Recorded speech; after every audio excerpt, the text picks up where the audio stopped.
How do you know? I'm asking. How do you know among those McDonald's workers they're not creative people? So they were just working at McDonald's because they like it there, right? They didn't want to be busy being running the county. That's what we're going to address. Right? Some people who have no patience for the tedious, putting in a comma here, semicolon there, but they have creativities that if there's given then assistants that can implement their ideas, they will do it. But just because, there are a lot of mundane things that currently the something akin to putting a comma here and the exclamation mark there. All these things that you need to acquire that to accomplish your goal. Then that's preventing you from doing the real meat of a job. Just like I can.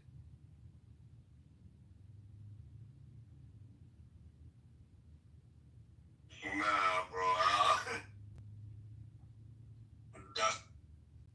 Alright, you just need a 2-minute timeout. Tough customer. Yeah. Go ahead, Wolfgang. I forgot. I don't even know. No, yeah, that's crazy. The second video that I posted, or the actual first video that I posted after his YouTube page.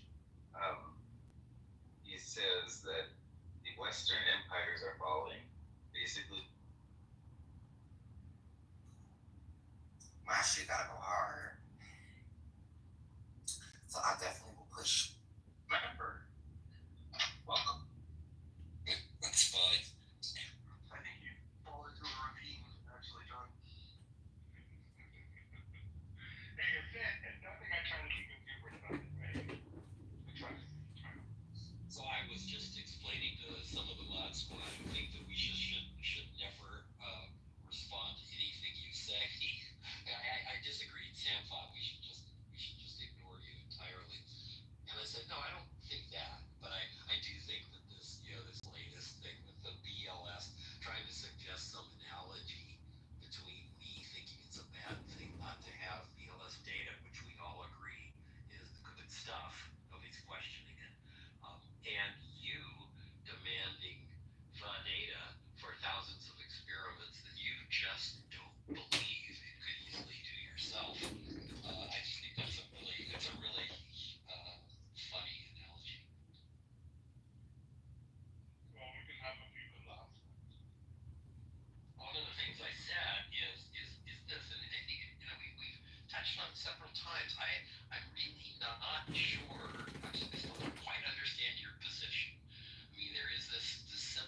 Damn.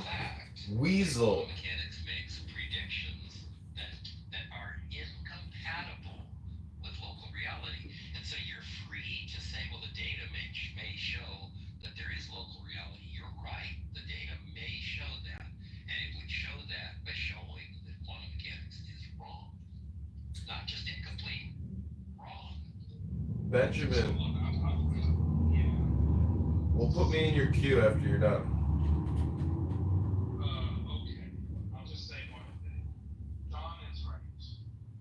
Einstein was being, I don't think, weaselly would have been the word. No, not at all. He wasn't, because he didn't know about Bell. I believe that every. Yeah. That's the impression I get, I should say.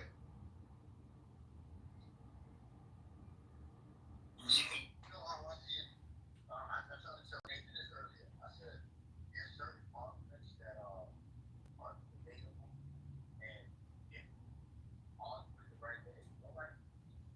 And that argument that's you probably see glimpses of it in certain lands like the most story. And when he argued it was so well that the government had to burn his books. And I just feel like she had seen that argument argued and said, dang, he's trying to use it. Your wavelength, because in the past, like, I've had people like tell me certain things or suggest certain things to me because it's something that they would want to do. It wasn't something that was truly aligned with me personally. So I definitely like agree with what you just said, Aya.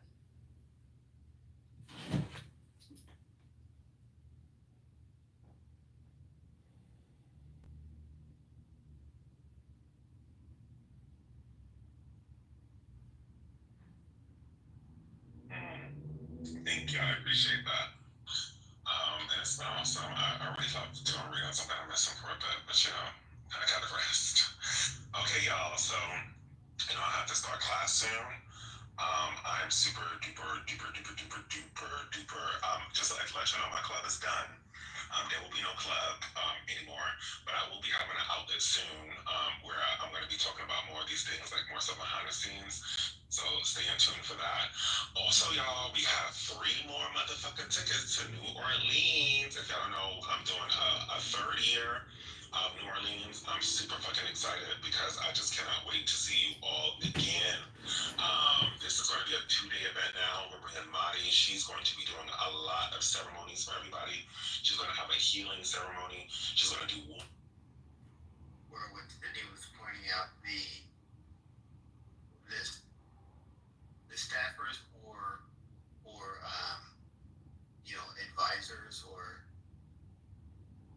the people that are sort of telling the you know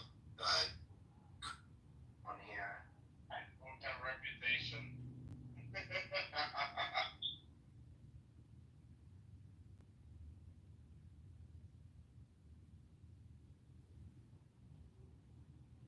It'll be No, this.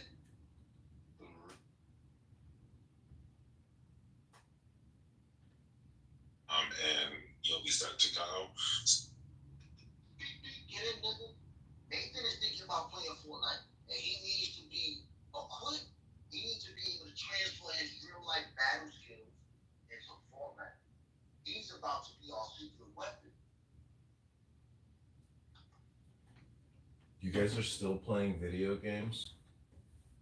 Yeah. At what point do you realize that, like, it's all spam? Whether you're in a room here talking and listening, or playing a video game, or watching TV, or watching a movie. I'm just asking, you know, do you realize that it's spam and you choose the spam you eat? All right. Well, because you said asking wrong, I'm not gonna take you serious. Good. I'll take him serious. So, John, I'll ask you this: are you afraid to be intimate? No. All right. I'm not going to say I heard the shakiness and the fear and the dishonesty. So I'm going to give you the benefit of the doubt and say you have a fear of intimacy, and you can't even share with the people around you. So now you see Wait, it. do you have a fear of intimacy? Are you projecting? No, I'm analyzing, and that's okay because we are here to help. You ever heard of the Avengers? Each and everybody here has a specific skill set that is unique to recruit. Wait, you guys are superheroes in this room? No. See, that's childish. No. We're more like helpers. Like street cleaners? Like you clean the gutters? No, we are helpers. You see, inside every individual, there are certain inner faculties that enable them to be better individuals. You see, in the idea of boredom, which is depression, it is the paralysis of your productive powers. And now we realize there's certain things that you're not, you disabled that. And now we want to give you a wheelchair, a crutch, in order for you to begin walking on your own. So let me ask you a question. Why do you go by the name Loki? Honestly, it gladdens me to know that Odin prepares for the feast. Tonight, I shall be drinking ale from curved horns.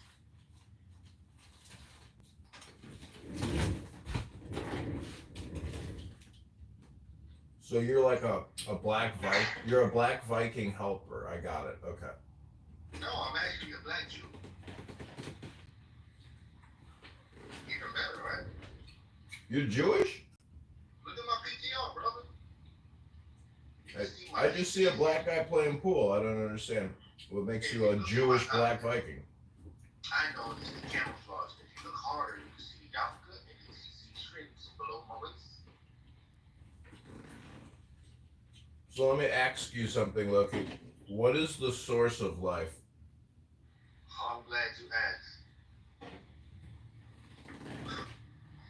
Love is to desire what is good for another. And when we begin to desire what is good for another, no one needs help. And help begins to make the world go round. And that source of life, that delta of the river, is none other than God. And my brother King can enlighten you about God. Go ahead, King. That was funny, King. What the fuck? What happened? My bad. My bad. What Tell him happened? about God, nigga. You said what?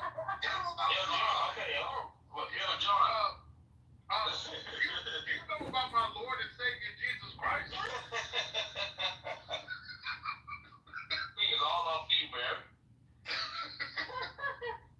I mean, this is when I love us. You'll always love us, y'all, but this is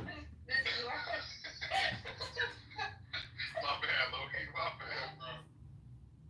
I tried, John. Yo, John, what's up with your boy, Roger, bro?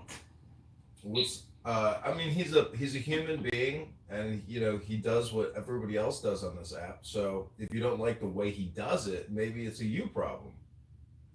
No, I didn't say that. I just was asking. Y'all cool? You go into this room a lot? Yeah, I mean, I record a lot of rooms, and he's another person who hosts rooms. What do you think? What do you think his best qualities are when he's hosting this room? I think his best qualities would be, one is, it's what he calls a sound wall, where everybody's just banging, and it's so chaotic that it's unproductive. So he controls, by being the one green bean. So he basically, if you look at every room as a show, and it's 1 to 3 hours, I'm just saying he puts together a good show. I don't remember people talking on top of one another in Roger's rooms. But okay. He said he doesn't have that. I'm just saying. It's like there's bad moderation. Anything else? I mean, if you believe in free market libertarian economics, not fiat currency and forever debt and forever wars, I that's why I appreciate him, because he has a political and a financial economic perspective, which I think a lot of people are unaware of. And so, in a way, he provides education, but again, this is mostly entertainment. It's not really education. What about now? I heard like he had a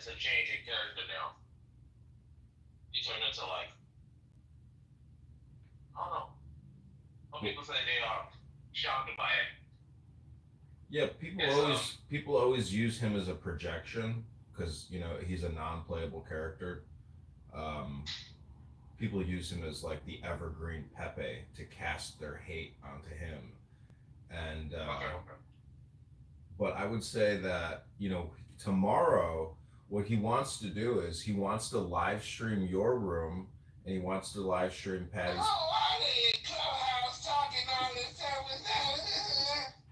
So what I'm saying is He finally acts normal. Look at this. the new show on Monday is we're gonna live stream Chillism and live stream Patty's politically correct, and we're gonna pause and do like play by play feedback and analysis. Like we're gonna do Mystery Science Theater 3000 on you guys and analyze what you're talking about, and then cause chaos in this room and other rooms because people will be paranoid that they're being used and live streamed and made fun of and roasted. Because I think this app is really like a comedy roast app, and most people don't know that they're comedians. So that's just the. I mean, have you ever got that Oh, feeling? is this John John? Oh, Yeah, that's John John.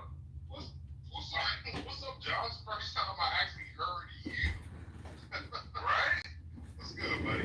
Hey, He giving us updates on what's gonna happen on Monday. Can you hear the anger in his voice and the bullshit? I don't hear the bullshit, I don't hear the anger. Yeah, it's I don't definitely think that's seething. That's definitely bullshit. You don't think it's a little nugget of truth in that? When he said that people voice their hate on Evergreen Pepe, like, is it hate or we just don't like the rhetoric that he spews, right? When he says that, oh, it's entertainment, therefore you can't learn anything, does one exclude the other? You can't have both entertainment and education at the same time? What else? He said some other shit, but it's all, he thinks, oh, everybody's a comedian, they just don't know it. Just because you disagree with people, is that why you think people are comedians? Because sometimes, like, what we think people are trying to be funny, or just pure bullshit. No, he's just devaluing people, and what he said essentially is that basically all of you guys can't be serious, you know, with some of these debates or conversations that you have, and the only value is the entertainment aspect of making people laugh from these ideas. Doesn't have any real world effects. He's basically diluting your real world value as a public servant, and I think that is that's egregious right there, John. Well, disagree. let me- People work hard. They do things in real life. let me try to let me let me. Yeah. All the people comedians. It's definitely This is psyop. No, it's not. It's a way to psyop you. What I'm trying to say is No. like if this was an educational room, aka a classroom, it would be information exchange, not debates. So what I'm saying But is there is information exchange. not necessarily. Oh, no, I get what he's saying. not necessarily. Yes, it is. If we want to be let's try to be charitable. What he essentially saying is this is like not like an academic room. This is a room where people, debate someone's ideas. You can learn from someone's information that they provided in a debate, but it's not necessarily the environment where you sit down there and listen and get lectured to learn. Yeah, It's not that. It's also not a butcher shop. It's also not a garden. But you don't think it's a comedy store? You It's don't also think it's a not comedy store? fucking car manufacturing hub. It's also not a fucking Mars Space Center. Like, why are we stating the obvious? Because it's more of a comedy store. Yeah, I think he stated that to make a bigger point. But the thing is this: Monday is gonna be something, bro. I'm trying to get all the news on what's gonna happen on Monday. Brother John, may I ask you one more thing? This is Brother Loki. What did you ask? Alright, we do have philosophical debates and deep, profound debates. And sometimes they take the guise of simplicity, because under simplicity there's a complexity that most people cannot fathom. And I would just ask you, do you believe fishes could get thirsty? Let me ask you a question. What do you think the following statement means? The more you think, the more you speak, the further from the truth you're going to get. I think that is question first, bro. Like, come on, that's the mark of a dishonest interlocutor. A dishonest interlocutor. He's asking me if fish get thirsty. Come on, it's a joke. It's called comedy, man. That's a joke. Yes or no question. It's a joke. You want me to dignify his joke with a yes or no? It's a It joke. was a question. It was a question. I'm sure fish get thirsty, yes. There you go. Oh, sure. You know, it's rare. Most people say no because they feel they cannot possibly get thirsty because they feel they only suffocate. So I think you're very honest with saying that. Thank you. Well, it's logical. You know, the organisms need hydrogen and oxygen. So, I mean, of course, they desire and need water in their system. Why couldn't it be at a constant state of equilibrium such that it never needs anything? Because there's never equilibrium in the ocean. There's Why not? all kinds of salt differentials, etc. Why does it have to travel to those areas where there's salt differentials? Let me ask Why you can't this. it be? What is Why can't it habitate in a particular area where the salt levels? okay? are Let's static? not go down that route. Let me ask you a question. Just answer that question. Why can't a species of fish stay in an area where the salt levels are consistent, such that it's at a state of equilibrium, never becoming thirsty? All right, I will defer to the green bean moderators. I'm not going to continue answering any You of run these away like a fish coward, water bro. questions. Let me You ask know you. how to run away like Let a me kid. do a quick diagnostic. Say you get in the phone Let call, me say do a somebody quick calls, diagnostic here. Concrete, answer this question. What is 100 times 1,000? Concrete. What is 100 times 1,000? in million. So 100,000 or 100 times 1,000 is 10 million. Okay, the diagnostic has been answered. What do you call 10 million fish? 100 times 1,000. 100,000. Oh, you got me. Anyway, so can you answer my question now? So, since I've answered yours, can you answer mine? You might give your Bible to sleep. You know how they Okay, I want to give a compliment to Loki and Concrete maybe, but Can you just answer mostly my question Loki. now? I Wait. answered your question. Okay, go ahead. Answer my question. State your question in one Why sentence. can't it be the case that there's a species of fish that stays in an area where the salt levels are static? Okay, I'll agree with you. Yes, correct, Concrete. All right, would that be the case that a fish does not get thirsty? So there's a constant state of equilibrium between the amount necessary and the amount that was on intake?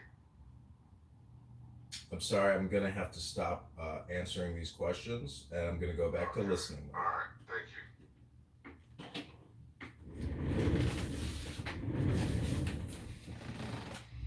But I'm impressed. Most people never say yes. They say no, and they have articulate arguments. And I'll say I'm impressed with you, dog. The name is given. She was a good character. Yeah, but Loki, you know that your whole argument is based on equivocation, right? No, not necessarily. When fish actually get thirsty and drink water, yes. Especially when they live in a state of dehydration. I think Brad established that they don't get thirsty in the way that humans do. So when you talk about No, that's equivocation. so when you talk about thirst in the way that humans get thirsty, no, fish don't get thirsty in the way that humans get thirsty. Wow, that wasn't right. That wasn't right. No, the key word is dehydration. Yeah, but look, why would they when their brain doesn't even believe that they are thirsty? So you agree that you're talking about two different senses of the word No. thirst? No, I'm saying that the biological need for thirst remains the same for both the species. Why? Because we both have involuntary movements such as blinking, and we're not, how you say it, conscious of it because our brain doesn't allow us to perceive it all the time. So with the fish, it doesn't allow them to perceive that they're thirsty. It's a little bit like breathing with humans. A lot of people in this app, I don't think they're breathing anymore. I think they're just chronically thinking, speaking, and responding. They're, not breathing. So let me ask one more question to Concrete. Can a human get a deficient in, breath?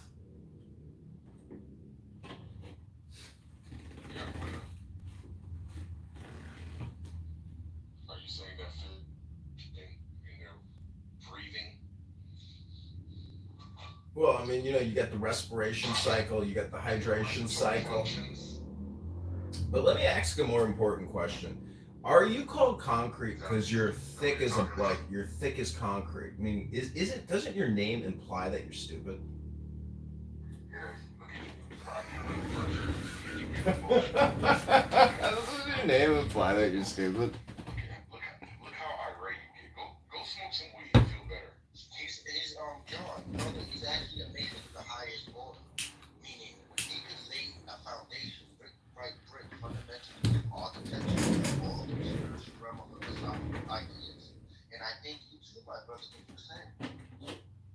Well, see, as I stated earlier, I believe that this is a roast app, aka comedy. And so when I say stupid, I don't mean stupid as in like retarded or autistic or Down syndrome. Like, I mean that, like, if you are a Freemason and you are stupid or thick as a block of concrete, that's really like the all, or he has become the universe. That's all I'm trying to say. But apparently, that philosophical, esoteric concept flew over his block of concrete. Kindle here.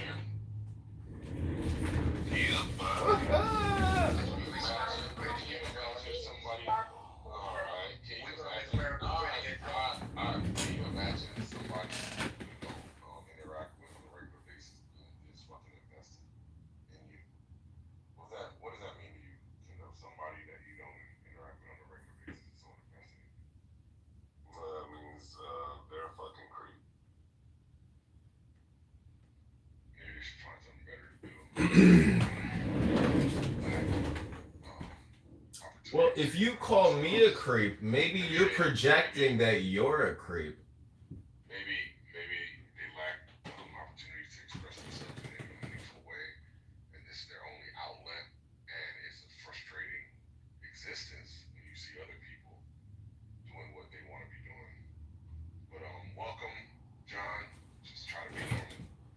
I know it's hard. Yeah, you see how he kind of try to make a correlation, like, hey, because I recognize a person with negative traits, that I must be able to recognize said trait because I too have that trait. And we're supposed to be the dumbasses here, like, all right. It doesn't really believe, probably, I take it to be the result of mediocre work, where you've got it, you're down 50 points in your head and you know it. But if you could tell somebody that they're down 100 points, then you obviously can feel better about yourself because you know you're down 50 points. He knows he's down, he's not winning. And so everybody else that he might perceive to be a threat or to be actually winning, he wants to diminish them. Remember when you said that? He wants to diminish Well, them. let me just ask the question again. Dr. Concrete, what do you think? I forget it's supposed to be listening and talking. And look what happened. I couldn't even get that update. Ask him again. See if he'll engage. He wasn't engaging. He was talking about, hey, what's gonna happen is me and Roger, I'm gonna record the room and play it, and then we're gonna go inside, politically correct and chillism, and we're gonna ask questions and tell everyone that, hey, we're streaming and everything like that. On some app streaming. Yeah, we're gonna act as the aggregator or the algorithm, and we're gonna cause anarchy and chaos tomorrow using your room and politically correct. You want to form an alliance? Well, because of Anonymous, we don't actually need alliances, but yes, I would form an alliance. But, you know, I am interested in monetizing on YouTube. So if you want to open up a YouTube account and join, you know, the rebellion or the alliance, I'm more than happy to include you in this network. We could write a proper verbal agreement with Toxic. He's our Secretary of State and such. Yeah, go ahead. All right, tell him, and you will make it sincere, official, and we'll stamp it.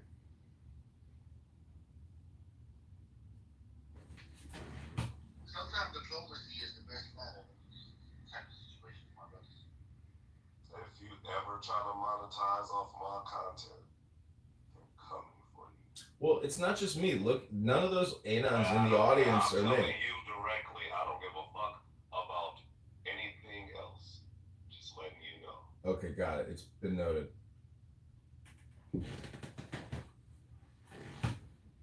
Anybody else want to get the same notation?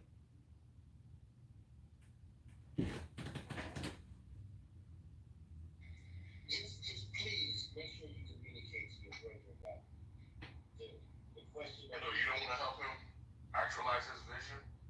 Absolutely not. He has a diabolical nature, and he only means to utilize this in a negative way, which I do not support. Is that true, John? Is that true, John? You want to use it? No. See, that's him projecting, and I don't respect that. I don't appreciate that. I'm going off of what you said before. I'm going off of what you said before. So that was your introduction to why you record. Poll about me, and I count polls about people as harassment. And if I'm going to be harassed, I should have a mod badge while I do it, while I'm being harassed. So either get my name out the polls, or badge me up, bros. give my love a mod badge. My love. I don't really want a mod badge. I just want to be not in the polls. I have PTSD from my name being in titles, and I really don't feel like being in the subject of conversation. Aww. Hey, You're popular, Monica. I know. I just can only have so many flowers, Mom. My house is filled with them.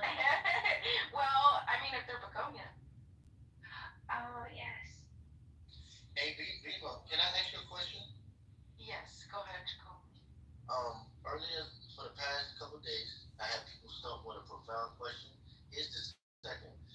Can a man or a woman live without regrets? Yeah, I do believe so. So you think people can be perfect? I don't think that living without regrets is perfection. I think it's the acceptance. It's just the ability to accept what is and to make peace with that. So you think somebody could make 100 choices, and out of 100 of them, they can never look back and say, I should have made another? No, I'm saying that.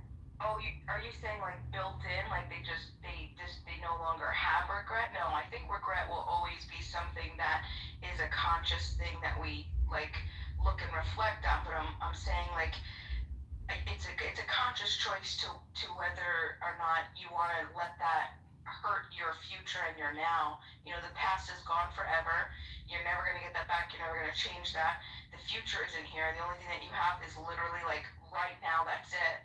So what's the point of lamenting on things that you can't change? And I think that there are people that have been able to, I think it's rare, but there are definitely people that have been able to make peace with decisions of regret. Why do you have such a pessimistic view of life? You don't think you could be perfect?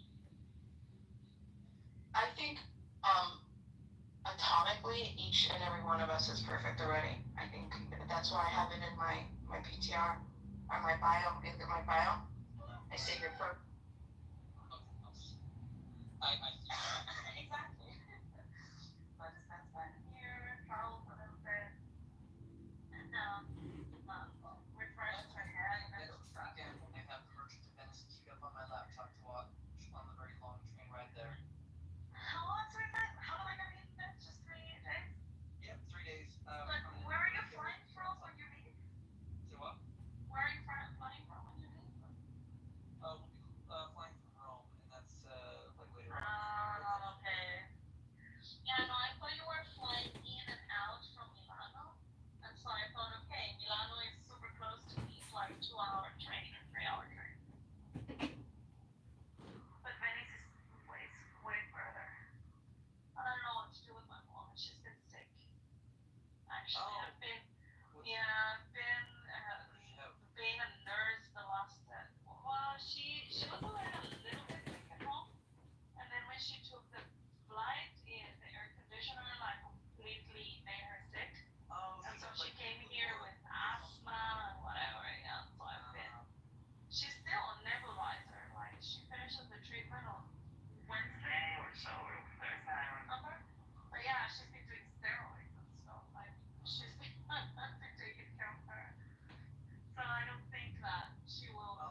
she's gonna be fine. It's just that, like if I tell her, okay, we're gonna go to Venice this weekend, probably she will not be up for it. Yeah. If I were on my own, that's fine because it's just No, you're. No, I'm here with the kids. Main thing is to get them to San Marco, which Oh, you know what? When you're in San Marco, just buy food for the dogs I and know the birth feed them. see there. Yeah. I remember one time that I was there, I bought coconut cookies, and I was just sitting there, like taking in the whole environment. I was just eating my coconut cookies, and all of a sudden I had dogs all over me, on my head, on my arms, everywhere. It was so disgusting, and it wasn't cookies. Yeah, it's one of the pictures I have from when I went to Italy 10 years ago. We were like eating some birds, and they're flying right at me, and I got like a great action shot of me in my hat with the birds flying all around. Yeah, they will enjoy that. Oh yeah, the kids are gonna And the ice cream there is amazing as well. Seafood in Venice is very good. Or sea-burning people. Well, I mean, Oh, but you don't eat seafood, right? well, we eat kosher seafood. We'll be eating whatever they're serving at the Kitover. I see. Yeah, This is the because first they Kitover, have. by the way. Oh, I didn't know this. I heard something say one of the earliest, but I'm pretty sure it's the early one. I think it's the origin of the phrase ghetto. Like it was a jet, which I think is French for technical port. So ghetto comes from Italian? I think so. Well, it sounds Italian, right? Ghetto. Yeah.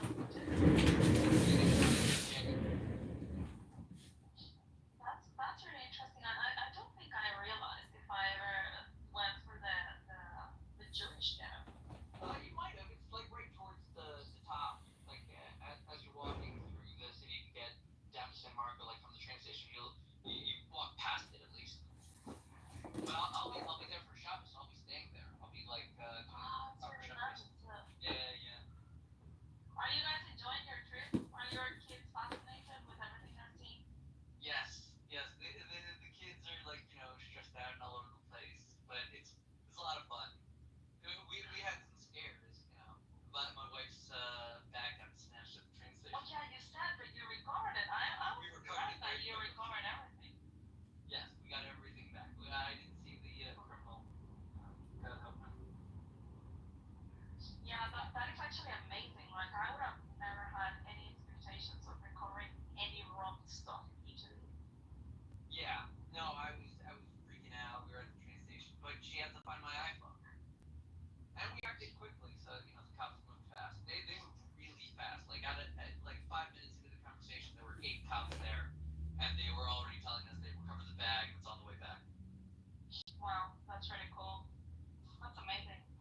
Well, and what other scares did you have with the kids? Well, because of the fact we were like late for Shabbos, like we had to catch a train that was going into Rome late. It was just nerve-wracking for us. And you did Shabbat in Rome? In Rome, yeah. Touch base with the Chabad guy over there.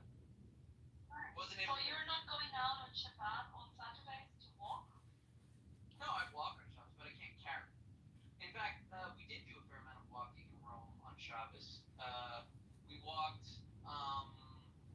to the old shul, right? Because the proper, Rome proper, like the old city, like not the most livable, is not where the Chabad guy is. He's like across the bridge, across that little island to get to the shul. So the great synagogue with like the Doric roof. Did you guys go to Florence? No. I mean, we did last time 10 years ago. We went to see David, which was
I'm here. I'm reading a book. So, Mixed, I wanted to ask you a question.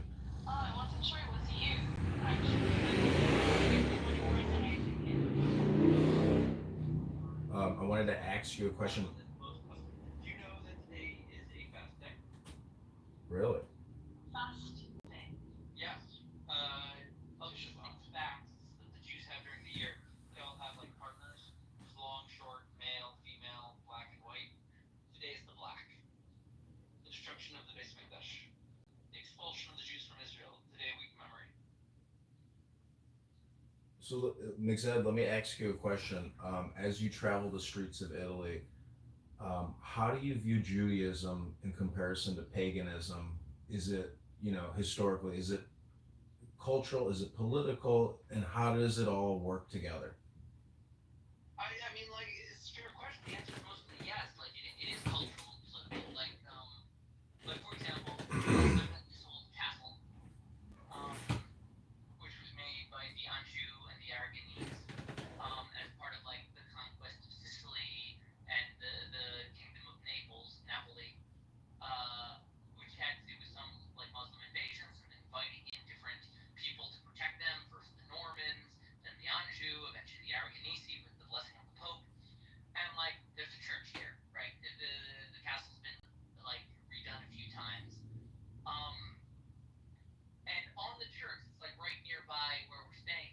There are these like very big, heavy, like I think made of brass doors that have like statues of Peter and Paul. Right? It has pictures of Paulus, and it has listed there. They also have on a different door. It looks like they have depictions of the conquest of Jerusalem. Maybe I'm not sure exactly, but Peter and Paul very clearly they're marked in name. And I also went to Rome and I saw their statue depictions of deities frolicking in the fountains. It was actually really beautiful at I think Piazza Navona. There's like this like guy who's standing up above the water and he's like chilling by a bat, and there's a lion between his legs that's just trying to like lick the water. It's really like beautiful animated kind of shot, and it strikes me the place of religion. It's a question of what you're using religion for. Is it a symbol? Is it a rallying cry to unite people to express the things they already feel? Like, I wish I could be so dominant over a pool that a lion was licking up the water between my legs? Or is it supposed to be like insightful and meaningful? And like, you see how Italy is going through different modes of both agreeing with and arguing with both sides of that question. The right, because Michelangelo and all of those guys that were trying to revive the statues that was much later. And you got the Pantheon there also. Italy is an excellent case study in the Jewish thoughts on idolatry and paganism, and the non-Jewish reckoning with it upon discovery of Jewish teachings. And like, they still want the statues, right? I see it mostly the way that the Christians relate to Judaism, as they found another paganistic source. This is just a different source of stories, and we can paganize the whole thing. But I think also that the Jewish message is a bit persuasive and transformative. And I think that their thoughts evolve and change as they study the story, agree with it, fight it, come back to it. And I think it's all here. That's really interesting. And are your kids taking in all of this? Like, what are the ages again? You were like 7, 8, right?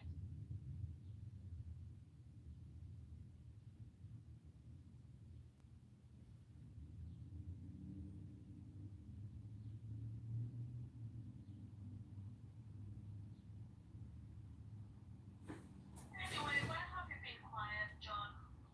Well, they deleted my other account, so maybe it feels like Why? a different experience for you or something with this new account. I asked this atheist, what a Homo sapien is, and he got so emotionally upset that he reported me, and he's like, "You're that motherfucker who has all those accounts, you motherfucker." And I think his name is Mark. I don't know if you know that guy, Mark, I think his name is. He has got a different name on here now, but yeah, thanks, McZed, for that answer. I thought that was really interesting. Um, You look very handsome in that photo you have on. oh, thanks. I think it's the hat that gets women so excited when Oh they no, see you, it. you got a very handsome face there. And the shirt and everything. That's very cute photo. It's actually a complete clone of Anton LaVey. I don't know who that is, but he's got a nice smile, the beard is nice and groomed. Danny's He looks very projecting. handsome. Danny's projecting onto me. Danny, do you think you're a witch? Why? Yeah.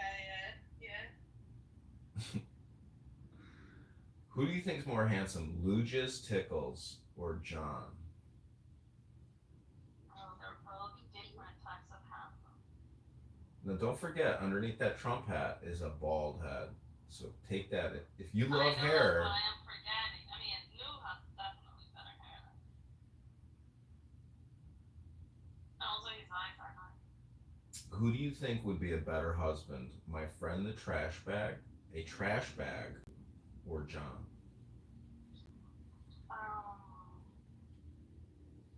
I don't know really.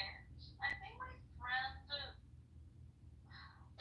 likes a little bit of spying sometimes. At least for me, I need someone with more character. So let me ask you one final question. What do you think the answer is to the super secret hard riddle known as the riddle of the Sphinx? I have no clue what the riddle of the Sphinx is. I mean, you've heard of the Sphinx, right? Yes. And did you know there was like a riddle tied into the Sphinx? No. So maybe Google it. Google what is the mystery riddle of the Sphinx. Amen. Riddle of the Sphinx. Amen. So I wanted to also say that tomorrow we're doing something different here on Clown House. We are live streaming all of the rooms in Chillism, Politically Correct, a couple others, and we're gonna do live feedback. We're gonna do like a sample, and then everybody gets to give their opinion on what they just listened. Then we go to another room, or we hit resume. So it's gonna be in the muff with Roger Mayhem hosting and John Kitover producing, and we. Yeah, I heard that now I heard that exactly. Now he works for him, Lisa, not with also, him, by the way, for I him. can't believe I spent the past 4 years complaining to you about my ineffectual behavior, my toxic relationship, and now you think I'm in for a spineless partner. No. I have no. It was nothing referred to your relationship and what you shared with me. It's just like the way that you come across. It's just like I'm not saying that you're a spineless slimy bitch. I'm just saying that your personality is more I'm not. agreeable. Let's It's say. true. It's true. You need a manly man, and I am a faggot. Anyway, John, yeah, I hear that now you work for Roger. That's very interesting. Well, sometimes you get confused and you think that the parasite is the host, and sometimes you think the host is the parasite. But in this case, In this case, Roger is the parasite. He's doing your work. no, I'm just saying that it's mutual cooperation, and if you believe that you can organize community organizers and get monetized one day, this is hopefully what's happening. But I do have to stop recording so much Clubhouse because I have to actually do campaign work to try to get signatures on the ballot to put me on the.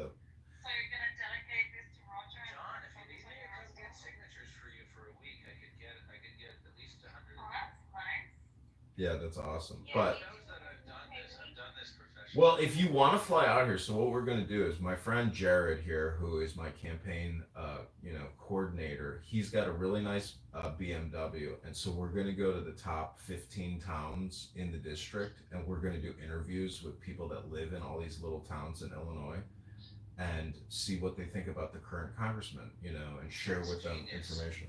Listen, this is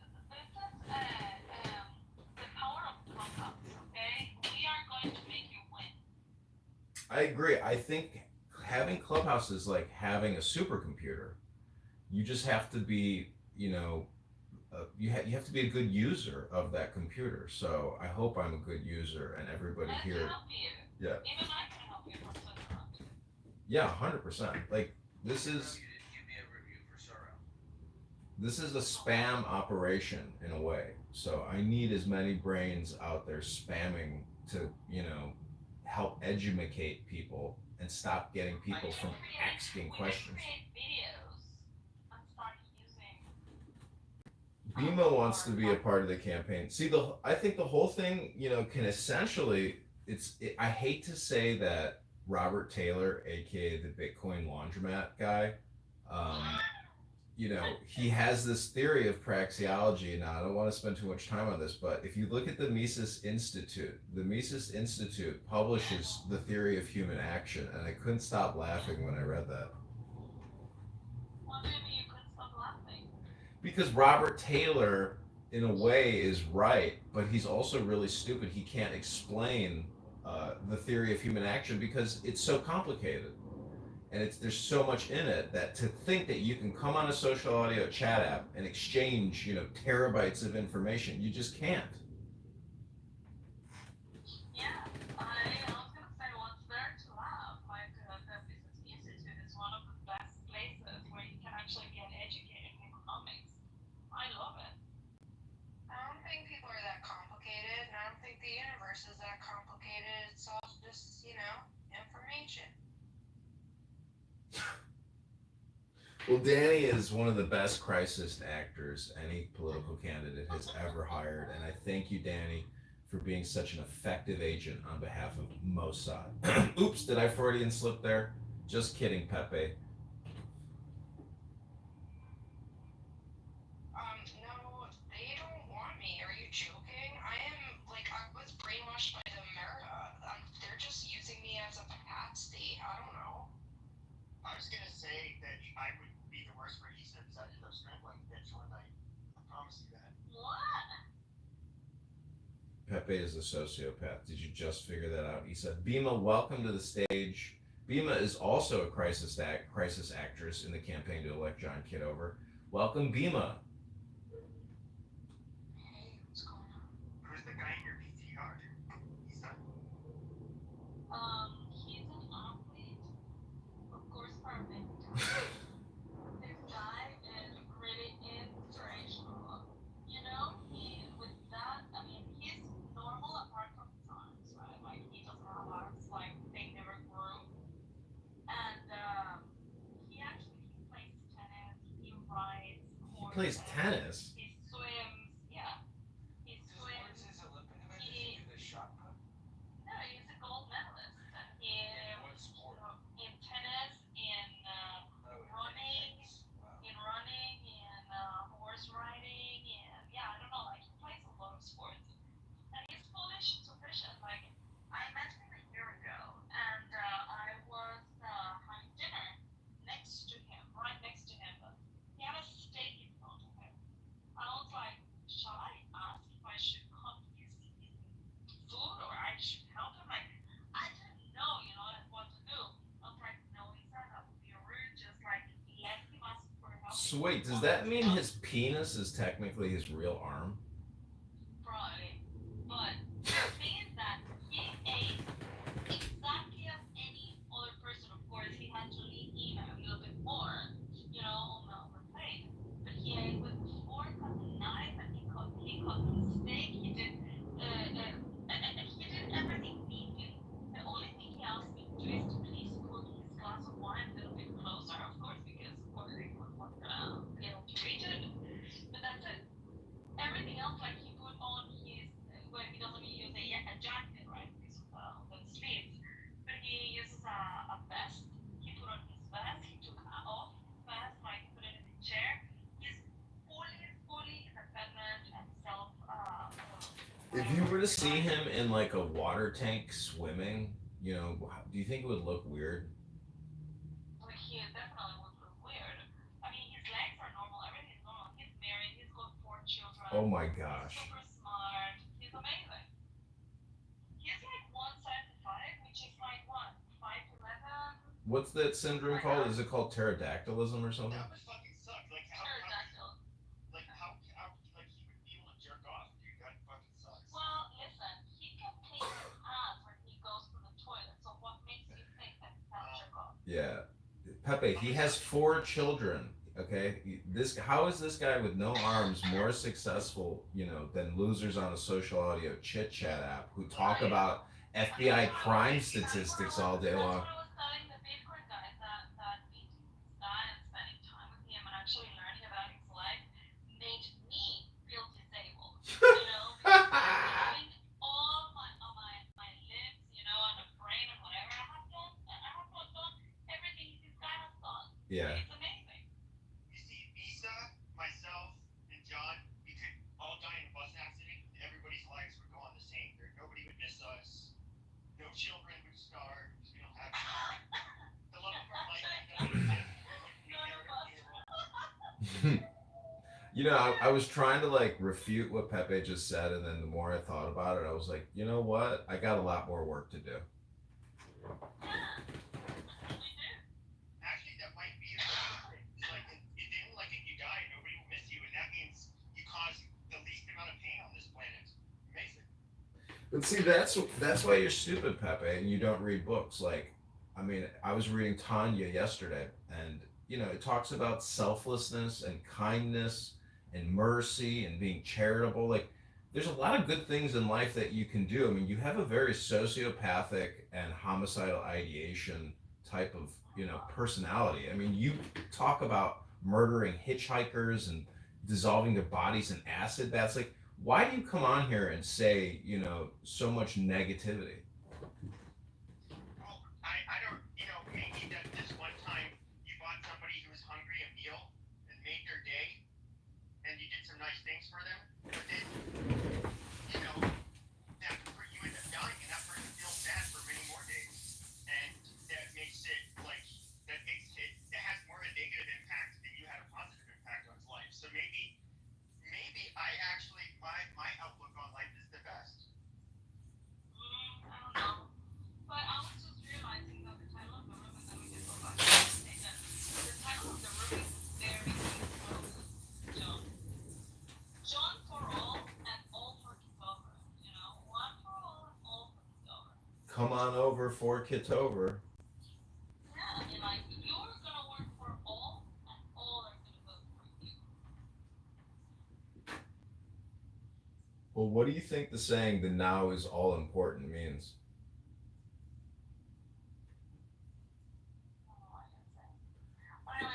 Hold on 1 second. I asked a question. I asked, what do you think? Try to use your listening and your brain skills here. If you want to work for the campaign, you got to listen.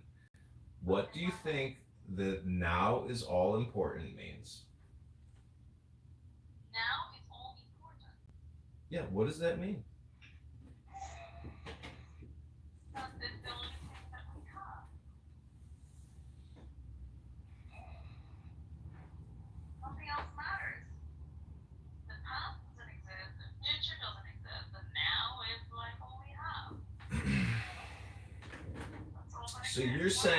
you're saying that I think it all exists. Everything exists. Everything exists in the now. so you're saying that the compression is all that we have. Yeah, it's the future and past compressed into the now. Right? Is it the event horizon? Danny's so funny. What does it mean, John? No, I think Danny, in a way, like the comedy aspect, I think it's, the silver lining. So all I'm saying is, the now is all important. And I mean, it's 1:28 here in the afternoon. Everyone here, has things to do. But here you are, communicating. But, there's an expiration happening in the background in a way.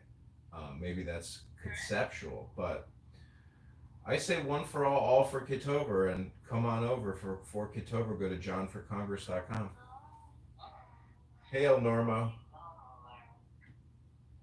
El Normo.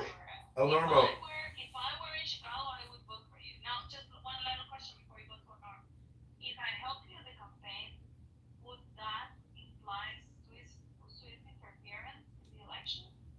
No, you're a volunteer for the campaign. Anyone in the world can volunteer for John. Oh, Normo, I was really trying to push the buttons on Shapeshifter yesterday. I apologize if I was being crude and coarse, but I wanted to see how far I could push that guy. I understand. I just think that your more recent persona is more erudite and reasonable, and I want to encourage you to stay in the reasonable zone. When you say we, you mean you and your other personalities, like Sybil? I don't always love John. I learned to love him. I learned to love him in a first. I need a love affair. Yeah, no, I mean, like, at the beginning, well, we used to have these photo of like a woman with like what do you say, a wig, and she had like something in her face. I think it was like a purple dress. I don't know if you remember, John. And he used to come to our rooms with salt and just like, yeah, start yelling and whatever, and we hated him. But then when I realized, like, He used to yell Ramayana Shalom, but he doesn't do that anymore. no, I don't know if that's what he yelled back in the day. But then when I figured he was just a troll, but then sometimes he participated and whatever, I thought it was interesting. And then, yeah, then outside of those rooms, I started seeing him all the time. Yeah, I appreciated him. You have wonderful taste in men, I will say that. I do. I do.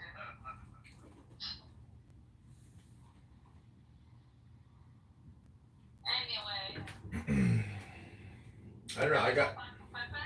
I gotta say, like, I went out last night and there's so many beautiful college girls in town. And, at 42, having like tasted and witnessed just about everything under the sun, to me, the two most beautiful things in life are women and wisdom. And you gotta seek them both out. And to me, they're the best things in reality. You haven't really liked it. You end up throwing her down life jack. You 15 miles down the road. I'm sure that sounded better in your head than it sounded in the room. Yeah. No, this is you weren't here when Edmund had to say to me earlier.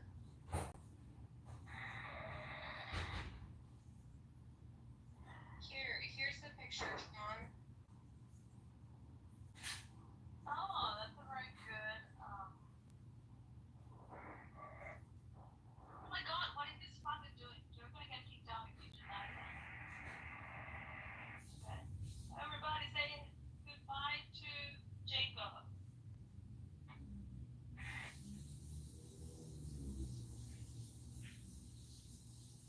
Yeah, I miss that, Ethan. And everybody say goodbye to Norm. That.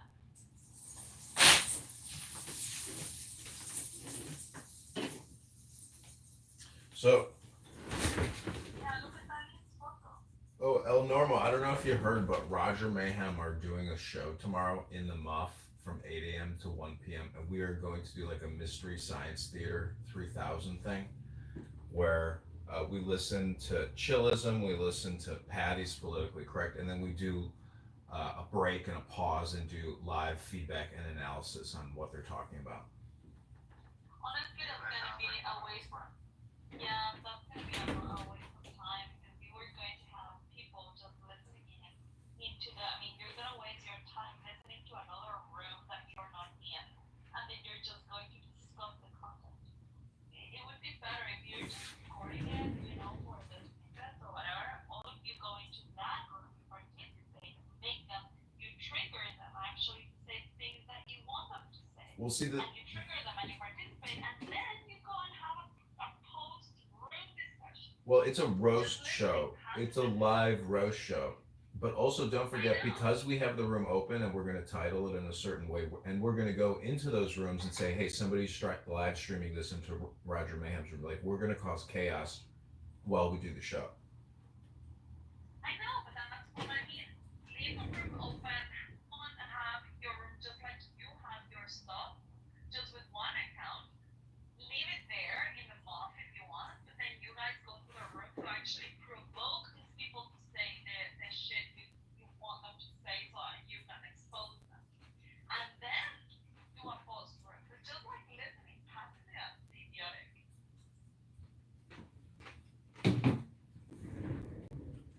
See, that's the point. It's not going to be idiotic, and it's not passive. It's critical, analysis and critique of basically people wasting their time talking about nothing. In the same way, that we're doing that right now. Is there an anonymous in the room? Yep, there's two. So those anonymous accounts, if they're live streaming the room and creating content, um, you know, they're basically filming a show about nothing. And El Normo, I know you're a filmmaker, and so like I consider myself a filmmaker as well, having produced 40,000 YouTube videos over the past couple of years, but really having no success in terms of viewership. So I'm just trying to like. That's like running a hot dog factory and saying I'm a chef. Well, never knock a good Jewish hot dog stand, because the secret is in having a line and doing just a couple hot dogs at a time, and then the line builds up, and then everybody driving by sees the line and they say, oh, there's something good there. So the whole thing is public relations and marketing and advertising and spamming in a way. I mean, El Normo, do you think like the greater the product, the greater the opportunity to spam it is, but you have to find essentially a way to create a mind virus, which is free clicks. So that's what I'm trying to do and I'm trying to mix it with my political campaign. So that's my theory of activity, or as the Mises Institute says, the theory of human action. Wait, somebody I know was telling me about the Mises Institute. Is that MIES? I feel like I know about this. It's MISES. He's like an intellectual who came over from Europe, and it's basically about how government destroys economic growth and opportunity and eats out the substance of their people.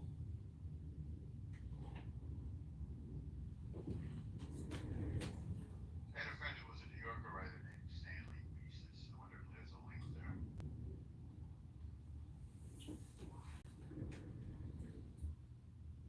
Wow, I have smashed Gaza. People, it is. How do you view this news cycle with regards to the war? I mean, I heard somebody say you can't just go save the hostages because they'll kill them, in the attempt. So, what's like the optimal game theory if this was a chess game? How do you eventually get a checkmate here? There's a great Nobel Prize winning game theorist. Unfortunately, I don't remember his name, but somebody on the net knows his name right away. You can find the YouTube. He's old now. Number one, if you offer them more than one, like criminal prisoner that you have in your jail, if you offer more than one for a hostage, you're an idiot. You're a fool, according to game theory. But you don't trade 1,000 for one. That's number one. Also, I don't think the negotiation does anything except encourage them to do this again, unfortunately. So, I think the only option is to smash the hell out of them. That's all I can think. And just make it so that they understand that anybody who does something like this will never again be able to allow themselves to be seen on top of the surface of the earth. And by the way, Qatar should be pressuring those Hamas weirdos in Doha as well. Because everybody wants this thing over. Qatar should say, okay, if you don't make a deal right now, we're going to take, we're going to stop your room service, which by the way, they did something like this. They took away their personal weapons and try to pressure. So first we're going to stop your room service, and then we're going to kick you out of these 5-star hotels, and we're going to let the Masonic do whatever they want to you. You know what that's going to do. I think that would end this. It's time already, What do you think? Yeah, isn't it ridiculous that the war could come to an end because people get kicked out of their, luxury suites in Doha? 5-star hotel. Isn't that absurd? I mean, I saw that the daughter of Yasser Arafat is worth like $5 billion. How many did you say? 5 billion, I think I read 4 billion, 3 billion. I think it's $1.5 billion. But you know, a billion here, a billion there. Sooner or later, that comes to some real money. So I mean, is she going to be magnanimous and give that money back to her people and build 60,000 housing units? Like, what is that? Like, why can't the International Criminal Court seize her assets, and redistribute that back to her people? Because clearly, she didn't earn that money, and so if maybe it's legal because she got it in the estate, but why the hell was he worth that much money? So I don't know why they can't seize that money. Well, if it's in France, I guess the money's in France, right? I mean, I guess it deals with the government in France whether or not they can seize those assets.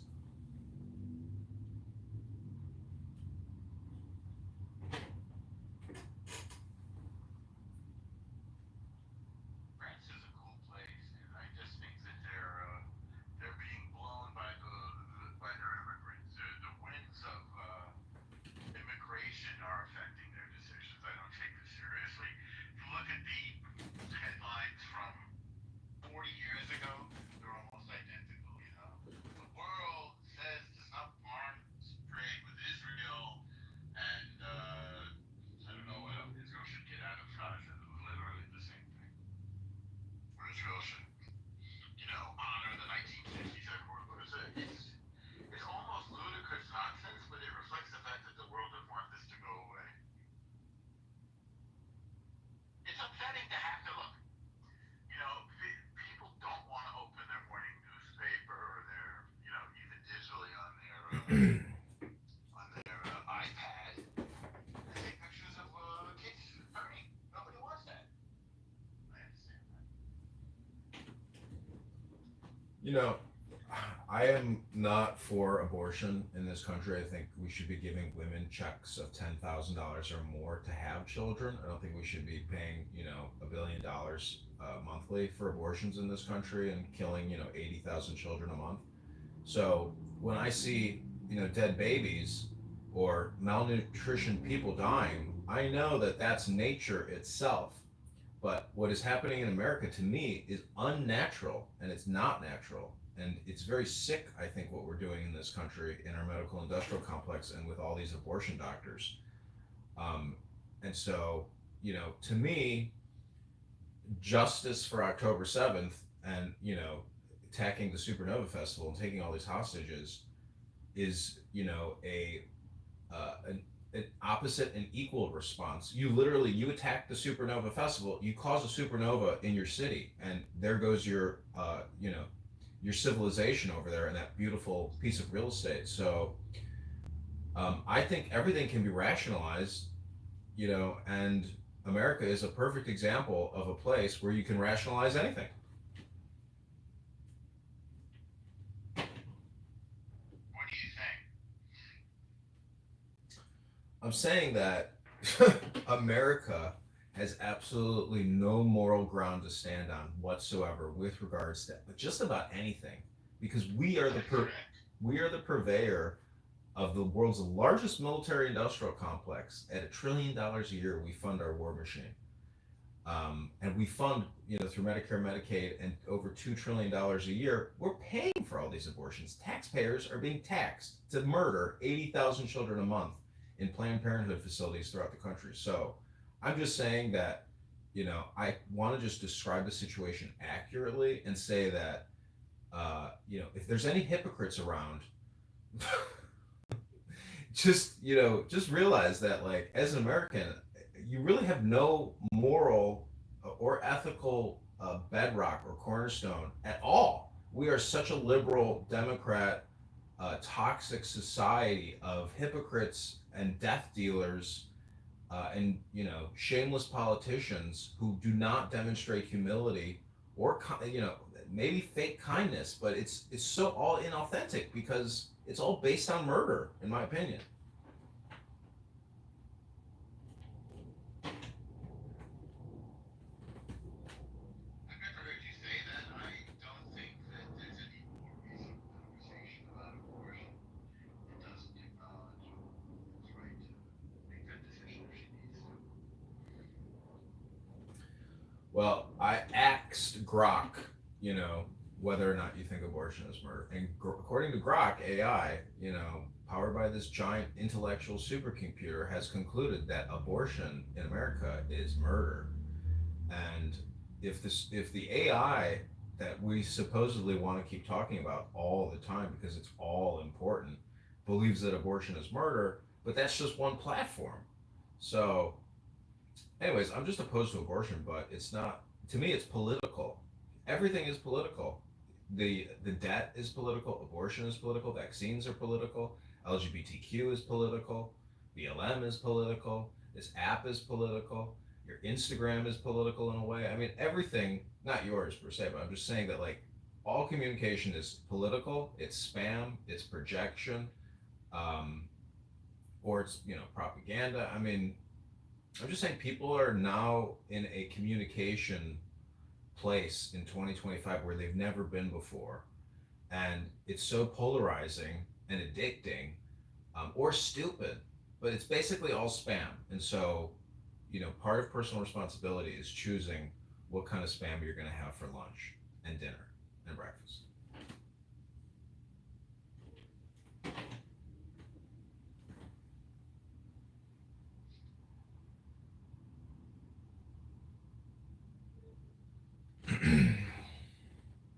Also, I guess with regards to the abortion thing, uh, there's nothing new under the sun. Mankind has been doing infanticide since the very beginning, you know? So there's just nothing new under the sun. And I'm only really talking about it because I'm trying to be political. You know, the Torah says that the soul enters the body with the baby's first breath. But before it's born, so the soul is not the body. Yeah, well, in Hebrew, the word is ruach, which is breath, you know, or life force. You could say it's spirit.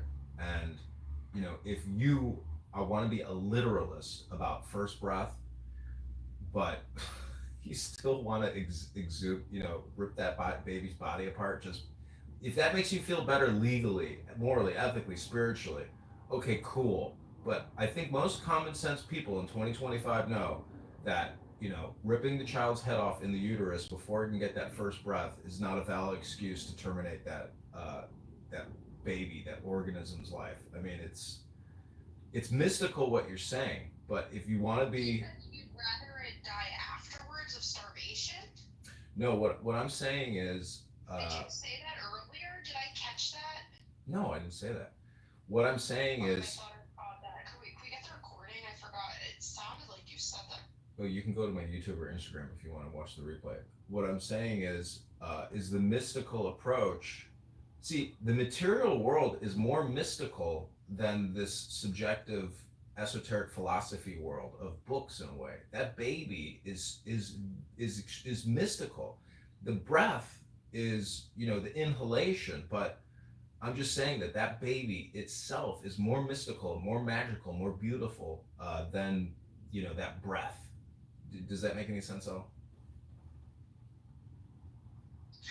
The thing is, the consequences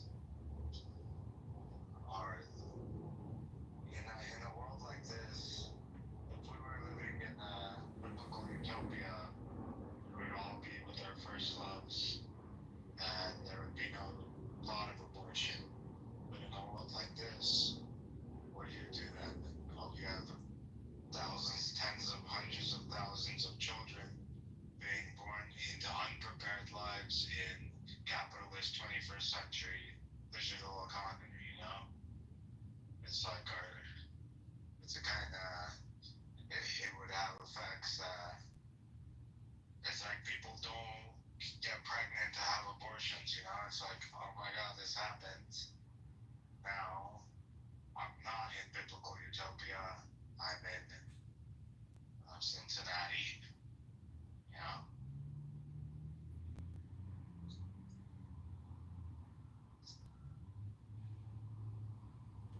Yeah, well, people shouldn't be using abortion as birth control.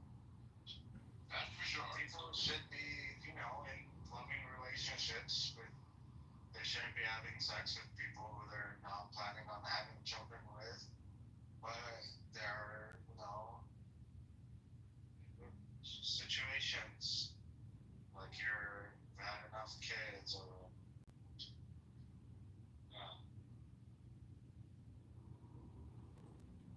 it's too early. Well, I'm just saying that society today is so obsessed with the subject or the subjective as opposed to the object or the objective, meaning that the material world has become profane to all these liberal Democrats. The material world is the true, real spiritual world. It's the real. And because people are so addicted to politics and propaganda and mind viruses and thought control, you end up having unnecessary death. And I think, the abortion doctors, table is open to criticism. 80,000 a month, never ending. Like, we could stop it. We could liberate these women and give them money if they want. I'm just saying, give them an option. If the government is going to pay the doctors and the health insurance providers, give the women an option for direct payment and subsidy of the pregnancy. Give the money to the people, not to the doctors and the corporations, especially with regards to abortion, and especially because we have plummeting birth rates in this country. Do you think that maybe it's a sacrifice? You could say it, under the cloak of a white cape, anything is capable. I mean, modern day psychiatry and a lot of medicine is just veiled in terms of like medieval practices. It's just an updated version of the same old game that we do to each other commercially. It's very sick. Most people need a good environment, not more medication. They need more exercise and diet and, more security, better housing, cleaner everything. I'm just saying that. It's called Maslow. It's a pyramid. Yeah, I agree. I mean, Yeah. I don't know if I'd call it child sacrifice, like in some kind of, satanic way, but I would just say that if you've ever met with abortion doctors or seen congressional testimony with a very aggressive female liberal Democrat abortionist, to me, she's repulsive and she's a mass murderer. How do you feel about Kermit Goswell? I don't know.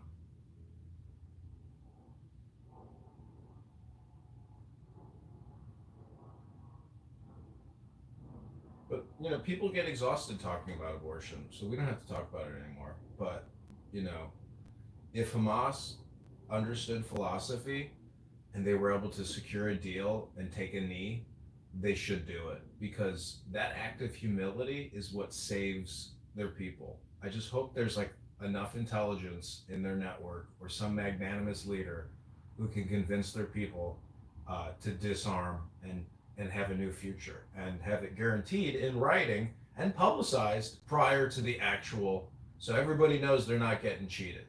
Because there's going to be a lot of complainers on this app who are saying, oh no, they never should have done this. They just destroyed their chance of having a homeland, of having their own country. Everybody's such a pessimist on this app. All they do is come on here and just say the nastiest, snarkiest, most gaslighting. Everybody's making an attempt to gaslight as much as possible all the time on this app. It's very sick and obnoxious and disgusting. Not you, I'm saying like even people like Pepe. To me, Pepe is like a repulsive person. The thing. It's like professional wrestling. He's playing a character. That might not make it better, by the way. But he just, Shining a light to the hypocrisy of a lot of things. And yeah, he's in character. Everybody's in character, I guess, but I'm just saying, if you want the world to be a better place, start with yourself. That's the whole point. Yeah, that's great, but Pepe is dissecting, social things. So,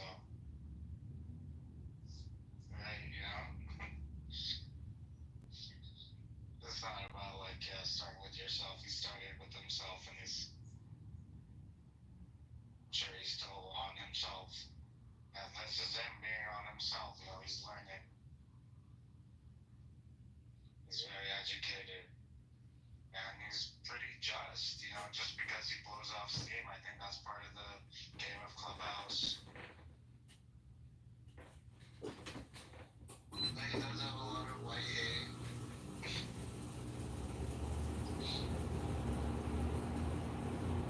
But I don't think I think it's a show he puts on.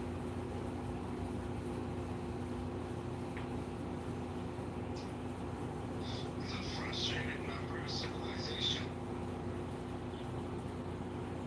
Like many of us.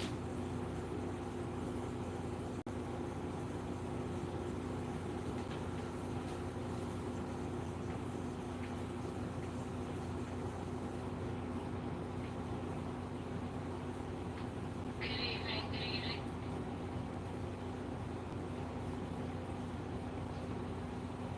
Hey, Sarah. Hey, how much should surrender? Yes, they should. Yeah, it's about time. It was about time before he was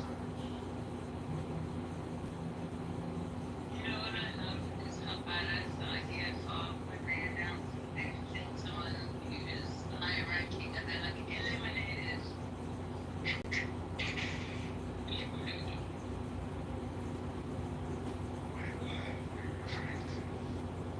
So when they showcase who they killed and they write across it, they announce it and they announce it as somebody was eliminated. Great. This is great. Who's more kind than evil or evil than kind? The kindness is stop evil. If evil doesn't want to stop their dialogue, what can you do? Yep. Sacrifice yourself. And then the evil cries to the women of the West. This is a strategy of sacrificing themselves and crying to the ignorance of the rest of the world. We just need some, just a few pieces of information to understand.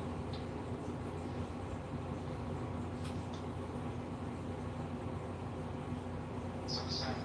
So much suffering. Imagine if they just like the chicks did with the red carpet and developed that region. How much more developed the Middle East would the world be now? We might have been twice this time, but we might have been in 2030, 2040, 2050 now. Who's gonna answer for that? Who's gonna answer for that? Who's gonna answer for that?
actually starving? Is that what you're saying? They're not actually No, starving. they're not actually. I mean, They're not, and they're not being genocided either.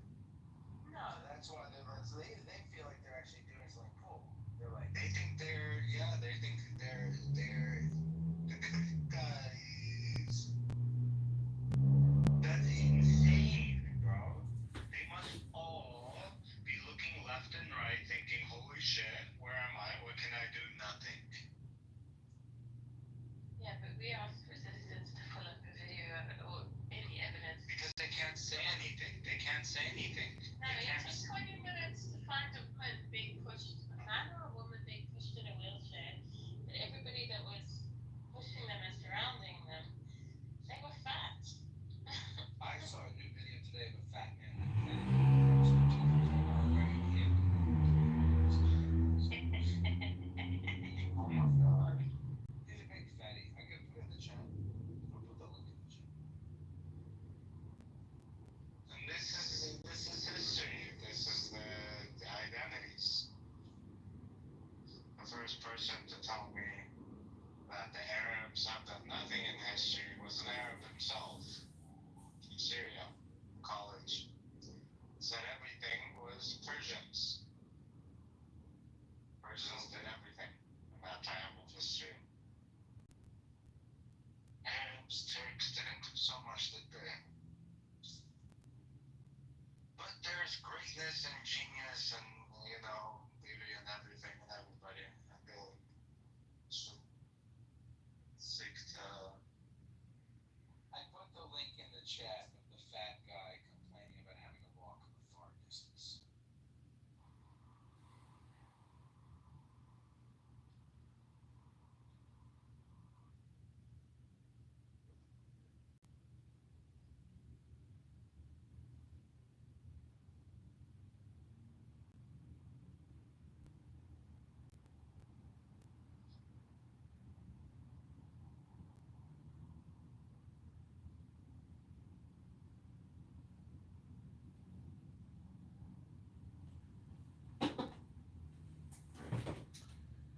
Pepe earlier said, that if I died and Issa died, that, no one would notice, no one would care, everything would just continue going. See, I think that type of attitude, is like reflective of somebody who has like is despondent and in despair or not courageous. So, part of like my art project, I like Clownhouse in the sense that like I've created this third party network of YouTube videos of all these people on this app. Because in a way, you are not you are everyone you interact with and communicate with. So to me, I've like mirrored all my activity on this app, so I'm not me, I am you in a way. All communication is projection. So if somebody says you're gonna die alone, that means they're afraid that they're gonna die alone. If somebody says you're a piece of shit, that means that they're afraid that they're a piece of shit. If somebody says you're ugly, that means they're afraid that they're ugly. If they see what a bald, shiny bald head, they're afraid of the day that they themselves will once be bald. And that's as simple as that. Yeah. So what, did Pepe lose his mind? Did you and Issa? He went crazy and what happened? No, I was just kind of making fun of Pepe and then talking about, my YouTube accounts and Instagram accounts.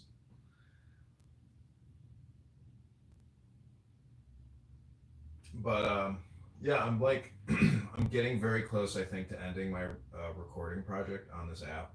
I'm How long have you been doing that? since 2020, so 5 years.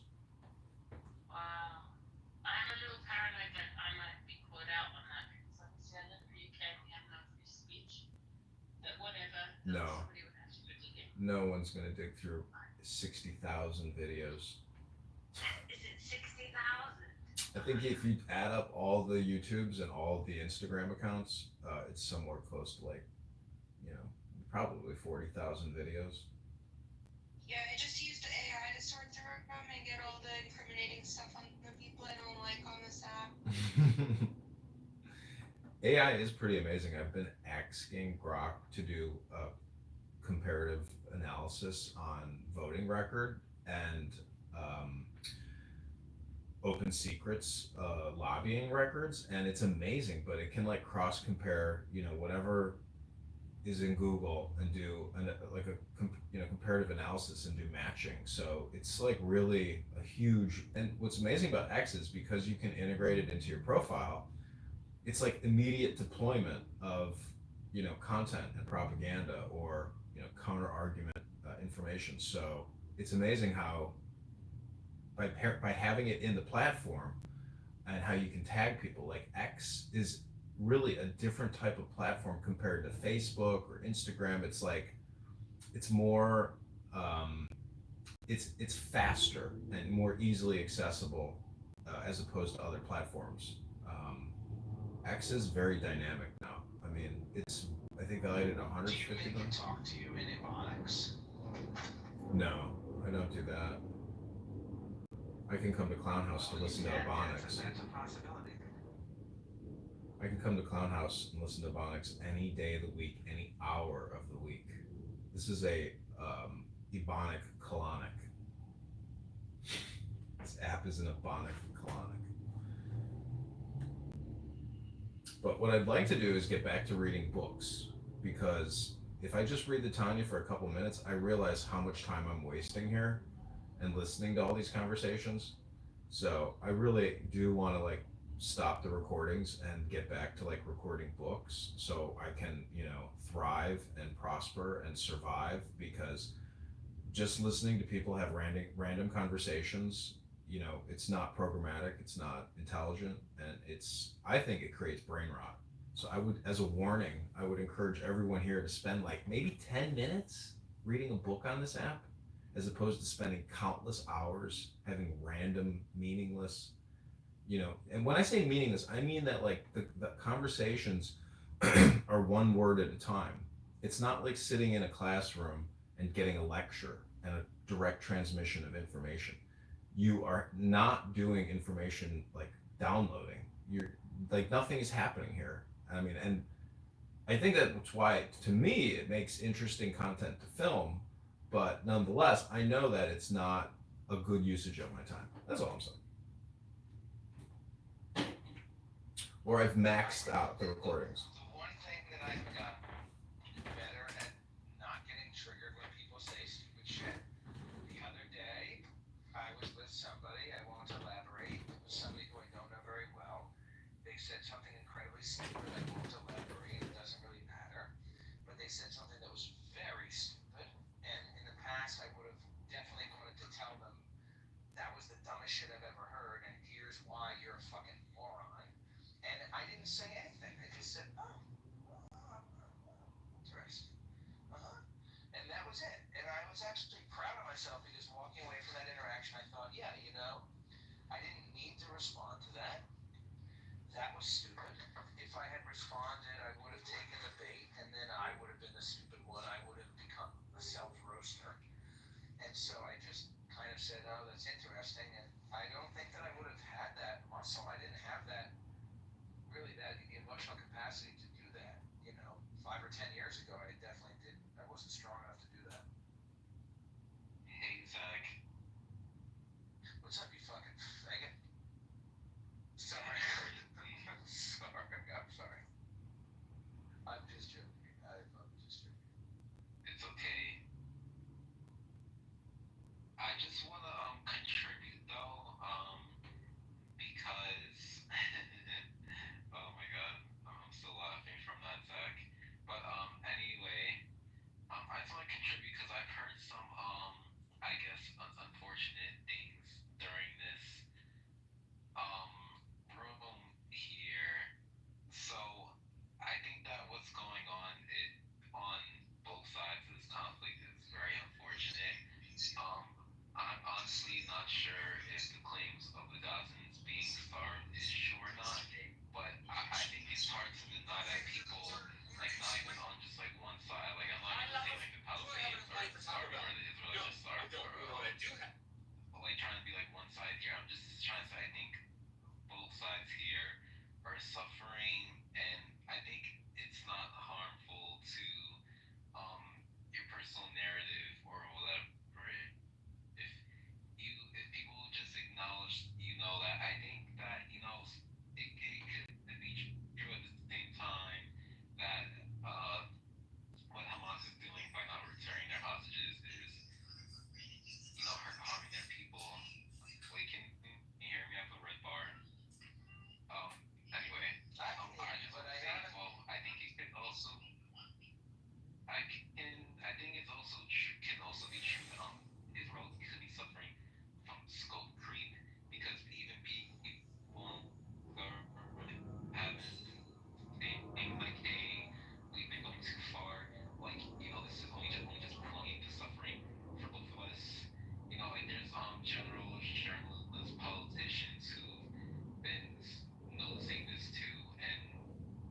Well, that's cool, but I also just want to call out Julian. That's not true. Hey, Julian, I just want to call you out and say you support murder, and you may have some a cognitive distortion disorder. Are you serious? You love Mangione boy. You support Mangione for murdering that healthcare executive. The CEO of United Healthcare. Mangione, Julian, is this true, Julian? That's a different subject.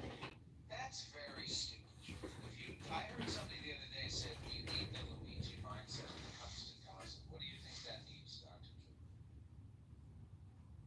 What do you think the Luigi mindset when it comes to gossip means? I have no clue. I think we need to have the Luigi mindset when it comes to Puerto Ricans. Yeah, Julian, don't come in here and lecture anybody. You literally support someone that murdered somebody in the streets. So until you can justify your belief with regards to Mangione, everything legitimate. And I don't respect you. I hate to break that to you, young man, but I do not respect you. Can you be a little less sort of judgmental? Norm, by the way, you live in New York, right? Yeah, much of the time, some of the time. So, like, aren't you very concerned with that Mohammed Sondani person? Yeah. Because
say I'm in London 5 times a year, and it's not dangerous. I know there's a little bit, and I make me feel like I'm in England. I don't feel like I'm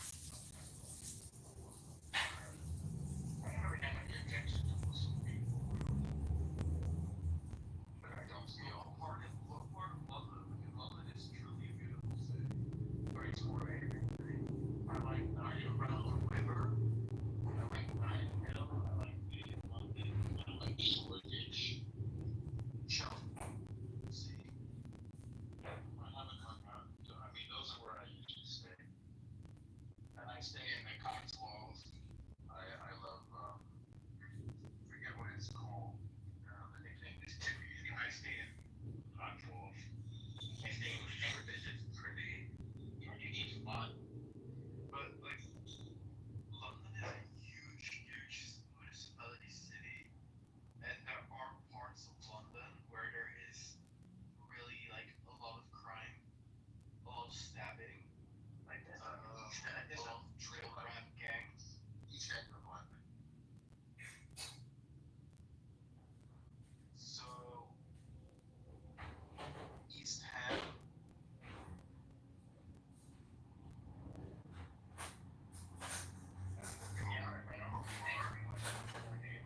advising East Coast from out against Muslim radicalization.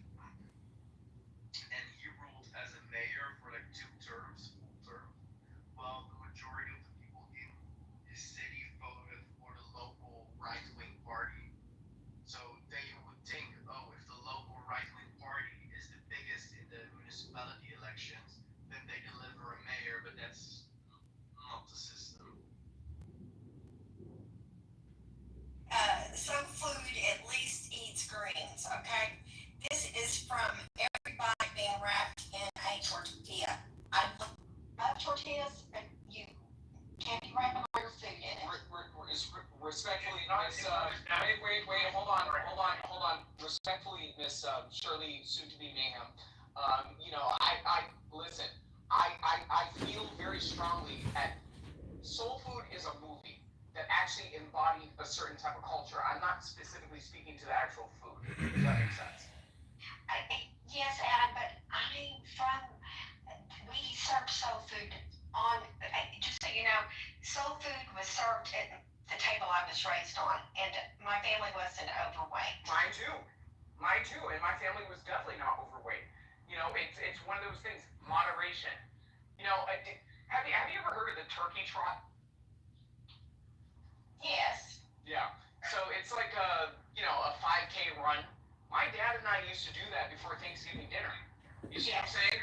So it's kind of one of those things where it's like, people don't have a healthy attitude towards fitness in a way that is acceptable in light of the expenditures that America is spending on fatness. Adam, I'm gonna, my comment to this is, back when I ate soul food, once a week I had fried chicken, chicken fried steak. These were regulars. There was a potato on the table every day, whether it was mashed or fried. But here's the deal.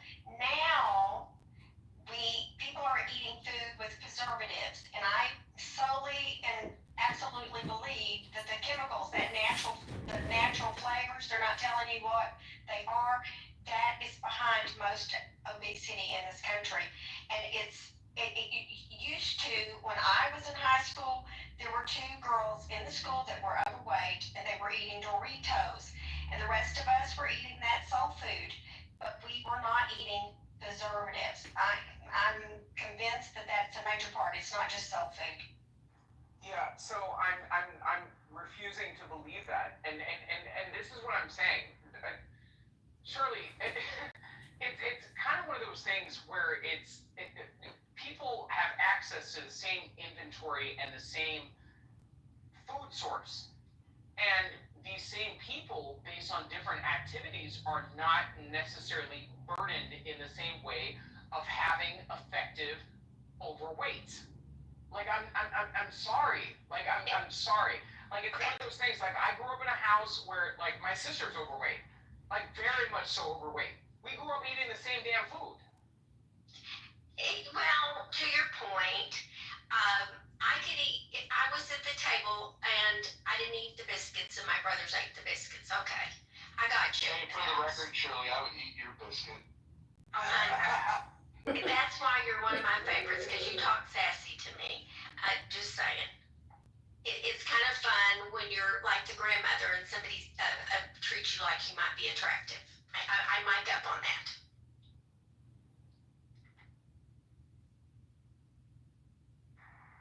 Oh, Miss Shirley, you're gonna have some competition.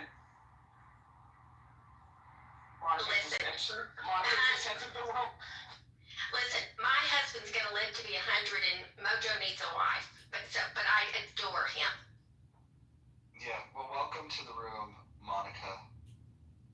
The most attractive, the most intelligent, the kindest, the classiest woman on all of Clubhouse. Welcome to the room, Monica. Hey, I have a quick question because I remember me and Adams did a similar room like this a couple months ago. So apparently, I guess that room's known for its degeneracy, right? So what I'm trying to understand is that room, especially with what went down last night. I guess I don't know if there was other things that went on, but where do cats off in thinking that it's okay that it's okay for an individual or multiple individuals to threaten sexual violence towards another person's family member.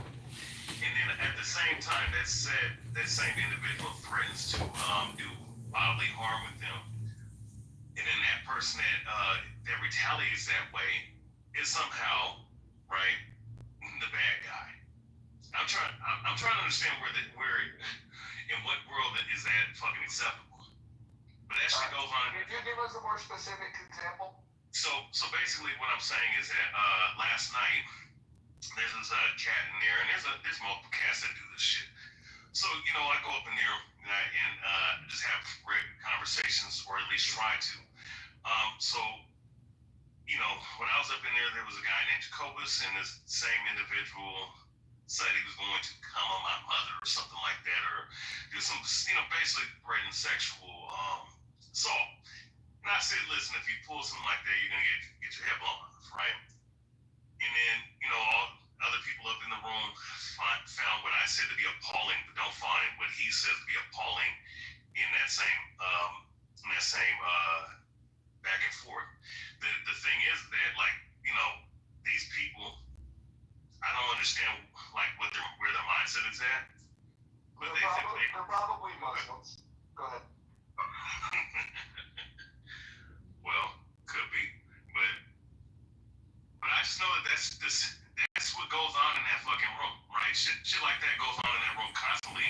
For whatever reason, the mods they listen to this shit, but then think that when I say this shit, or if someone else, hears something like that, is said to them, and they say the same shit, they attack those particular people, but don't get on the people that say that kind of shit.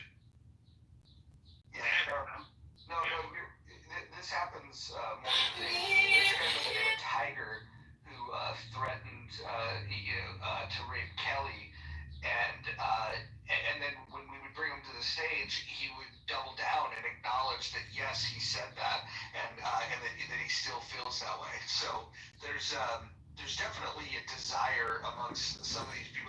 They're very rapey. The question is why do the mods condone rape? But then if you say that you were going to do something to the rapist, then all of a sudden that's where they draw the line. It's basically. Yeah, no, and it's funny because I saw this room title because I was already thinking about doing a room like that to ask, why does chillism condone sexually degenerate behavior like that? And I'm not even talking about being homosexual or anything like that, but just that kind of behavior, of course, amongst other things that you guys are speaking on in this room. Like, that room is just, I don't know, man, it's a lot of weird shit, and I don't understand with Nathan, like, how he doesn't understand how detrimental that could be to him and to people up in that room. You know what I'm saying? Because things can get real, over a fucking audio app or the internet in general. I'm not saying that I'm going to actually go up and do something, but I'm just saying shit like that is the reason why there's problems in this country. Because of stupid shit like that. Yeah, well, stuff can transfer from the app, off the app, and the people that are creating an environment for that, I think that they want that. I think that might even be their goal.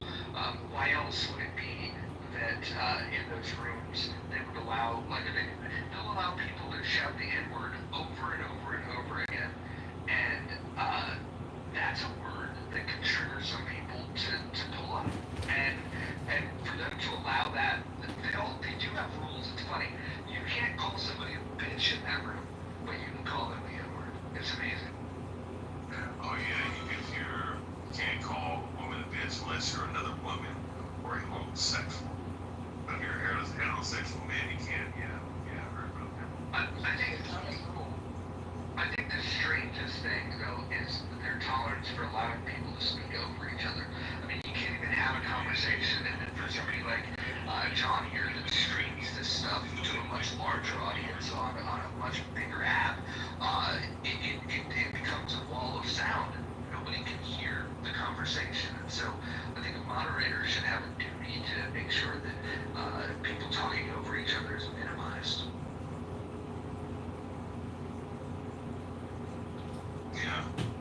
mean, definitely. I mean, that is definitely something that, you know, like when you're having a constructive conversation, people are speaking over each other, definitely, you know. And my thing is, if that happens, then, you know, if that's an issue, then that's one thing, you know. I mean, if you have those kind of issues, those things can be ironed out, but, you know, just, I mean, the high levels of degeneracy, like, on that level, you know, I don't know. I mean, I think that some of these people up in that room are kind of mentally ill, you know what I'm saying? Because ultimately it's just, you know, like you just don't, you know, like, I mean, my thing is, you want to have a one-on-one with that individual, that's one thing, but if you sit up here and try to threaten pretty much sexual assault on somebody, it's a family member, like, that's crossing the fucking line that you're not supposed to cross, man. But I guess, I mean, it is what it is. I mean, it's the audio app, you know, but I don't know, I just find that to be ironic, and I find it ironic that this room is made, because I guess there's some other shit going on in that room that other people are starting to observe, so, yeah, just had to say that. Yeah, well, let's talk to Monica. What do you got to say, Queen? I think that the house rules of Clubhouse White Belt chillism are unique. There's very few houses that I know of have at least a few rules that be mostly consistent and consistent across whoever mods those spaces too. And the joke about men not being allowed to call women bitches unless they're homosexuals, it's because men default to the word bitch for women so often that it's like a cognitive dissonance IQ test to see what other names they can call women aside from bitch. And then they get goofed for 5 minutes or 10 minutes and then they get brought back up. So, Monica, let me ask you this. Why do they allow people to call people the N-word for the kid? Right, it's decent. Well, the theory is it's a mostly free-ish speech space, and they then acknowledge, allow it, and then so then you get to choose, right? Can you tolerate naughty words being spoken, or do you, or you can't? And if you can't, you do it quietly. I actually think there are worse things than calling women bitches and cunts. I think threatening to dox people on the app, that's a shitty thing to do. I think threats of violence that I hear very often from the man who's allowed in chillism and white belts, who has a lot to criticize about white belts and chillism just now, that's a lot. But, you know, to each his own. Yeah.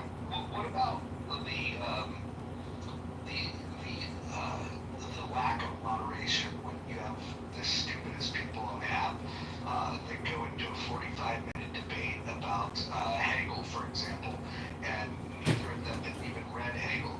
Like guys like Concrete and Ike that don't read source material hold a debate. Basically, they're speaking like 10-year-old kids, and the moderators just sit back and allow this sound wall to take place with no moderation whatsoever.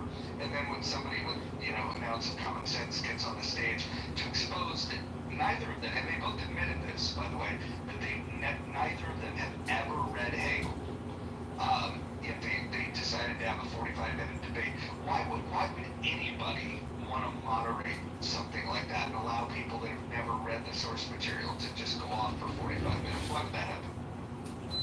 Because they have the power to do so. It's white belt chillism. Just like you have the power to mod this room as you wish, you're the king of your castle in the muff. And you're the queen, respectfully. Not really. But we did have a conversation about, okay, so people who create rooms get control of the rooms. And it's interesting to me how many people have a problem with the room when they have so much power themselves. They can object to the room, they can throw a temper tantrum in the chat, and you know as well as I do, they've got some chat warriors in here or are thumb and finger fussing all over your rooms, and then they can leave quietly. I don't think, based on all is the most egregious when it comes to the crap that gets thrown on on Clubhouse. It's an audio app. People have been very cruel on this audio app. So Monica, let me ask you this: if you were queen for a day and you were to moderate a space and there's people of diverse backgrounds, like what would your rule be about if somebody repeatedly, not just squeezing it in poetically, but repeatedly using the N word and directing it towards people that are in the room? How would you feel about that? If I create the room, Roger, it doesn't happen because Amazing. as you called me quite correctly on it, what is it? What did Roland Fryer say? I have a talent for encouraging civil discussion. And if I don't get the civil discussion, like Andrew and that other guy tried to troll my room about the crime of being white, I enforce my rules. And so, it's the room creator, I think, that has control over the quality of the room. Sure. And so in a room where you're critiquing the moderation of another room, do you think it's fair for me to critique people that would allow people on the stage that literally just interrupt people by calling them the N-word? Do you think that the quote unquote defenders of free speech over there are in the right, or do you think that I might have a point that's pretty irresponsible? I don't. The code of conduct in white belts and chillism is we don't allow doxing or credible threats of violence. So what about calling someone the N-word? You realize that could lead to real world violence, correct? I've been called the N-word in white belts and chillism. But you think that if you had the ability to amend their rules, would you like for example, nobody can say that word in here. If they do, they get removed immediately. And matter of fact, no matter who does it. In fact, even people that even people that claim that I've taken this word back. Like we have a zero tolerance policy on people saying it, whether it's in the chat or okay. And so I'm asking you, if you had your preference, would you rather be in a room where that kind of language is not allowed, or where that kind of language is allowed? When I have my rooms that I have control over, I don't allow it. And do you prefer to be in rooms where it's allowed or disallowed? Well, so you remember Lenny Bruce? Didn't we have this discussion before with about Lenny Bruce? I like Lenny Bruce, and I like the fact. You know where I'm going with that? I like the fact that you can push the envelopes of free speech. I think I do it as much as anybody on this app. I think that's fair.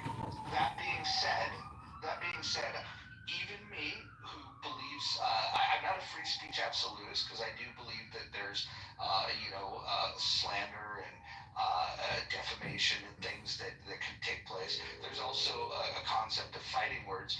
I would say that especially somebody like myself that grew up in an area that had many black people, I know that saying that word is a fighting word, because where I come from, if people are saying, especially if they're saying it to people they don't know, that's not just going to be a fight, that is going to be an ass whooping. And so it's either people that have never been in a fist fight that don't understand real world consequences for these types of things, or it's people that do and they want the violence. And so I guess my question again would be, in particular to that word, do you think it would be a good idea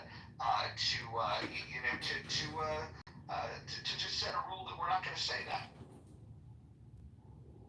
Roger, I'm so puzzled by this conversation, and I'm not being facetious or sarcastic or anything, I promise you.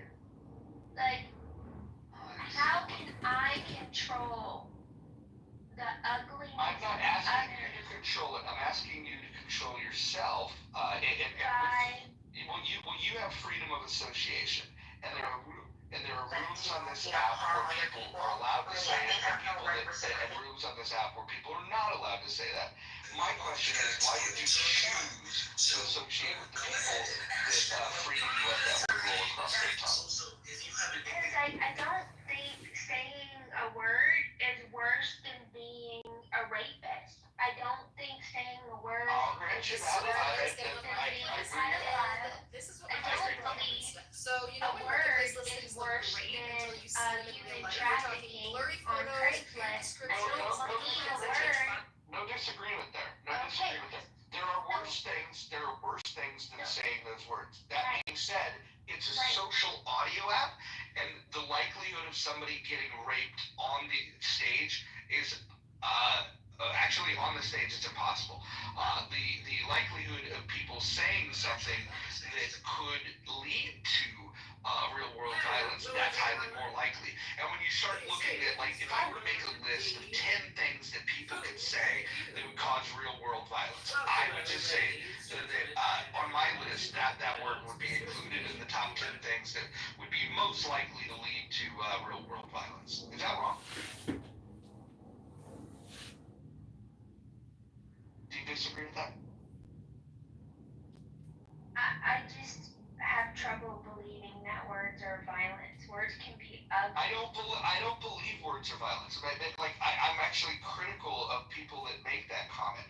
What I would say though is that there are words that can lead to violence, but more importantly, if you're trying to send an invite out to the world to say, hey, here's a place where people can get together, freely express their differences, and talk about their ideas, wouldn't it be a good idea to make sure that you don't turn people off right at the get-go by allowing the type of language that derails a conversation? And that would be one of the terms that I think does precisely that.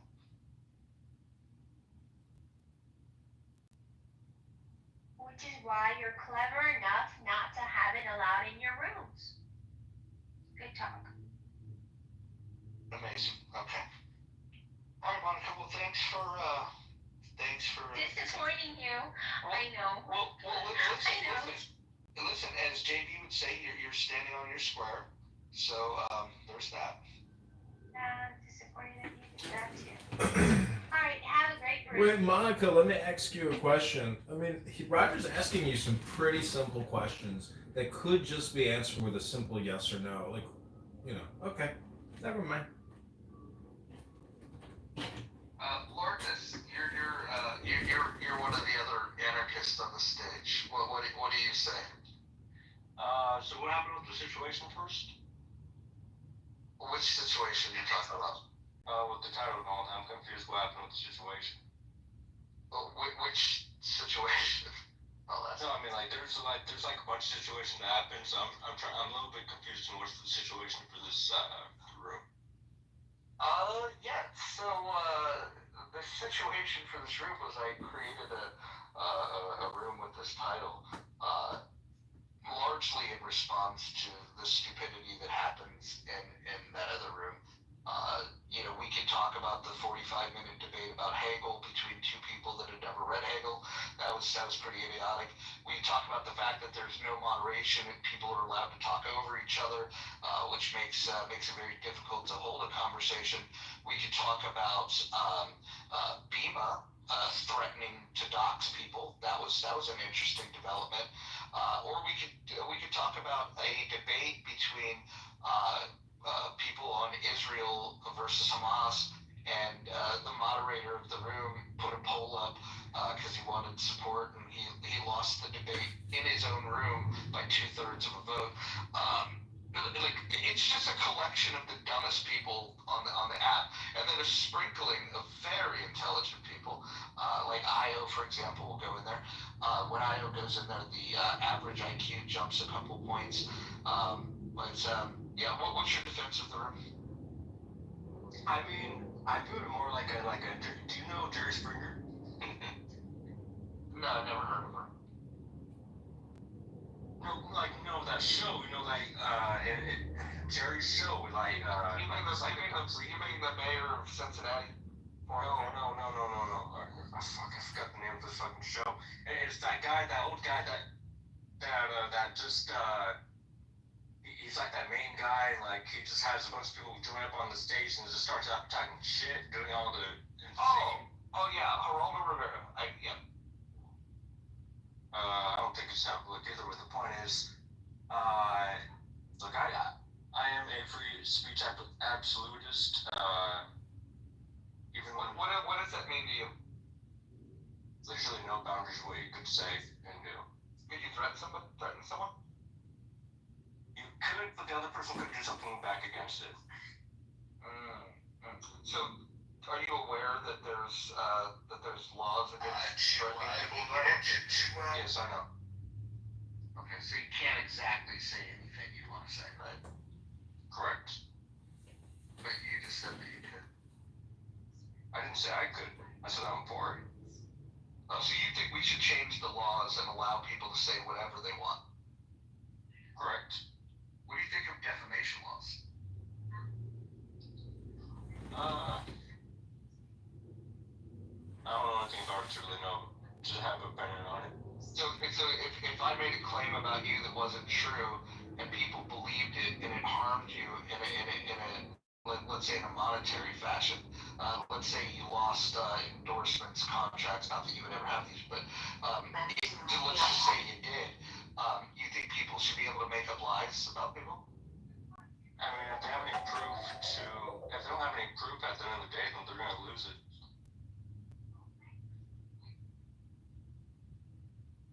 Can we go back to this talk show host? Tell me more about him. I mean, it's like no show. I don't know, it's just like a really old show that this guy invites a bunch of random people. It's like Eric Andre mixed with this other guy. Like, it's a very chaotic show. And it was called? What was it again? Jerry Springer? Yeah. Wasn't he the mayor of Cincinnati? I don't know. I don't know who he is exactly or anything like that. All I know is this is a very chaotic, insane show. Lord, I mean, it was pretty Lord Nas, I don't know if you're aware of this, but he's Mojo knows who Jerry Springer is, dude. Can you not pick up on that? I mean, you're expecting me to believe Mojo if I don't know him, so... Lord, let me ask you this. Do you spend much time in chillism? Here and there. I'm usually just listening in. Would you call yourself a regular there? Not on the stage. What do you prefer, chillism or this Jerry Springer fellow?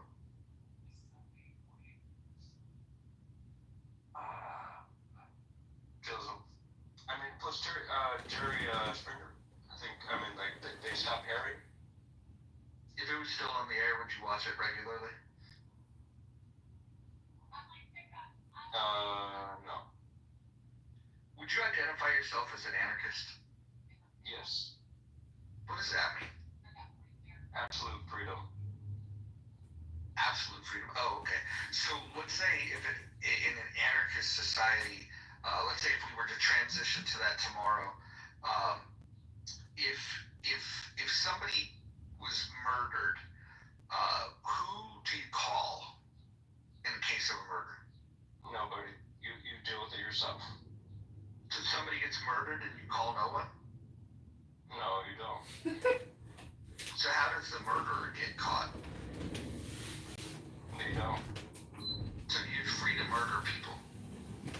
I mean, you're free to do a lot of things. You're free to buy any sorts of weapons. You're able to create your own form of technology, corporation, control that territory. It's a free for all. You're able to do whatever you want without any form of restriction. And including killing people. Again, it's the ideology world of the true, literal free for all. Do whatever you want to do, live life that you want to live. Okay. Alright, so hold on. I wanna let's try to make this real. Let's say you have a loved one. I don't wanna say mom, dad, sister, brother, whatever, but you picture the loved one. And let's say something terrible happened to them and they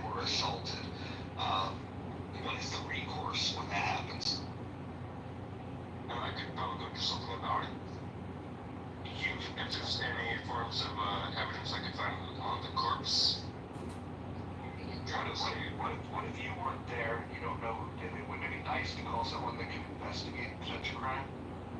Let them do all the work. No, I'd rather go find the person myself. So you were an investigator, no? No, I'm just saying I'd rather do whatever it takes to find the person that fucked up whoever I found or some friends or whoever I know. Feel that you'd be wise to outsource this to somebody that's good at investigating, maybe? In this society, you can't pay people to do it. Let me ask you this. The transition from a constitutional republic to anarchy, how do you see that going down? How does that transition happen? There's only two ways of going about this, either through a civil war, which is highly doubtful, because either way it's going to be a two-sided civil war, or a World War III mixed with civil war. Okay, so the only way to get to your preferred system of governance would be through a world war, a civil war, or a combination of the two. Correct. And this is your preference. I mean, like, in the beginning it's going to be bad and all that, but hey, in the future it's perfect. It's perfect, but you can't call someone that helped you find a murderer? Repeat what you said. You said you wouldn't be able to call anybody to help you find the murderer. How would that be better? No, because then you could hire people to go find them, or you could do a lot more. I mean, you could do it yourself. You can hack into security guards. Lord Nas, can I ask you a question? I just want to know what, I like the expression, there's not a speck of dust out of place in the whole universe, implying that everything is perfect just the way it is. What makes you think that you're 100% sure that, your better option is truly, just not ridiculous? Because if everything is already perfect, why do you think your new, your ideas are better than what's already happening? Because people still have problems with your ideas or belief system. And if, let's say, people chose to leave this country, right, where would they go specifically, right? We don't have the technology for space travel, so we're not able to go to other planets to create this type of ideology yet. There's not really any islands that are the size of Russia, China. Not really. So there isn't really any other territory or land that anyone could create their other ideologies. Wait, can you hold on one second? I want to do another quick diagnostic here. I like to do this in a lot of Mojo's rooms. What is 100 times 1,000, Lord Nas? Again, the question is, what is 100 times 1,000? Thank you.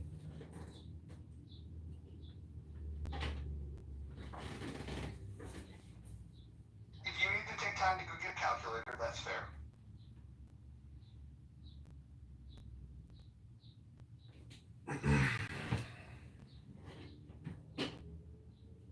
So again, the question of Lord Nas is, what is 100 times 1,000? Can you give us that mental calculation if you can? 100 times 1,000. Can you do that in your head? Because can you do that, Lord Nas? Do you know what it is? Yeah. Okay, what's 100 times 1,000? Alright, what's up the echo? What'd you say? You got an echo? Okay, so, I like to point out to people in Clown House that if you've never realized, what a fishing net is, and what a fisherman is, and what fish are, and what a spider is, and what a spider web is, and what a fly is, you have to figure out sooner or later who you are, where you are on this food chain cycle, and why you're on this app having endless conversations with people, who can't even tell you what 100 times 1,000 is. It's just a quick diagnostic. But what's up the echo? John.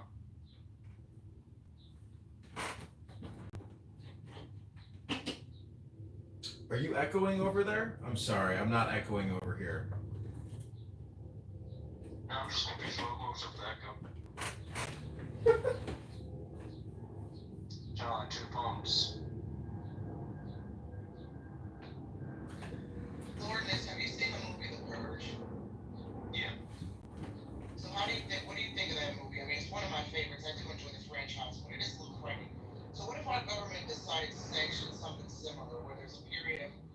once a year, all criminal activity, including murder, robbery, etc., kidnapping and rape were legal. I mean, that's your ideal future, or would you be down? It's not going to be like that. I mean, in the beginning, the very, very beginning, it's going to be like that. But over time, people are not going to be killing each other nonstop every fucking day or second or all that. Now, you're going to have disputes. You're going to have problems on land or territory. Different ideologies having conflicts amongst other ideologies. Obviously, that's going to happen. But in the very beginning of this ideology, yes, it's going to be like the purge. But over time, it's not going to be like that. Well, why are you so convinced that the murder? I mean, this is a nation of wild ones, right? Why are you convinced? Why do you think that over time the murders will flow? If in the beginning folks could get away with robbery, murder, rape, kidnapping kids, etc., and there's no one to check them, no law and order, just a chaotic free for all, why would they stop? I mean, well, then with that hypothetical, then I guess it would be like a band of cannibals. Then I mean, at that point, yeah, those people wouldn't really stop at all. But Lord Nas, was the French Revolution anarchy in action? Do you think the French Revolution was anarchy in action? What do you think? Wait, let me answer NY's question first. So I mean, there could be some people that could stop, let's say, like a band of cannibals. It could be. Either if they really want to do something about it, or they're paid to do it. I don't know if you saw the series, The Purge, but there's the Purge bus, the blue bus. There's a church a couple blocks away from me. They have about a dozen blue buses. I call them the Purge buses. I'm convinced that the Purge, ground zero of the Purge, is going to start at this church because of the blue Purge buses. So I'll keep you notified in case we need a hero to save this community first. Alright. We got a new poll John, up. what's your... Lourdes, we got a new poll up. You might like one of the choices. Which is what? Look at the poll up above. There's no poll. Oh, you haven't updated the app then. I'm gonna do it right now. Awesome. Ladies and gentlemen, this was Exhibit A of Chillism Regulars. So I was in Chillism earlier. Go May I ahead. ask a question? I know I will regret it because Paula, you may ask a question. Go ahead. Lourdes, are you basing your thoughts on Mikhail Bakunin, or is that something that you concocted yourself? He's downloading the app. Alright, this is new. Alright, let's see. So before he answers that and answers the survey question, Mojo, I announced to the Chillism Room earlier today that tomorrow we will be live streaming them and providing, live play-by-play feedback and doing analysis of them live. So I'm hoping that by trying to organize the community organizers, we'll actually get them to stand at attention and do some, maybe thought-provoking conversations. They'll be more academic, they'll be more professional. And so I hope, our Anon surveillance program will actually bring some personal responsibilities to these rooms. Not only Chillism, but also politically correct. So, thank you. Well, those are not the only ones. I think healthy debates needs monitoring. And if the others want to monitor this room, that would be fine. But I think that this Anon surveillance style that we're going to aim for is going to allow us to take the best and worst of Clubhouse, play the clips here live, and then have a discussion about what they're talking about. I think moving forward, tomorrow we have a brand new, brave new world of Clubhouse. It'll be a new style of content, and I hope everybody's here to enjoy it. Thank you. Can also add with that too. I mean, it's good in a way of getting people to share their viewpoints instead of hiding in echo chambers and enclosed. Could you please answer my question now? I mean, do you know? Oh, go ahead. Yeah, I didn't. I wasn't here. I was updating the app. So go ahead. Yeah. Well, who is? Do you know who is Mikhail Bakunin? No? And No. you base your thoughts. Okay. So he's never read Proudhon, he's never read Bakunin, he's never read Spooner, he's never read Murray Rothbard, he's never read any of these things. I'm gonna put my ideology in the chat. So I mean, how do you base your anarchism on if you haven't read any of this stuff? I mean, this is my question. Alright, so I asked ChatGPT what would be a specific ideology name for all of the things I've listed in a list of what I look for in a specific ideology.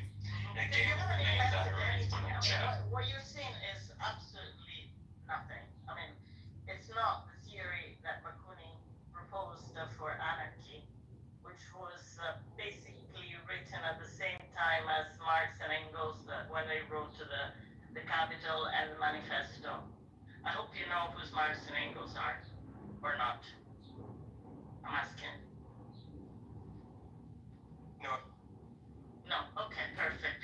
I rest my case, Mojo. I think I know. Thank you for bringing clarity to this. But no, I think you get it. But you have to understand, right? Like Lordness he's not even the worst of these offenders. Like, at least he's standing up here and saying, hey, this is what I believe. It's not based on anything he's ever read, but we shouldn't be surprised about this because the people in Chilism, they literally have debates and claim to be experts on things they've never read. I don't know if you've heard me talk about Ike and Concrete that had a 45-minute debate about Hegel. Come to find out, neither of them had ever read Hegel. And then when they got drugged for that, their response to that is that you can be an expert in a subject without reading it. You just need third-party information. That was their claim. So talking about the ethical state of Hegel, it's like, probably it's something nobody in Chilism have any idea of. Am I correct? Well, I don't think it's fair to say nobody because what's interesting is there is a mix of, for example, Eric, I don't know if you know Io, I would argue is probably the highest IQ person on the entire app. If there's somebody with higher IQ, I just haven't bumped into him. The guy is like literally a fucking genius. And he goes in there, my guess is to just see how far society has collapsed. That would be my guess of why he goes in there. So there are some intelligent people that pop up in there. My queen, Monica, she goes in there. And then Brad goes in there and yells at people sometimes. I think Atlas has even gone in there to yell at them from time to time. But this is look, I never claim that we have the smartest people on the app in here, and certainly we don't have the smartest people in society in this room. That is never going to be my claim. We have what we have, right? For fuck's sake, we have Brent on the stage, right? For what it's worth. But what I will say is that they have found it's like the Pied Piper. They are leading all of the dumbest people to that room. Doesn't mean that the whole room is dumb. It just means that the dumbest people on the app will find their way to that room. It's very amazing.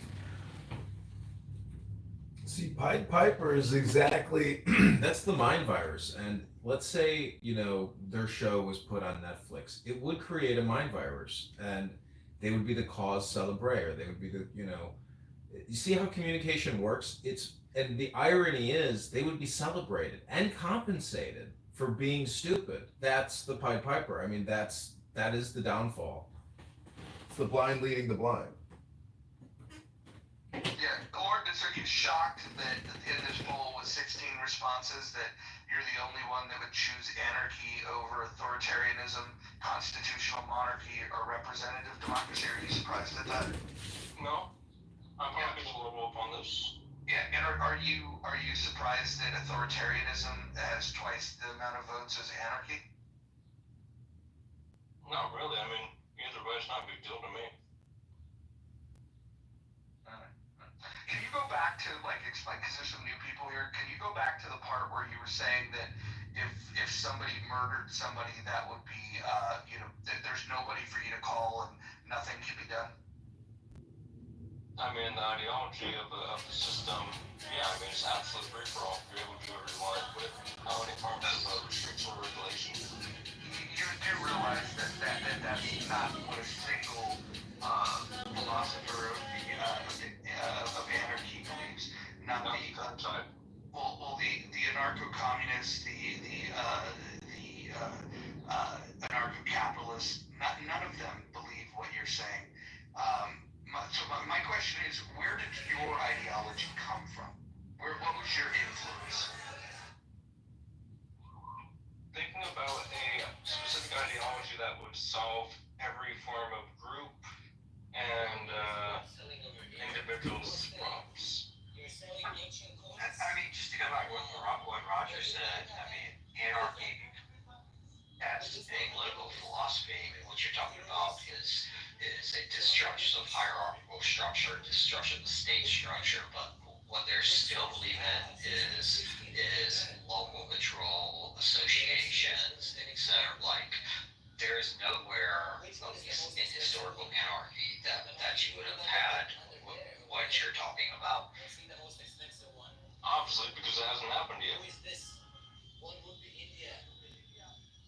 But nobody thought that should be what occurs. Just pure state of nature where it's a free for all and you can just murder anybody. Like, nobody thinks, nobody conceptually thought, hey, that's what we should go for. It was more, we don't think about centralized state control. We think it should be controlled on the local level through voluntary association. I mean, it's a weakness. Like, how it would actually work, the intellectual structure was there. That's always been a problem with anarchism, but nobody thought what you're saying besides you. I mean, that's fine. I'm not trying to be like everyone else, just be a follower and shit. I don't know, with your ideals, from what I'm getting from you, it sounds like the Star Trek hypothetical ideology, which honestly is unrealistic in comparison to what I'm saying, from my perspective. I mean, each is on, and people can call what they believe is political philosophy, whatever they want to call it. I'm just pointing out that what you're saying is anarchy has no real connection to the historical kind of intellectual strengths of the anarchist movement. So, I mean, is this just a book club? Honestly, is life best lived if it's lived as a book club? So can I just ask the room a question? Can everybody maybe just say their favorite book? If we could go around and just everybody say, this is my favorite book. I'll start. My favorite book, it's a simple one. It's called The Four Agreements. It's a good book. It's a short read, and I think if people read it and tried their best to live by it, the world would be a better place. Next. I'll go next. My favorite book is The Biggest Secret by David Icke. It opened me up to a lot of more of my other favorite books, but I think people read that book over, man, and get a good insight on where the world is headed to, because everything he predicted is happening. That was like 25 years ago. Serendipities? Okay, sorry. I'm just going to PTR order as I see it. Actually, maybe let's go. Some people might be away. Paula, go ahead. I would say that it's a toss-up for me with Candida by Voltaire and On Human Nature by David Hume. Very nice. I would have to say either The Spook Who Sat by the Door or The Alchemist. But then again, I'm also really, really obsessed with the Game of Thrones book series. Have you ever read the book Angry Black Woman's Guide to Life? No, I'm not familiar with that one. I haven't read it either, but it is currently the book that is sitting in the guest bathroom right now. I always like to put a book out so when people are guests, if they have to unload, I want them to have reading material, and I just think it's funny to have that book there. You got a lot of black women as guests, huh, Roger? Okay, I see. Yes. I would say War of the World. worlds. War of the Worlds. Okay. All right. All right. Interesting. Back when Clubhouse was at its heyday, there was a room, probably had like 2,500 people in it, and people were just going down the list doing this, mentioning their favorite book, and there was a lot of repeats, in a room like that because there was a lot of people. But the one that comes up quite a bit is the Bible. A lot of people say if you're only going to read one book, you should read the Bible. It gives you a lot. It gives you murder. It gives you mystery. It gives you a code to live by if you choose to. I'm not even a Christian, but I think that I would say that the Holy Bible is a must read for people. I would recommend it. But wait, I thought you viewed the Bible as like a book of fairy tales or something. What did you call it? No, I called it Torah fan fiction, but I also believe that in this Torah fan fiction, there are good rules to live by. I like when Jesus was asked, how to get eternal life. He said that he didn't come to he didn't come to erase the laws of Moses. He came to fulfill them. And he said that the two greatest commandments are to love God and to love people. And if you do those two things, you will fulfill the law. So I really appreciate Jesus simplifying things because in the Torah there are 613 rules. Christians don't do enough inventory of a list that long, so they shortened it to the 10 commandments. There's actually 613 commandments, but that's fine if you needed to make a top 10 list. And that was before David Letterman made top 10 lists popular. So shout out to the Christians for making a top 10 list. Yeah, I wanted to say one of my favorite books in the Bible is Corinthians, and this is the verse from the 13th chapter. It says, "Love is patient. Love is kind. It does not envy. It does not boast. It is not proud. It is not rude. It is not self-seeking. It is not easily angered. It keeps no record of wrongs. It always protects, always trusts, always hopes, always perseveres. Love never fails." If people on Clown House really had that type of attitude, this would not be a toxic app.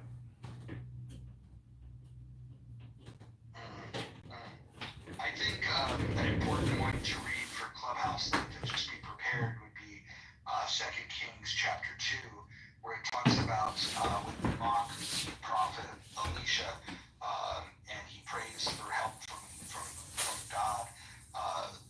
Two bears appear from the forest and they maul 47 children.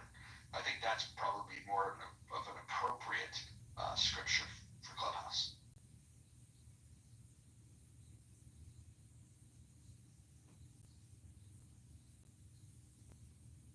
Let's get back to Lourdes and this anarchy thing.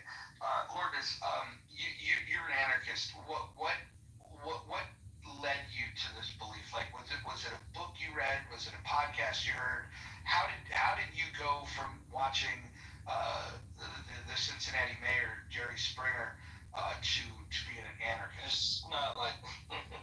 It's not like that. But look, it's more of, at first I guess I was doing some type of simulation on a game called Stellaris. It's like an ideology type of game, a space ideology game that you're testing out different types of ideologies and seeing how they progress and all that. You're seeing it from like a very detailed perspective of different story arcs and all that. Just looking into like a full-on in-depth simulation of how a ideology could form and progress in a massive scale. Hold on.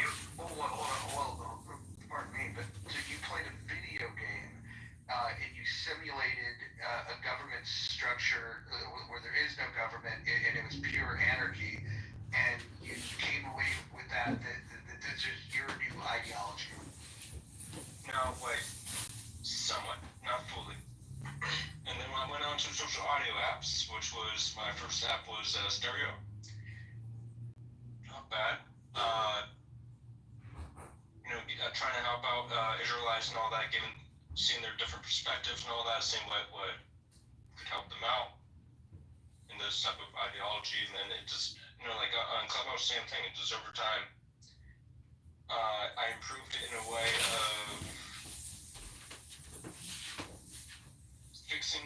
It's just an ideology that would fix all the different groups and all that. Like not fix them, but more of improve their groups and all that. Let's say if Israelites, right? Hebrew Israelites, if they were to have their own form of territory and lands. Hebrew Israelite? Wait, hold on. Hebrew. Yeah, you don't know about the The black Hebrew Israelites? Yes. Do you know that they're neither Hebrew or Israelites? But that's what they call themselves, okay? Yeah, but they're just a knockoff Jews. Either way, the point is just. Or do you realize that that's just Scientology? That's what they call themselves. That's what they call themselves. I can call myself Superman, but I mean, you can. No one's stopping you. Do you actually speak Hebrew? No. No one's speaking either. Isn't it weird to call yourself a Hebrew Israelite and not speak Hebrew? I never asked them if they did. I do. That's the difference. I do. I ask the important questions. I ask the Muslims if they support Hallelujah, and I'll ask the black Hebrew Israelites if they speak Hebrew. I guess the point is just more for all of these different groups and religions, corporations, so they can have more control of land, territory, create their own proper laws, regulations within their controlled territory. The neutral territory, obviously, it's a little bit more isolated, but beneficial in some different forms of courtesy. Like nobody really speaks English. Like people say about the ancient Hebrew. It's some scholars. When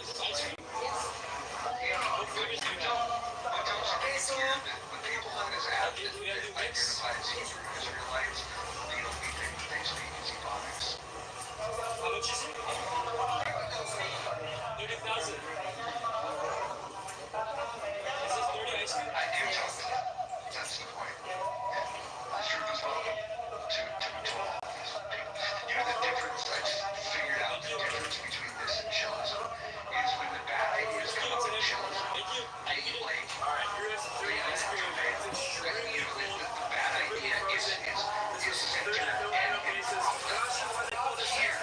ideas are interrogated and we try to get to some symbolism. We ask questions like why do you believe we and then we point out some of the problems that go along with these ideas. But you can't expect good, high-quality dialogue in a room where the moderators will allow a 45-minute debate between two people who don't know the source material that they're debating. That's just the thing we're dealing with. At least in here, if I were to say, hey, John, do you want to have a debate about Kant? He's probably read it. Powell has probably read it. We can have a conversation about that. I'm no expert on Kant, but I have my thoughts. I have read some. I can have a limited conversation about Kant. But these guys are reading something that's far more dense, or they claim to. And then when called out on it, they acknowledge that they had never read it. Like, Hegel's a tough read. I mean, I don't blame people for not getting through it. What I do fucking condemn is the people that haven't read it, that decide that they're an expert on it and want to have an argument about it. It's very weird. That's better than an argument. I was into this for 2 hours about thirsty. And Brad was involved in the argument. It was actually a heated argument. It was like one of those joking shit. They were literally in a heated argument over 2 hours about fish being thirsty.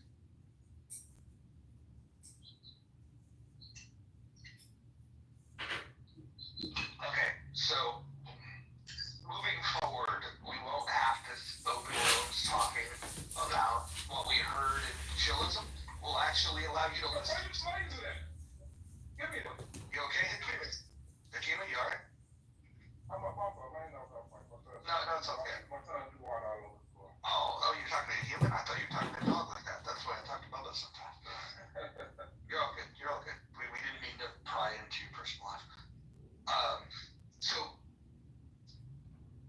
Hampshire, thanks to our friend, future Congressman John Kitover, we are going to stream rooms such as Chillism or Politically Correct and other rooms, Healthy Baits, for example.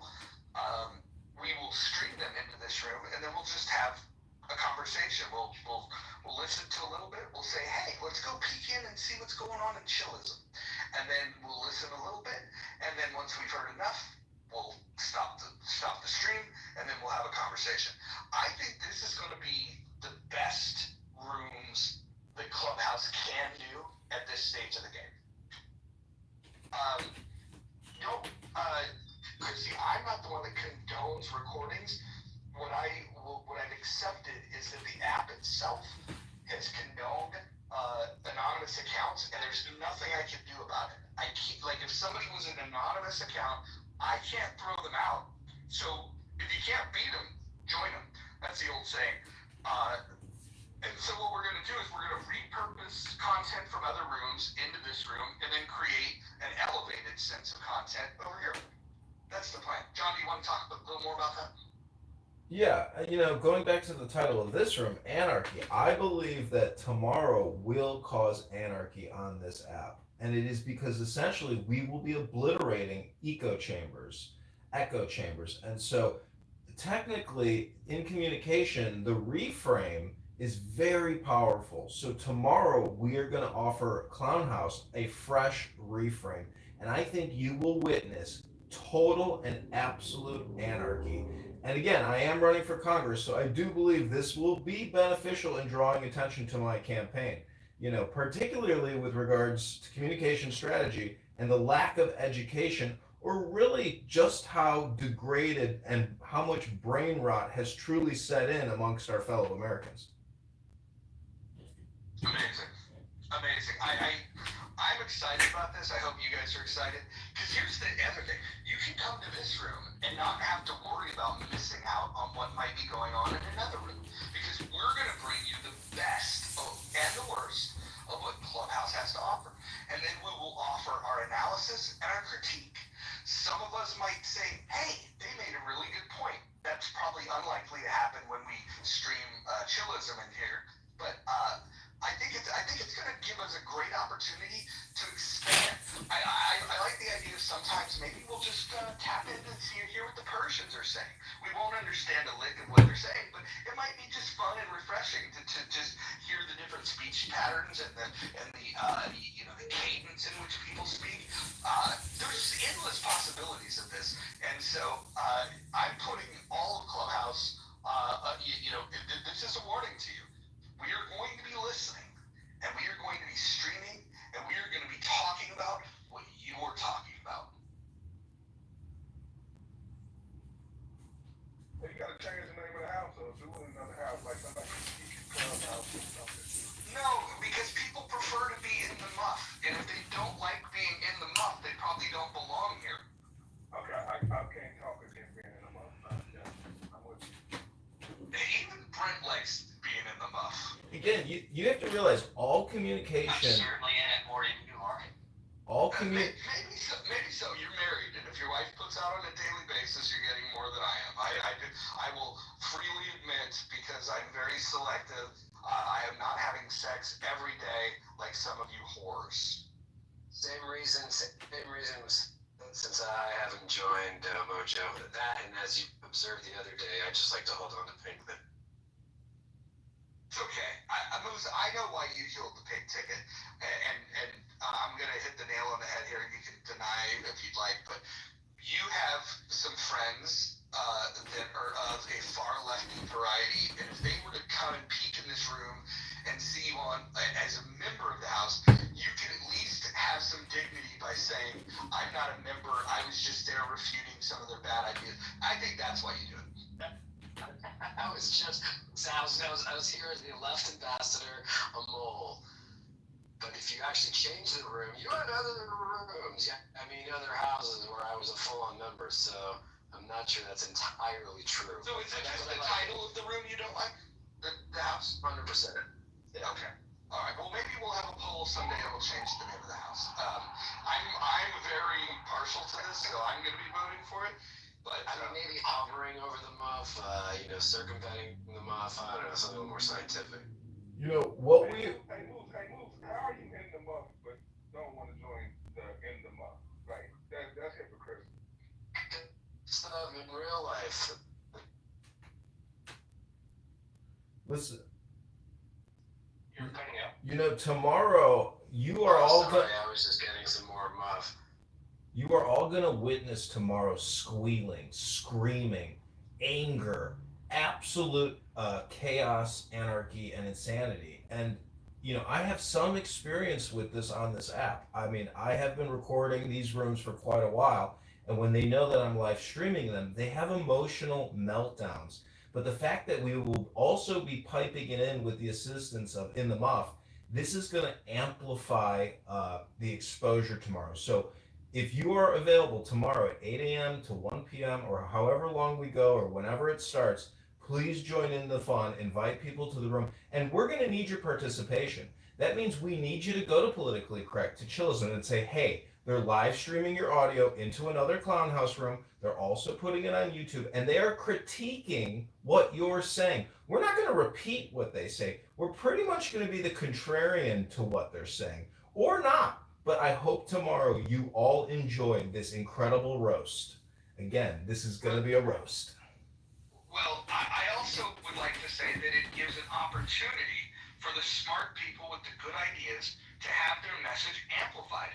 Maybe, just maybe, this could be the instrument that causes people to have better conversations.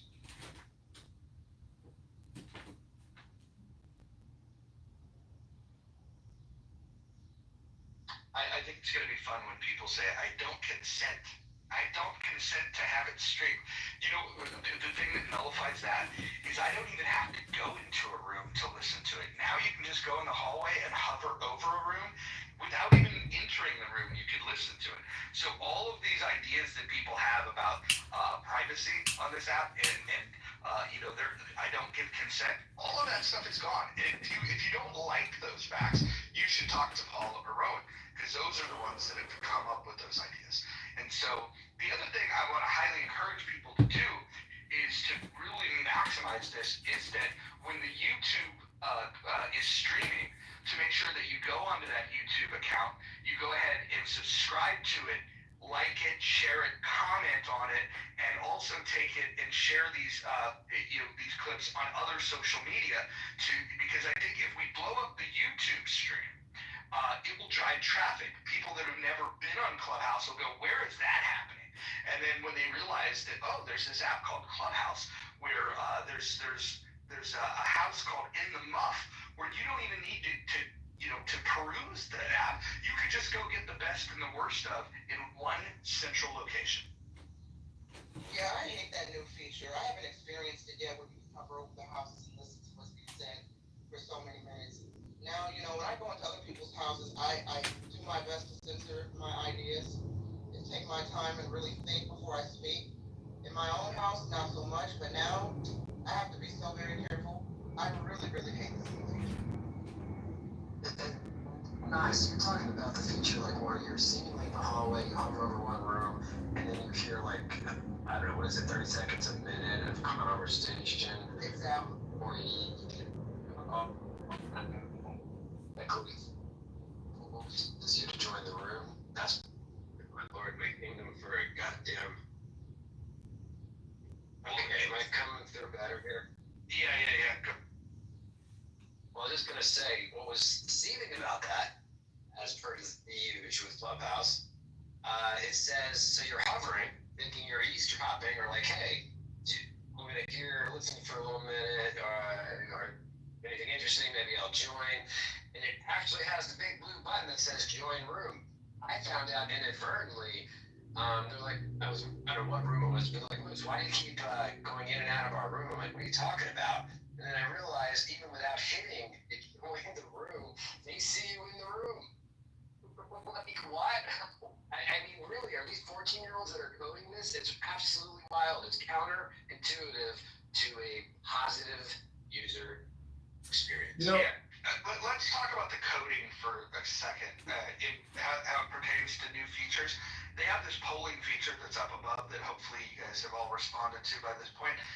If you do the math, it adds up to 102%.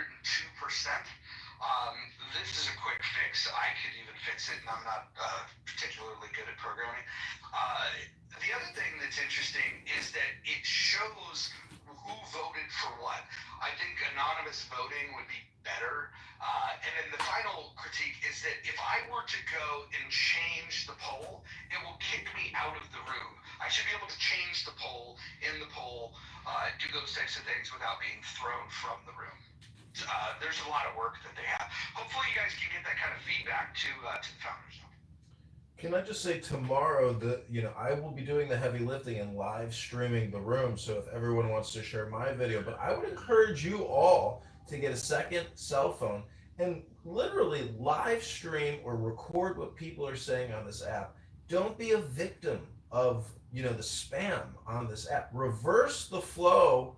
Hopefully we can organize and monetize. But I think that if we are going to change America, this is actually could be a great butterfly effect platform to do that with. And if the founders of this app shut down what we're doing, well, it doesn't matter to me, because apparently you could just keep creating accounts. So even they are exhausted, I think, with all of the gossip and all of the reporting. And Anonymous was a response to essentially take the responsibility off of them from people making recordings of what people like to complain about that are unrecorded rooms. So again, they deferred that liability and took that responsibility off of their plate.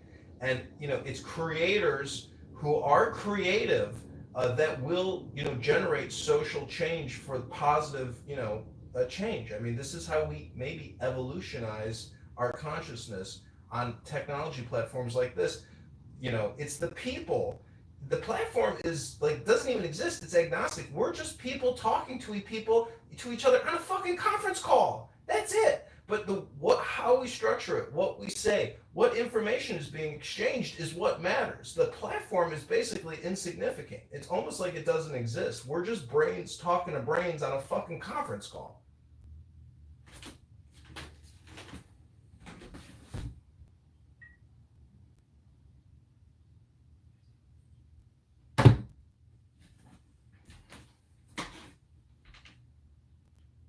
So just say time is very important and what we say matters. So hopefully, even, the term anarchy is going to breed a collective organization, that helps everybody. Utilitarian type of, raising of all ships.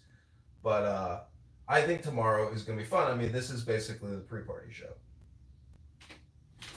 Well, make sure you tap into that room full of rats led by White 100. That should be an interesting, chaotic conversation.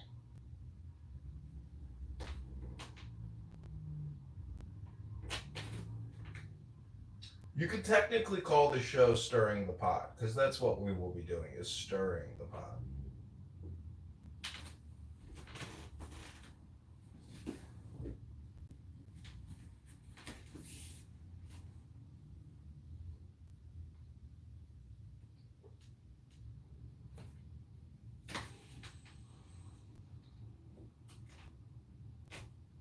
Well, it definitely sounds like it's gonna be fun.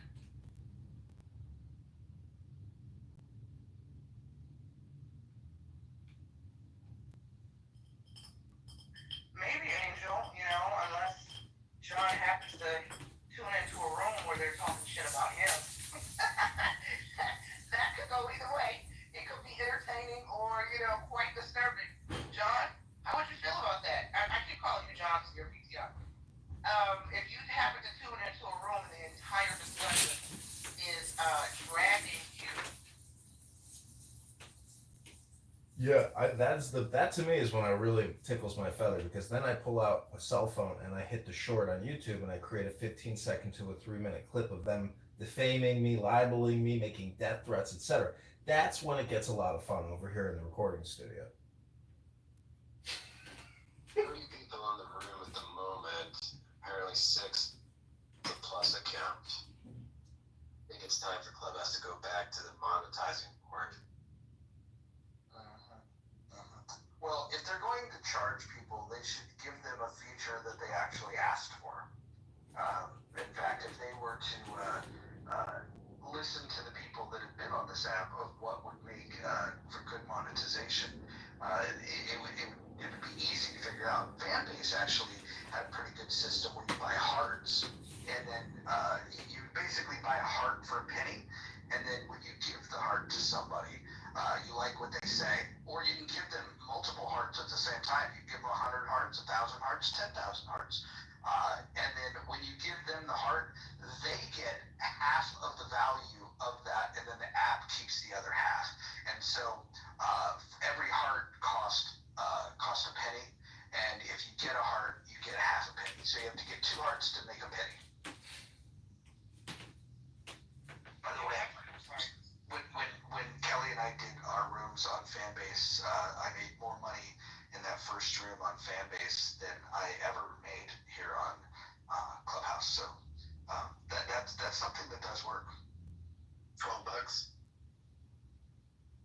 No, I made on the first room I made over $60, and on the second room I made like $30-something. So combined, I've been on that app 3 times, and I made like just a hair over $100.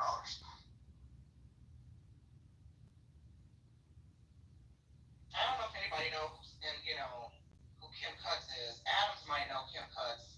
Oh yeah. Yeah, I joined Fanbase. I don't really go over there, but if she opens a room, I'll go listen to Kim Cutts. When I first joined Fanbase, I think I had about 1,000 hearts, and I'm down to maybe 100. I give all my hearts to Kim Cutts. Did you say Adam? I don't fuck with the ghetto.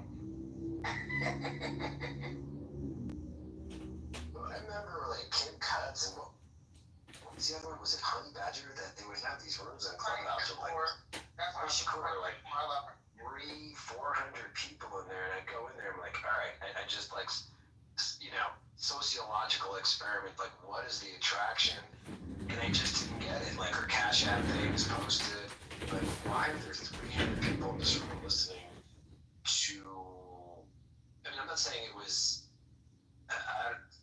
To each their own, I guess, at the end of the day. But I was trying to just understand what some influencers do to attract the folks that listen to them. It's bizarre. Hey, John, are you set up where we could test out this streaming feature now?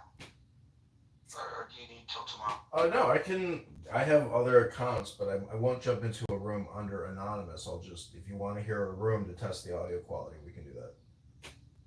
Yeah, I want to see if we can test. Let's go peek in at the 13 people that are in chillism. That would be fun. Wow, 13. They're actually over double digits. Yes. See, the great thing about this is I'm not the only one who has to be the person who can participate. If anybody here has another device and you got good audio quality, feel free to speak up. This is a collective effort.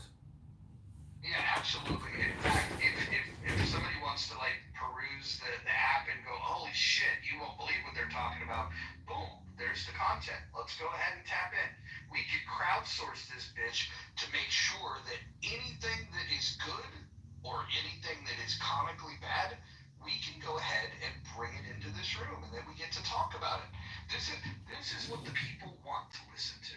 They want to make sure they're not missing. That FOMO thing is real. The fear of missing out. You can't be here and there, but starting tomorrow, you will be able to be everywhere on this app, everywhere, all at once.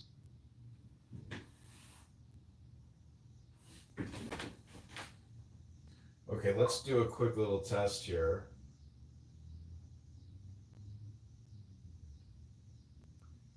So we are going to play. I don't consent to being recorded.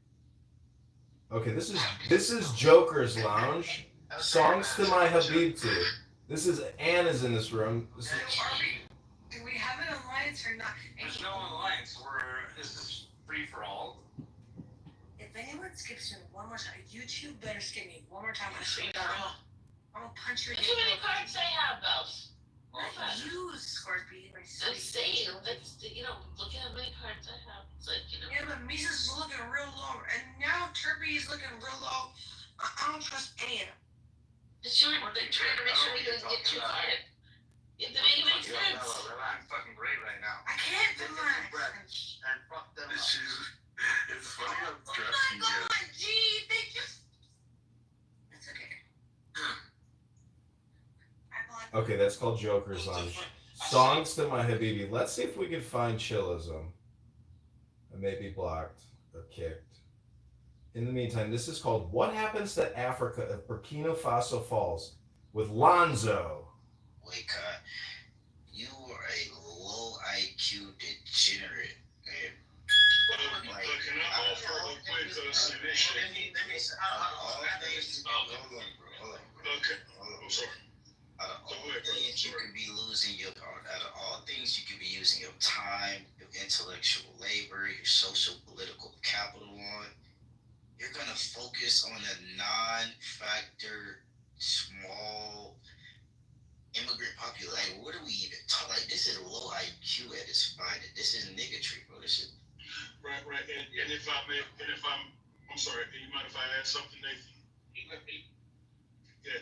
Well, I think, Sister Pretty, we also have to realize, I don't know if you're involved in activism or community activism in your city or community, but yeah, Black folks have always protested against white businesses. In fact, during the George Floyd and even the Michael Brown in St. Louis, they shut down entire shopping malls, during the holidays, because as you know, the verdict for Michael Brown came down in November. So They kicked me. So this is where Anonymous comes into play, where live streaming that type of content and then providing feedback or just being shocked into what they're saying is the real value of Anonymous. And this is why anarchy and chaos, will proceed from this scientific experiment. Amazing. Wait, John, what room was that? That was the chillism room? No, that's Lonzo's room. Oh, got it. Nonsense, the Haitian guy that likes to speak for American blacks. Yeah, I think I'm following him. Okay, I give you chillism. This will be 60 seconds of chillism. Yeah, exactly. What's up, Mark? So answer a question. Oh wait, neither do you. Was that a good thing? Mark, you want to take over? You want to ask a question? You may have to throw him in your blender. I'm sure you will. I would like to present what I interpret why he was talking about genetics. Hold on, brother. There's like 8 things happening at once, and It's three. You're right. It's three. he's getting away with a lot of things right now, and I want to call out. I just asked you about your feeling. So no, brother, no. You did something, and I want to point it out. What It's did I very do? important to the Is this your conversation. humanity that you can explain what I did? Because we know it's flawed. Can we get him down for just a second? No, that's not gonna happen. That's definitely not gonna happen, bro. I'm not doing anything wrong. I'm not breaking any rules in this house. Make your submission. I'm not breaking any rules in this house. Nathan, anybody? Can I get Oh my God, he's calling for help. He's calling for help. Why do you need so Can I much get a bulletproof vest? I cannot contravene the rules of the house. Yeah, I'm trying to contribute. Yeah, I'm trying to contribute to the conversation. What you could try to do is, because a lot of people do it, but this was pretty smart. You can try and get Mike to break the rules. So I don't know, maybe try and get him to talk about either kids or call a woman a bitch on stage. So if you can quickly pick a woman into the room and then tag out her like Mike calls you a bitch, but then he doesn't look at her or something like that. Like these are the ways you can bait him into it. Like quite difficult. I'm not gonna lie. Okay, that's 60 seconds of chillism. Now, I think at some point you have to have some self-reflection. Say, is it worth it? Is it worth it to come here and to listen to these meaningless conversations of brain rot? Is it worth it? That's my question I want to ask you. Is it worth it? maybe that could be the title of the room. Is it worth it? Nelson, has anybody been on Chatter? Nelson's gone absolutely psychotic. He begged me to come over. Every time I talk, he throws me out. He has gone absolutely psychotic. A number of my colleagues, we won't even go in there anymore. Has anyone been over there recently? Yeah. No, Yeah, it's crazy. Some kind of financial Crazy. It's crazy. You know, I encountered Jennifer Lopez's, makeup artist, which is very strange. Very strange. Very strange. I haven't been there since Jonathan Bing ruined the app. So I left when Jonathan Bing ruined it. They are literally putting guns out when they talk, and they're threatening each other with guns. It is, I mean, I don't want to be there at all, but something's about ready to come down that's not okay. It's, and when I heard someone say they don't fuck with the hood, that's exactly what Chatter's turning into. And Nelson is really, he's so triggered by me, it's insane. And I tried, and if anyone else has had a negative experience, I support them in speaking out about it. Well, that's interesting because when the app first launched, Nelson touted it as being the opposite of Clubhouse. No ghetto, no ratchet, no threats, no violence, no calling people out in the headlines, no doxing. So to hear you say he has now gone down the rabbit hole of fuckery, I'm amused.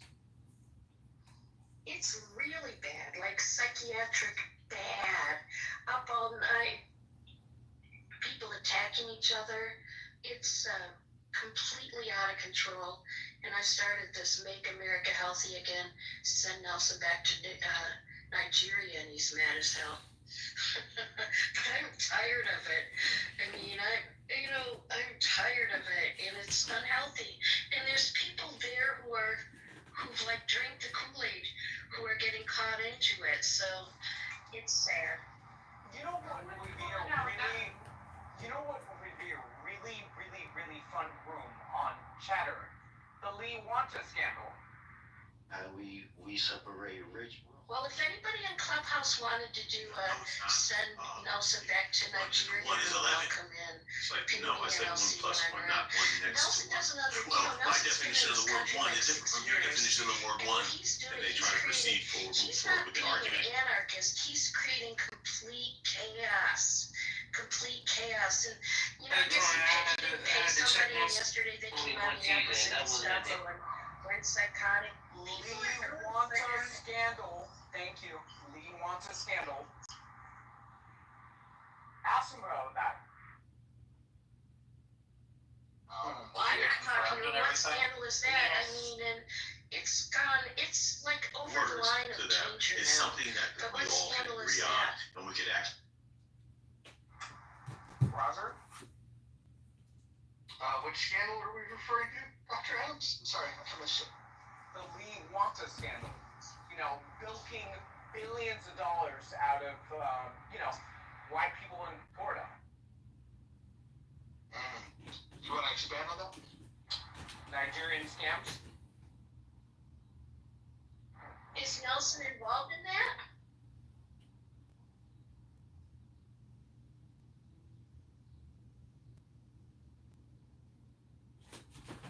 What kind of scam is that? Is that celebrity scam? Look it up. Look it up. Can you guide me through Is it? he involved in that? Do you have any facts of him being involved in that? No, of course not. I mean, I'm not allegedly, equating him to that scandal. But again, look up that says scandal. So, like, I had 5,000 people on Clubhouse, and then Nelson went and created Chatter. Nelson keeps coming onto Clubhouse trying to steal Clubhouse's audience. If I was the CEO of Clubhouse, I would be really pissed off at Nelson. And I would ban him from coming in here. I mean, somebody's got to put some, American wake-up call on what this guy's doing, because it's not safe. It's getting where it's like full-on ghetto now. And I guess last night they all brought their guns out on their videos, That's fucking insane. And Eileen, thanks for letting me talk. Thank you. Dr. Mojo, since you are the premier green bean, I would just ask that, as the super producer, if at any moment you want to make a request, during the show today or tomorrow, and you say, okay, you know what, John or somebody else in the room, give us chillism, give us, this show, give us that show, or give us a random sample, like just to break it up. Yeah, so I think what we're gonna do is we'll have like a regular room where we talk, and then people could say, hey, here's a subject, here's a topic in another room, maybe we can check on that. And then when we do it, once we do bring the stream in, everybody needs to remain on mute so we can hear the stream. This is where we need to get, we'll have like a culture in here of if we want to stop it, we'll get a GIF, and then if more than 50% of the stage wants to stop the stream, then we'll indicate the stop. Like if it's good, we'll just let it go. Maybe we'll even have an indication of keep it going, keep it going, keep it going, and then we'll have like a universal signal when we want it to stop. And then when we stop it, then we'll discuss it. We'll go around the room, we'll talk about it, and then if we want to tap back in and listen to it some more, we can do that. If we want to check in a different room, we'll do that. But we're gonna have to get visual cues, not audio cues, of when we're done with the content. That way you would know. Okay, you can stop now. I think also putting a survey, once we know the names of the shows that we're rebroadcasting, that we have a survey, what's your favorite show out of the 4 selections that we've been sampling? That's a good idea. And then if we do tap into a debate, we'll definitely let people here decide who won their debate. And then we can give feedback to them of like, hey, congratulations. The people in the muff believe that so-and-so won the debate. And then it'd be a nice little, it's almost like publishing a voter guide.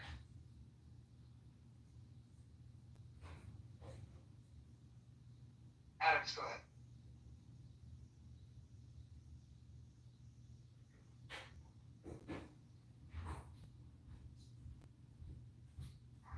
I'm sorry.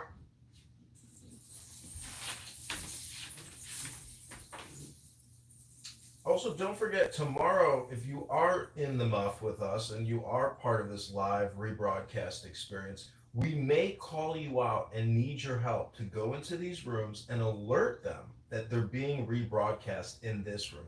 Your active participation is desperately needed. Without your help, you won't maximize the experience and have as much fun as you can, and this room won't be as popular and as big as it will be. So please, your participation will be required and needed. Yeah, I think this is gonna be fun.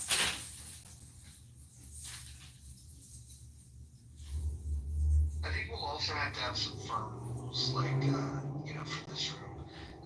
Typical stuff that we already agreed to, like no doxing and no threats and that sort of thing. So when we're critiquing people, I think we should, I almost feel like we should play the critique straight. Like, the comedy is going to be what we stream, and then we can be the straight men and women, and we can critique it in an honest way, and then we can go back to the comedy that they provide to us. I don't think we need to add humor, a layer of humor over top of this, because the humor will be provided for us.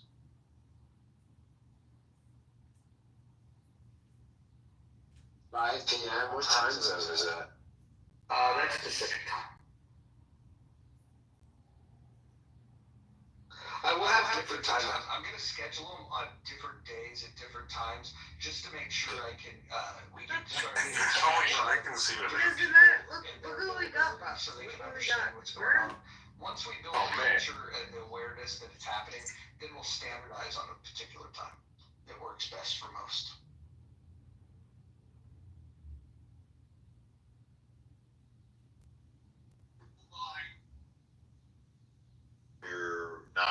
You're non-black, correct?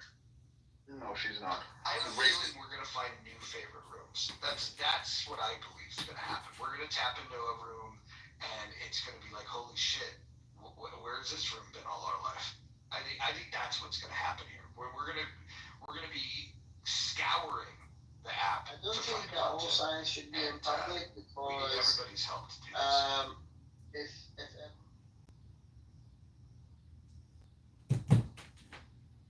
Now, some people may not like this new format. I have a feeling we're going to be kind of chasing the dragon in the sense that a lot of this is very boring. And so this is not a compression of the best clips. Again, this will be live. This isn't going to be like a day of recordings from yesterday and the best of the best. This is, but my point in doing this is that what's the fucking difference? It's the same stupid shit. You're just listening to it in this room. Different devices, like what's your goal? How many rooms are you going to, like what's your record for recording simultaneously? I did a 3 studio recording session where I had, 3 rooms being recorded live on multiple devices in different rooms in my house, or actually 4 different rooms in my house.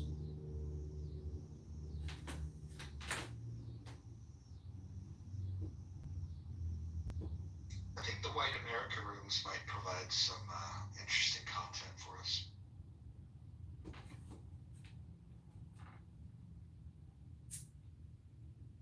And I want to let everybody know this could be a grand finale type show.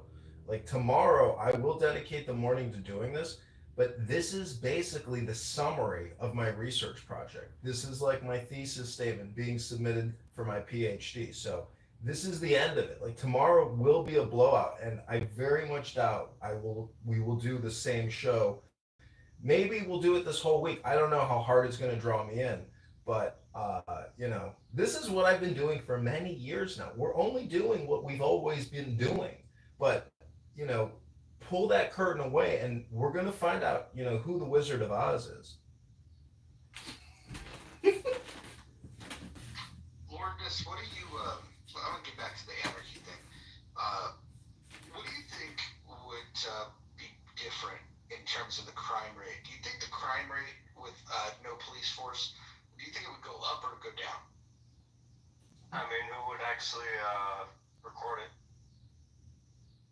Oh, let's just say there was an independent third party that did a survey. How about this? Mojo, alright, how about this? Let's say in a corporation, communist ideology, specific territory within this ideology, right? It would vary, but I don't think the crime rate would be high in those territories, but in the neutral zone, it would vary. I mean, it would be difficult to try to record all of the deaths in the neutral zone, especially if nobody's going to really clean up the place. But I think it might be lower in a specific territory. Who do you think would fare better, lefties, righties, or centrists? Centrists. Well, how would they fare better? Is the question no law and order at all, or just local police, or no FBI, or what? All law enforcement gone? So from what I'm talking about with my ideology, belief system, or ideology, corporations, religion, cults, ideologies, all of them, they're all able to control land and territory.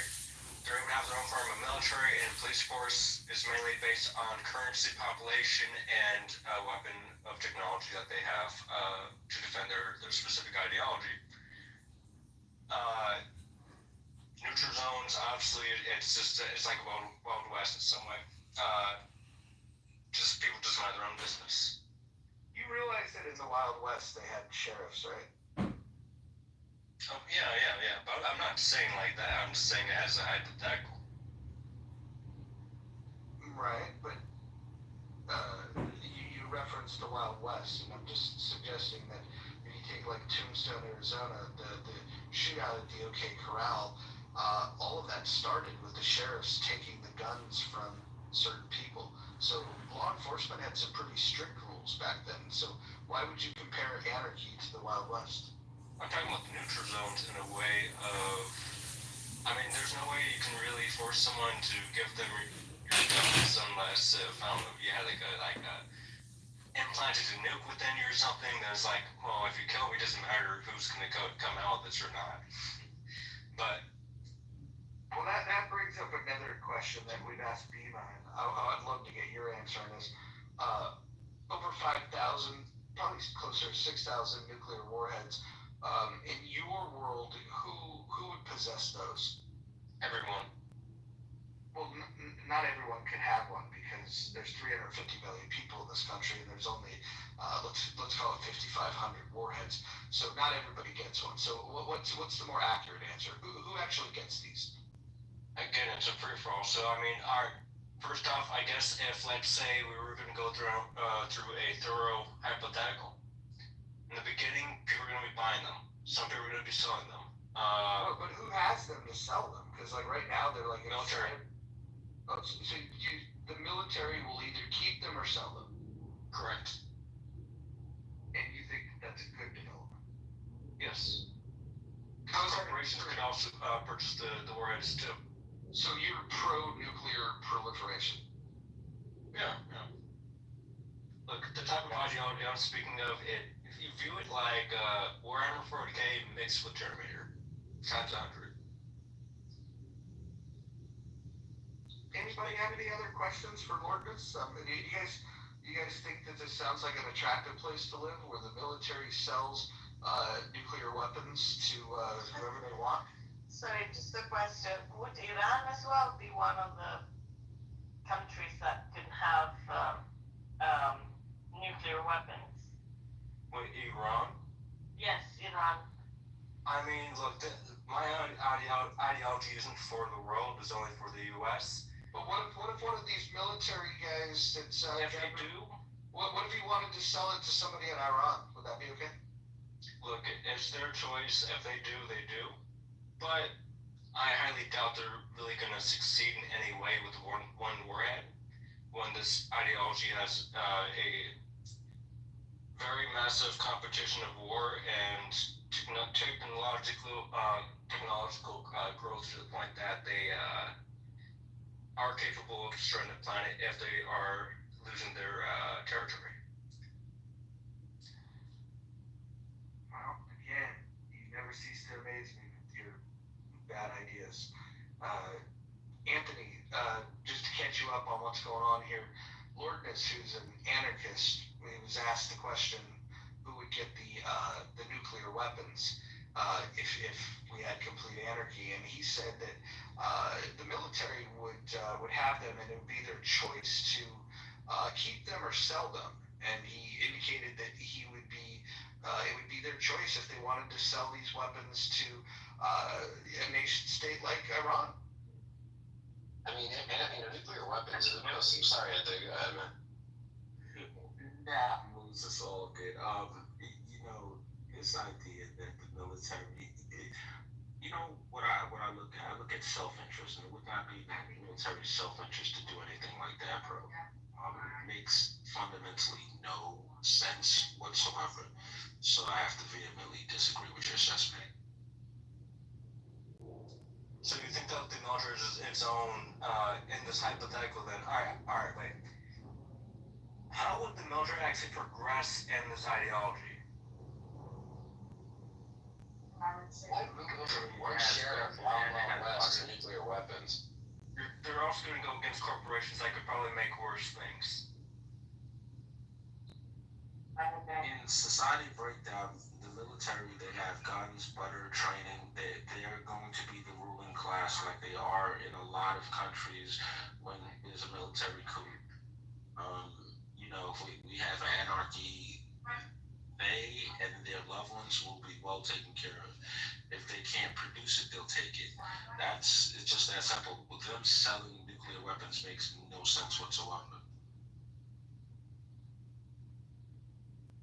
I wonder what Brent has to say about this. Brent, Lordness says that in his desired state of affairs, the government would not exist and anarchy would prevail. And when he was asked about nuclear weapons, he said that the military would just keep them and they would be free to sell them if they'd like. So if you were a submarine captain and you had a submarine and the nukes that are on board, you could keep them or you could sell them. What do you think of Lordness' idea about this?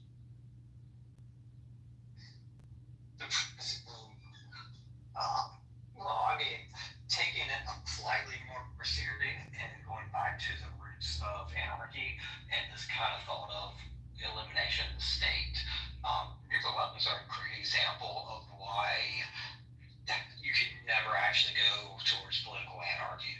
See, because you frankly need that hierarchical control with something but like nukes, because you have to have one voice to watch it. You have to have, that deterrent effect, and there's just no way out of it now that we have over 3,000 nuclear weapons. So it's like responding to Cinderella and the Magic Kingdom. I mean, it's not worth responding to, besides the fact that to point out that political anarchy was always unfeasible, but in the modern world, nukes are an example why it is especially unfeasible now.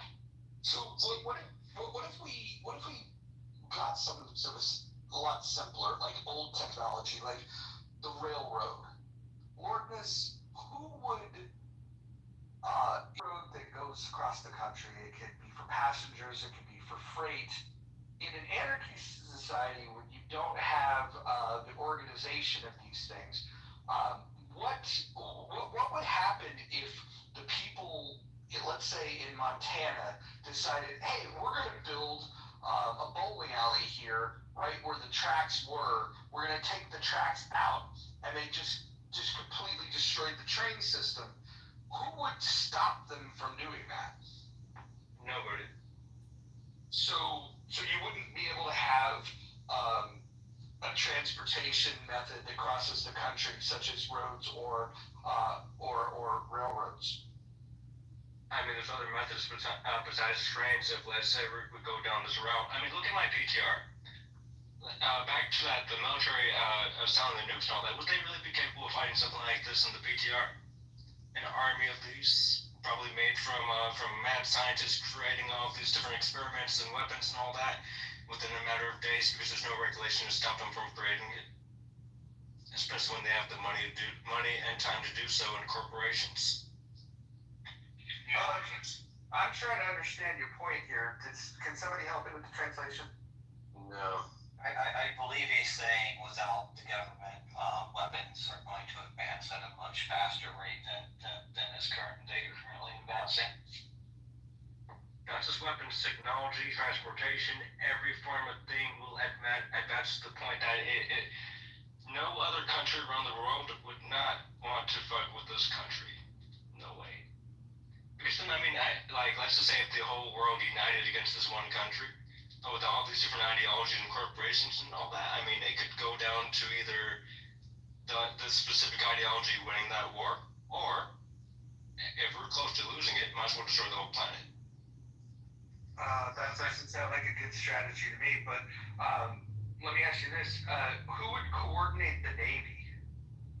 Because that's one of our big advantages when it comes to global supremacy in warfare.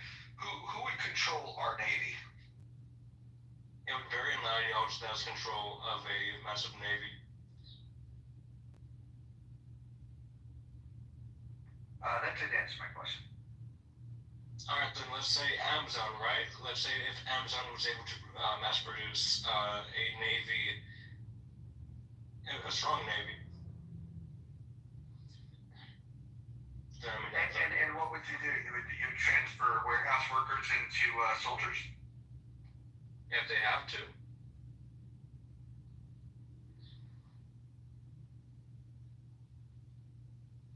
Ladies and gentlemen, this is Lordness from Chillism. Well, I was originally there. I used to listen to your rooms a long time ago, I think a year ago. Did you have these ideas back then? Yeah. Got it. So, do you think that chillism is cool? Somewhat. I know a lot of cults, they're not deep enough for it. Got it. Do you feel like chillism has a Scientologist rhetoric? I don't know. I mean, look, it's a little bit mixed in there.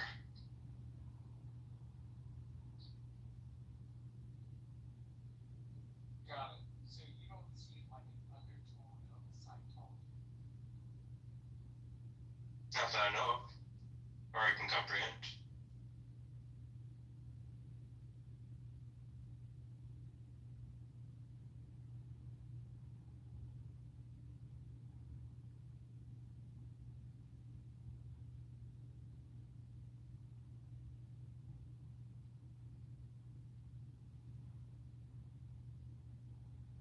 David, welcome. We're just talking to Lordness, who is walking us through this very well thought out philosophy of his called anarchy. And he was explaining to us who would possess the nukes, how life would just go on if there was no railway or interstate roads, how we would protect against foreign invasions if we have no coordinated navy. It's fascinating stuff, Dave.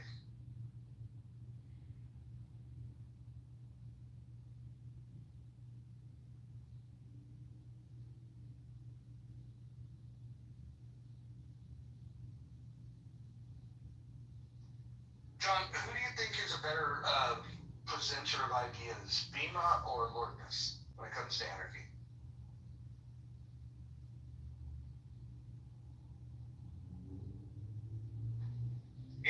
Anyone want to answer?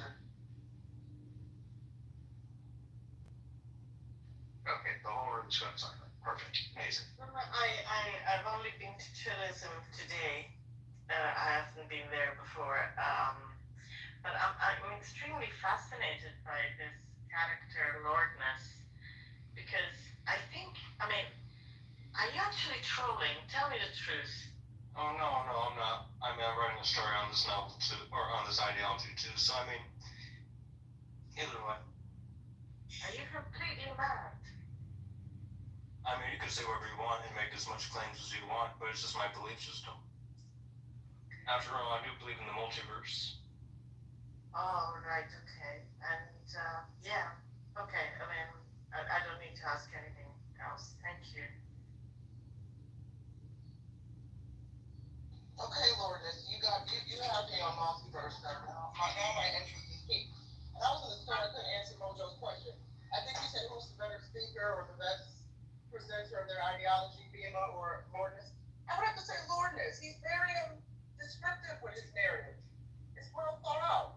As fantastical and insane as it is, I have to give him credit for the creativity he's put into this chaotic, deathly world that he wants to live in, where there are no laws, no rules, rape, murder, the children aren't safe, the women aren't safe. So, and then you added the multiverse as icing on the cake. So I guess you would win in the battle between your narrative and Bima's narrative.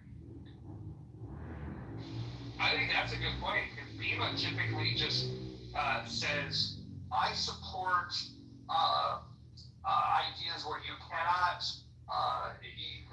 initiate force or coercion onto another person or people. And then when you ask her for specifics, she has nothing. So at least Lordness engages with us and tells us what he thinks that this might look like. I mean, I'm just giving you guys the little things that you guys are asking questions about. I'm not giving the full-on, in-depth detail of it.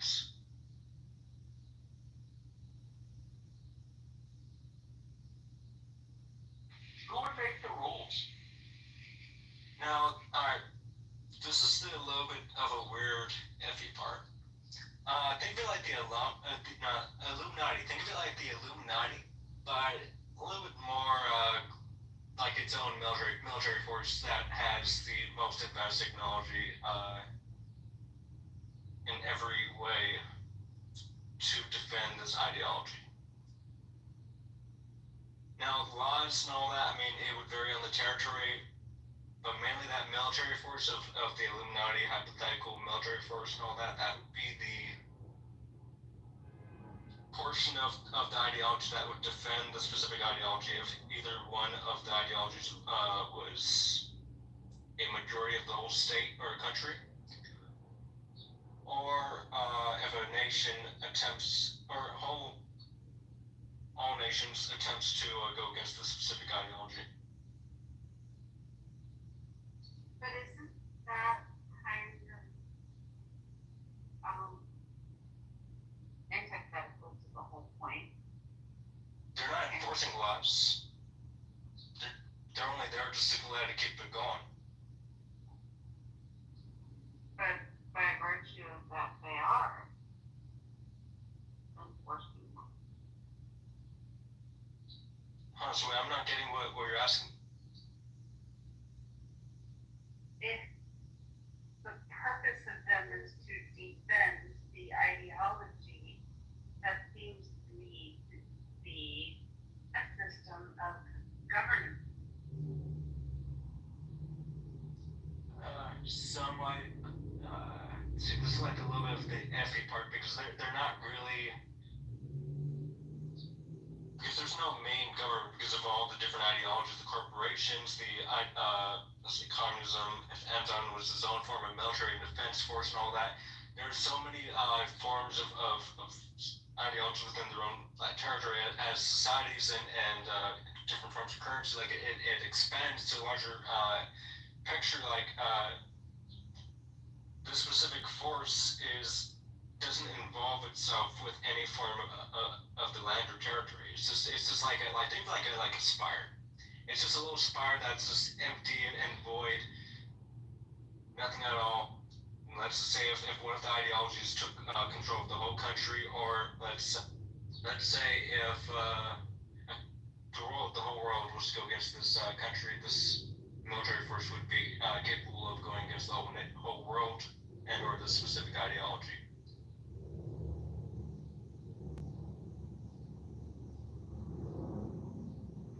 How does this military fund itself?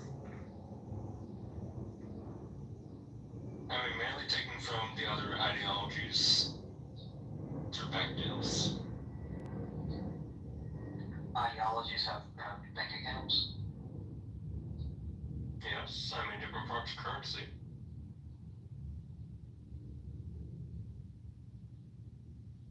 That sounds like taxes. I mean, some could have taxes, some wouldn't. Who would have the authority to collect taxes? Alright, so if let's say the corporation had taxes, obviously they would have their own form of police force and military to collect the taxes. Or a AI system that automatically collects the taxes within the territory. So, in our current state, we have a constitution and we have a legal basis to say that we're going to collect these taxes. What would be the basis that gives this company the authority? And what if a competing company comes along and says, no, give the taxes to us, we're better? What's to stop that? I mean, they'd have the right to do that. Yeah, I mean... So would you have to pay taxes to every corporation? Not everyone. No, not everyone. I mean, because they all vary. I mean, wherever you choose to live, it's good. I mean, you don't have to, but they might kick you out or force you to do work.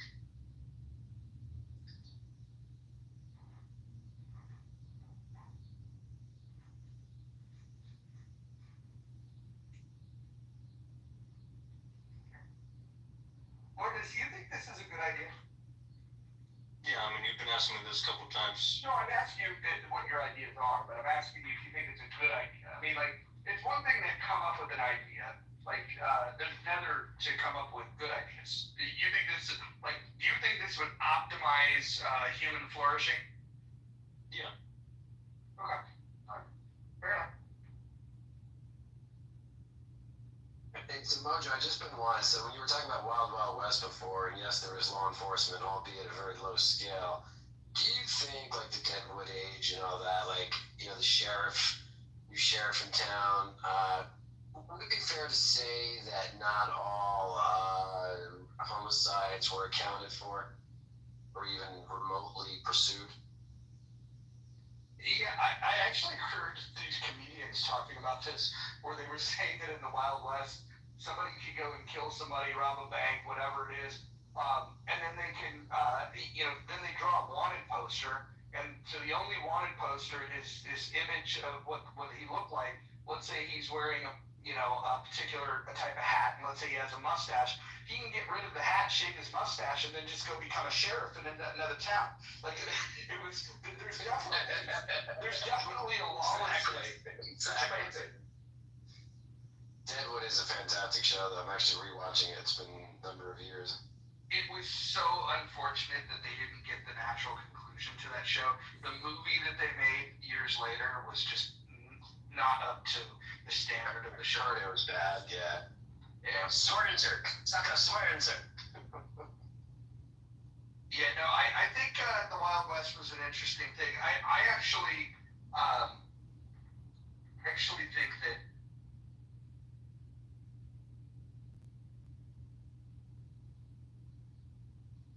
Why do you gotta kick Mojo out like that? That's rude. I wasn't even admired until he left. His battery died.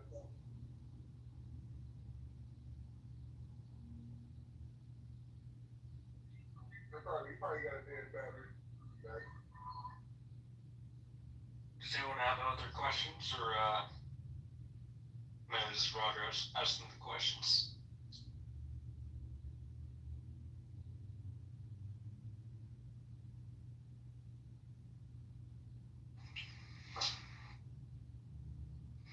Well, my thing is, sir, I'm not entirely. Oh, hold on.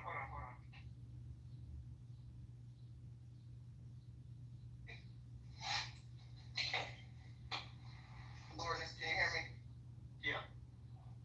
Okay, I just want to make sure.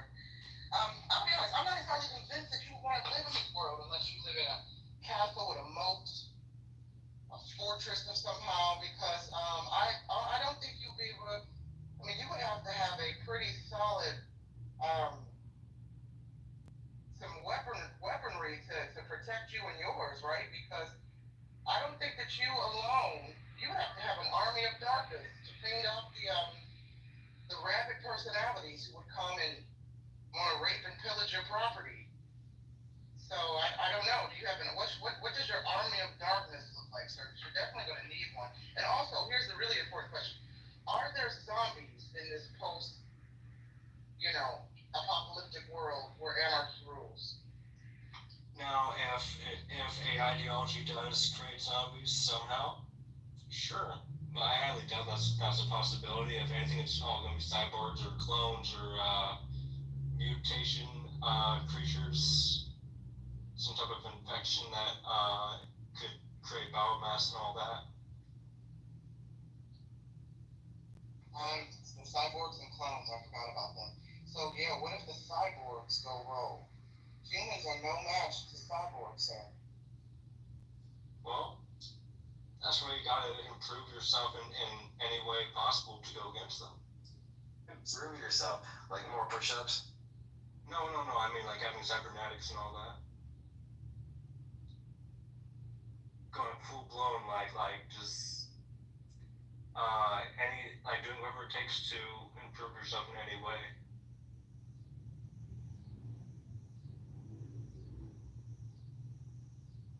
In a world without police, I don't think it'll be as violent as people think it is. I think the police, I think the police actually perpetrate violence because people think they know they can do certain shit and they protect it to a certain extent. So like in a world without police, it'll be more respect than people think. You think police are worse than armies of darkness? Oh, look. I mean, Kima, I agree with you. Yeah, I mean, like it's in the beginning, it's gonna be like the purge. It's in any form of ideology change, it's gonna be chaotic. Probably not as chaotic as the ideology I'm for, but over time, more. Oh, sorry, no, go ahead. Over time, it will just calm down, and then it's just just I'm minding my own business. You fuck with me, now we're gonna see how that goes. I agree. I think Akima's honest. I think the shock value will, of course, it's not going to be overnight. people, of course, will take advantage of whatever for a while, but then a lot of criminals actually literally live on the thrill of cortisol and adrenaline, of being smarter than outsmarting the police and all that. I think it'll go back to truly it takes a village, not just to raise a baby, but to look after your neighbor. I mean, at the end, when the Italians and Jews came over to New York, fun fact, the Jews and Irish started their organized syndicates in New York before the Italians. And the Italians were like, all right, you don't want us, we'll create our own neighborhood. And of course, Hollywood took it from there.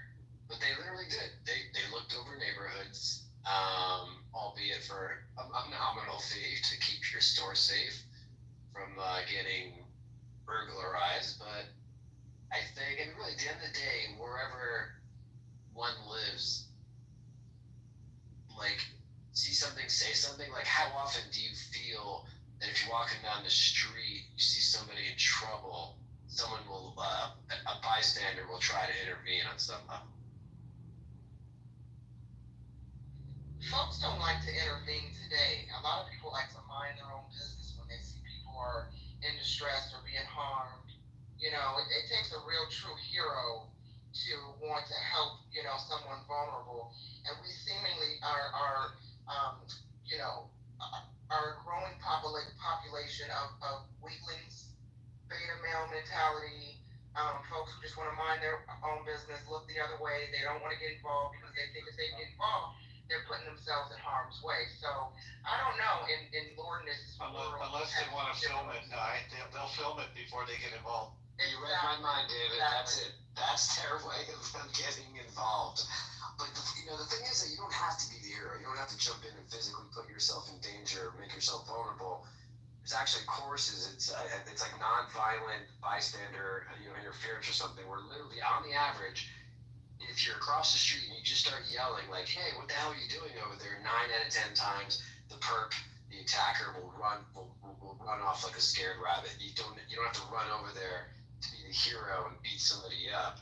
In fact, the only time I've ever been jumped in my life, late at night, walking the streets, coming out of a bar, these guys jumped me. They didn't even want my money because they threw a bottle at me. They were just coming out of some strip club, and I was like, "What the fuck?" One of them, jumps out of the car, runs over to me, and I'm like, whoa, dude, like, I'm not looking for, before he got the sentence out, he knocks me to the ground, and some random dude happened to be across the street. He's like, "Hey, you okay over there? What the hell's going on?" And sure enough, the rat ran away.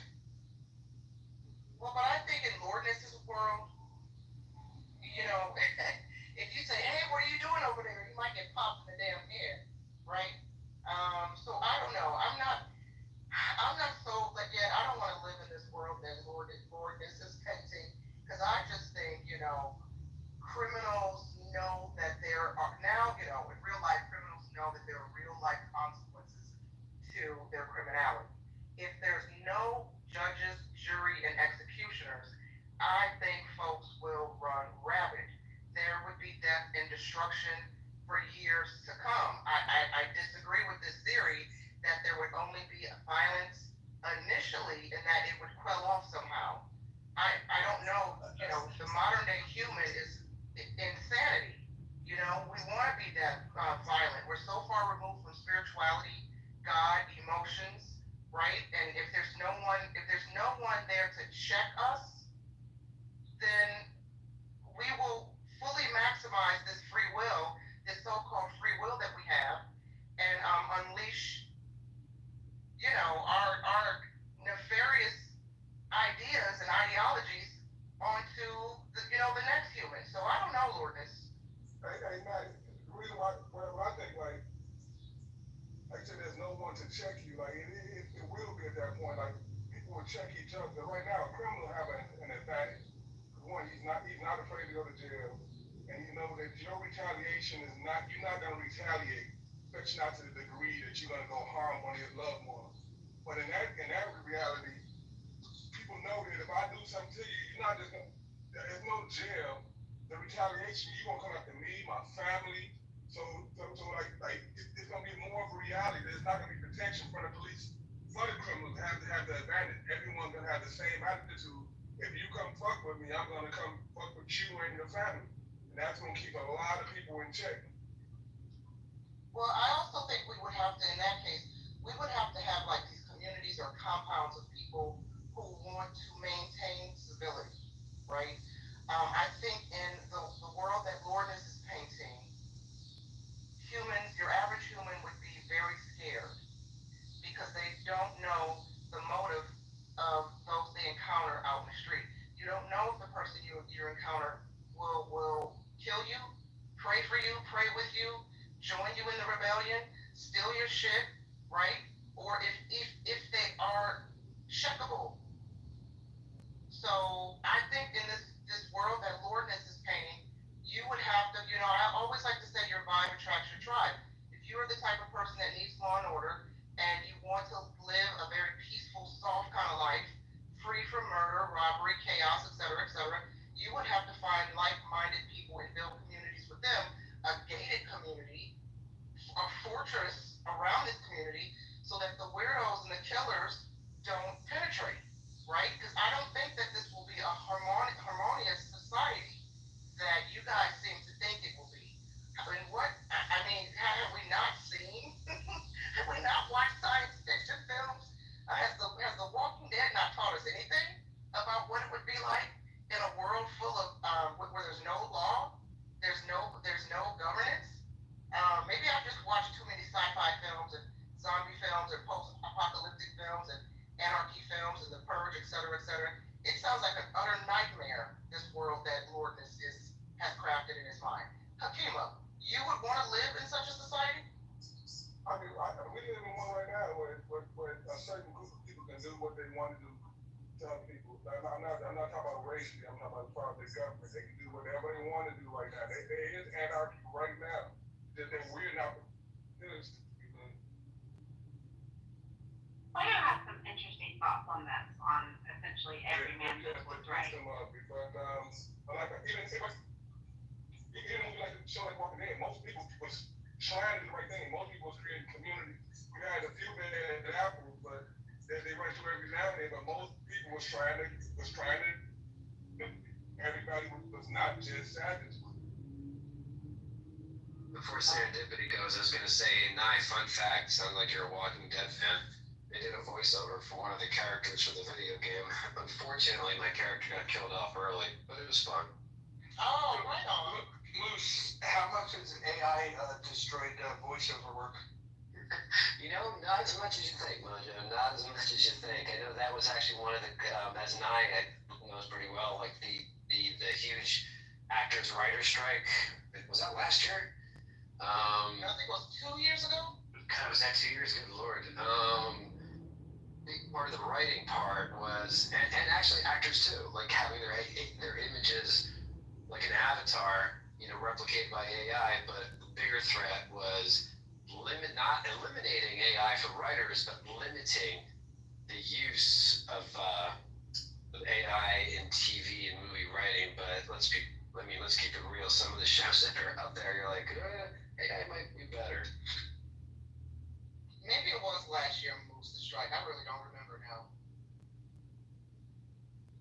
So, Moose, it would be a hilarious development. So this app, they partner with somebody to basically, they can take your voice and license it however they wish.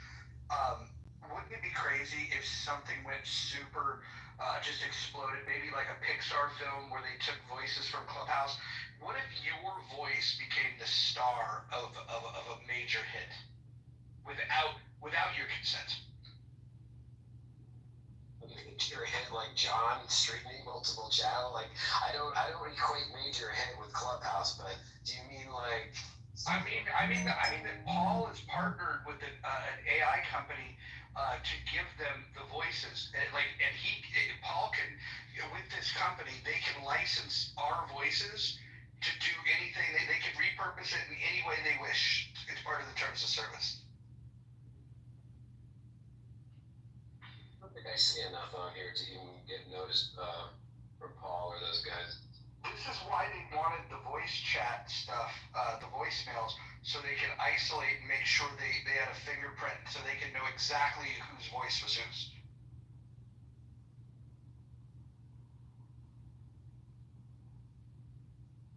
Yeah, Freddie Roosevelt and I did a room about a year ago or so. I'm sure some of y'all remember Freddie Roosevelt. And we talked about just that, using our voice and likeness on this app, because Freddie, when he was really active on this app, I had noted, Freddie, you have very specific lingo and slang, and he was commenting on how he would dip in and out of rooms, primarily white rooms, hosted by people who he never saw in his spaces, or at least, at the very least, he didn't know that they frequented his spaces. And he would go in their rooms and hear them repeating his slangs and his slogans, but at the same time giving him credit. And I said, yeah, Freddie, don't be surprised one day if you're perusing the internet and you come across some AI model that was designed in your name, likeness, and image, and is speaking like you, using some of your catchphrases, because that is why this app is a social experiment, in my opinion, as we, most of us have discussed, in these spaces and similar spaces, to use our voices, to, study our voices to train AI models. So, yeah, Mojo, I agree with that.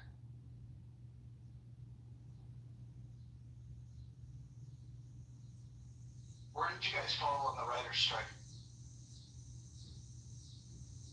Oh boy, go ahead. I'm a weirdo. I feel there should be no AI at all in creative writing. I think it's okay for reporting.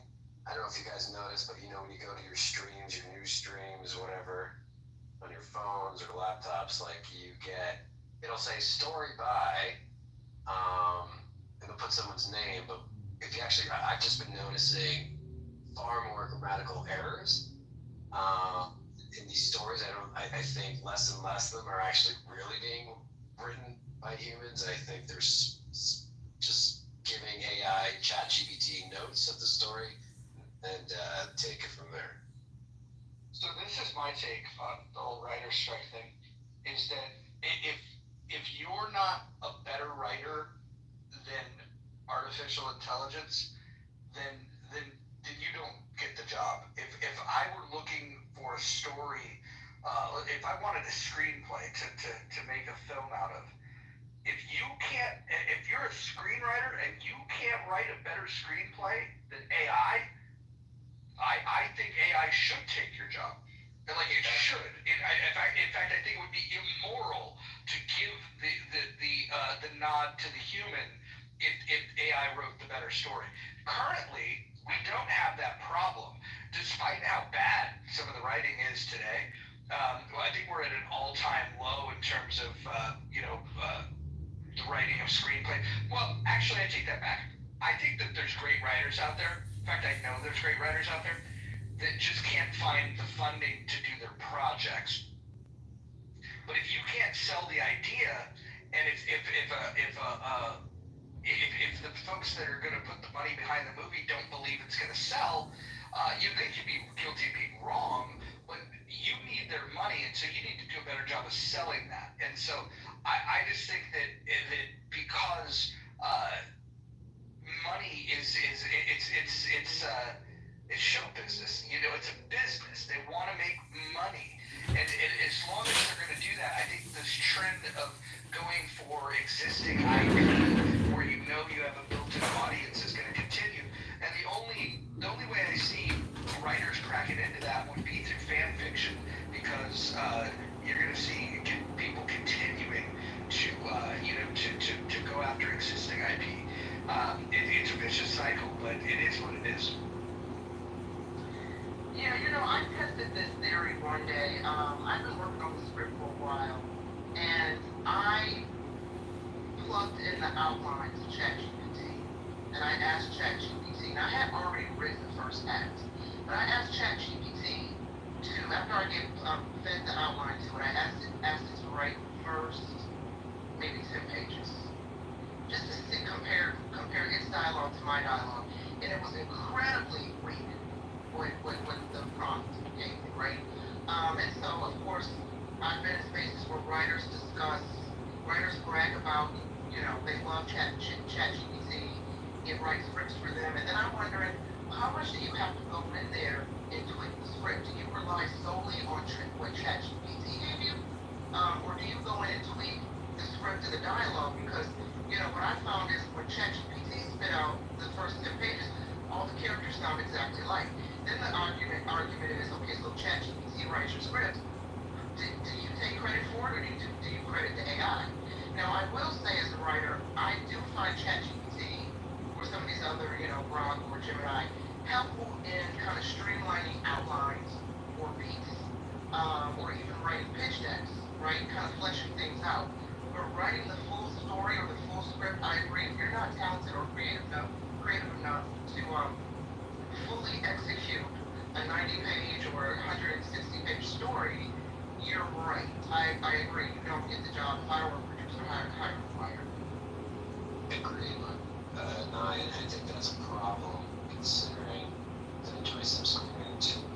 It's fair to say that 10, if looking at the inciting incident, right, is typically the first 10, 20 pages.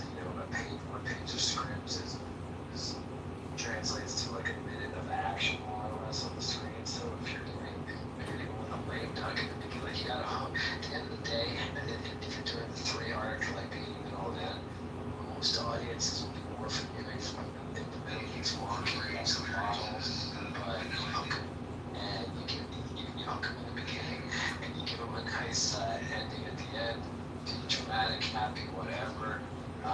That's what they're gonna remember. But yeah, if the first 10 pages, 10 to the first beginning of the script does not look, the inciting incident is weak, that's problematic.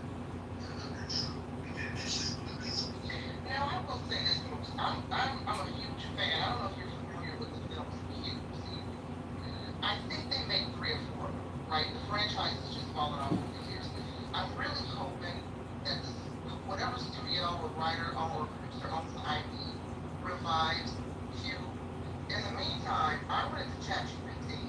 I have like 3 or 4 ideas to continue the franchise. And I'm hoping through my resources and connections, I can get linked to whoever owns this IP to pitch them my ideas to continue the franchise. So I did plug in just, a long line or 2 into ChatGPT and asked it to flesh out what the next 5 films would look like. And I was thoroughly impressed with what it gave me because it was right on par with how I envisioned the franchise continuing. So in that regard, I found ChatGPT to be quite, satisfying as a creator. And, I copied and saved what it gave me, and I added it to my kind of little collection of franchises that I want to see continue. So I've been putting out to the universe, and I have two visions here. One, to write at least 1 episode for Dr. Who, which I have a pilot script for. Not necessarily a pilot, maybe a pilot for a new season, and to be involved with, hopefully, the continuation of Q. So we shall see if ChatGPT, in that regard, brings me some luck.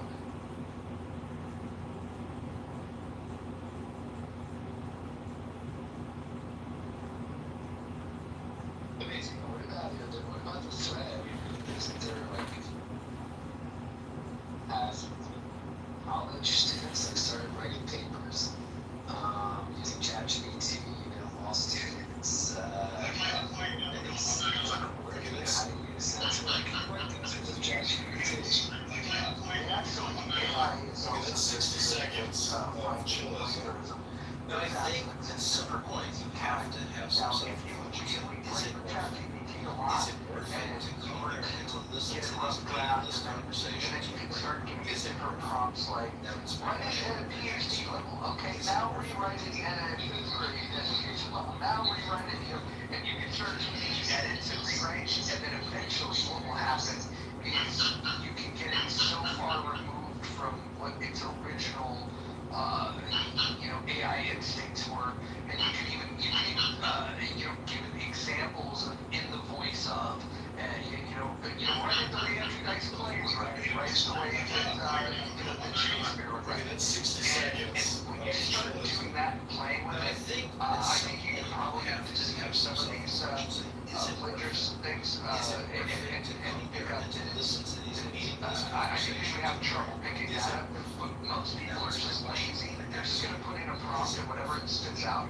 The one that's pretty obvious is if you go to ChatGPT, it really likes, it doesn't like commas as much as it likes dashes. And so when you see the double dash, you see it like that is a telltale sign because nobody writes like that. Nobody on planet Earth writes like that.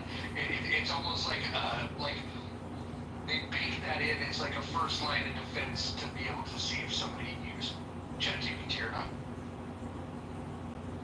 That's interesting because I noticed even like when you put typing in the chat here of Clubhouse or in the email, where I mean, let's face it, like autocorrect is was like ChatGPT in its diapers. With all the word suggestion, like you start typing like, hey, like Google started this, right? You get a message, you get an email from somebody. Google is reading the email message because it's offering you prompt, like it's offering you a variety of prompts to just choose instead of having to actually use your own brain and use your own words. It'll be like, yeah, sounds great, thumbs up, or oh, sorry to hear that. But I've also noticed that one thing that stands out with autocorrect is commas and calling you out when you're not using commas appropriately. But that's probably the easiest hardware piece with AI.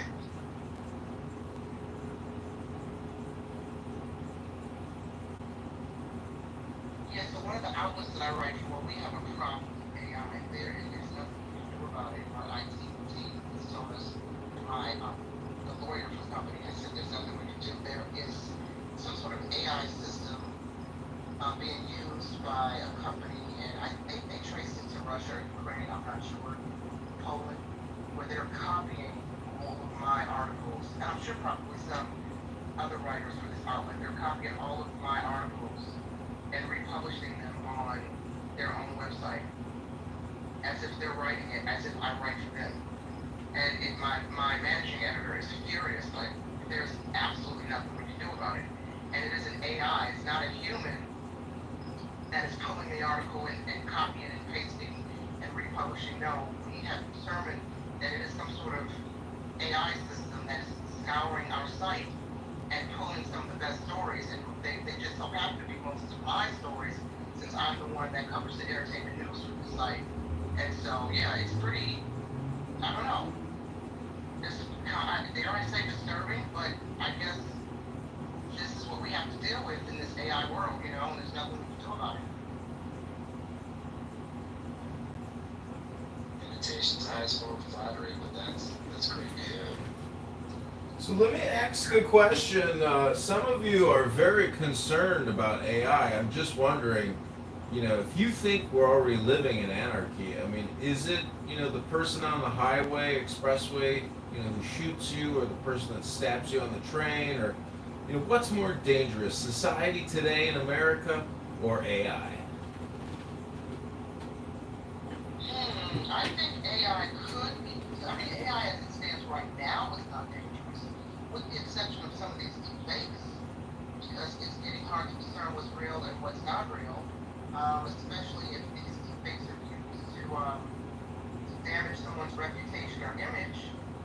But I would like to think that the population is aware, especially if you're on the computer a lot, if you're aware of AI and deepfakes.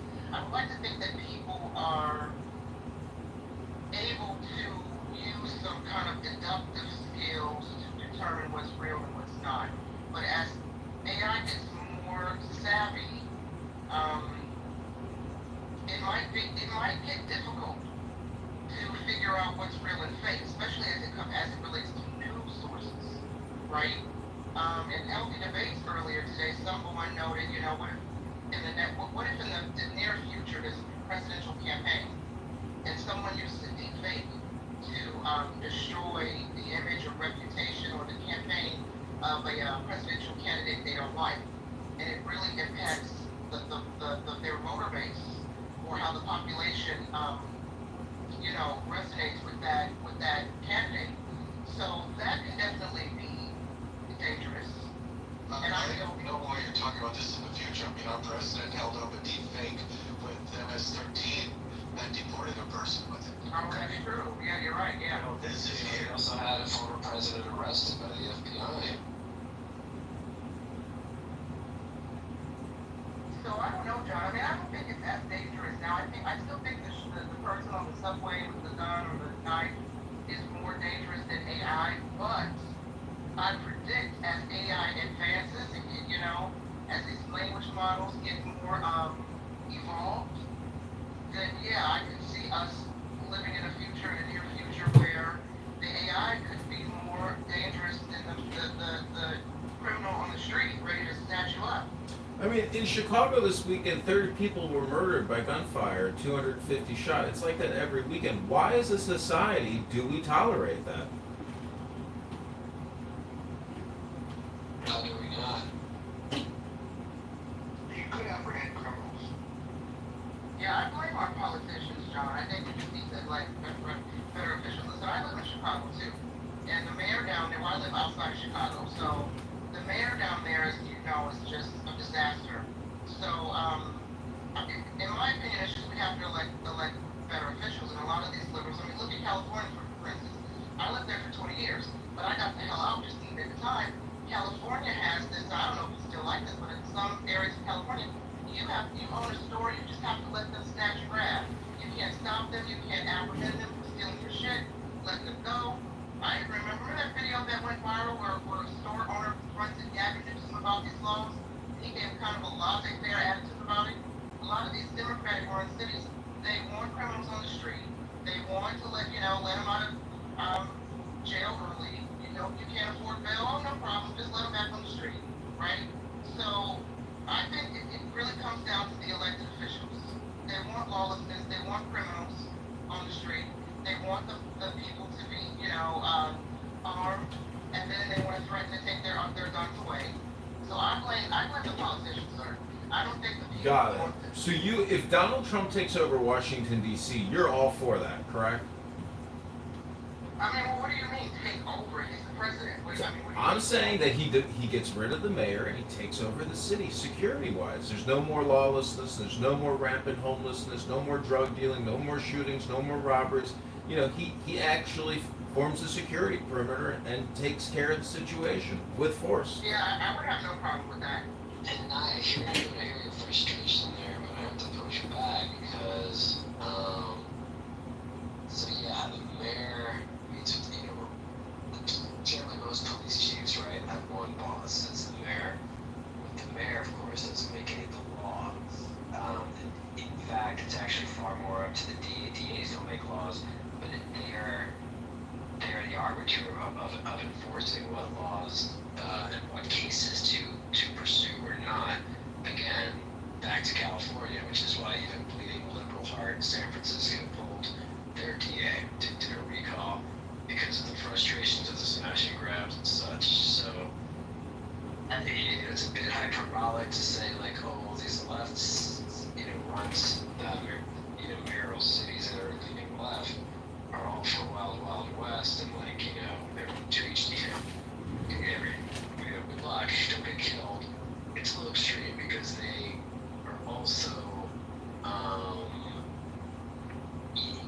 they're also you have to look at the population, again, Chicago is a great example.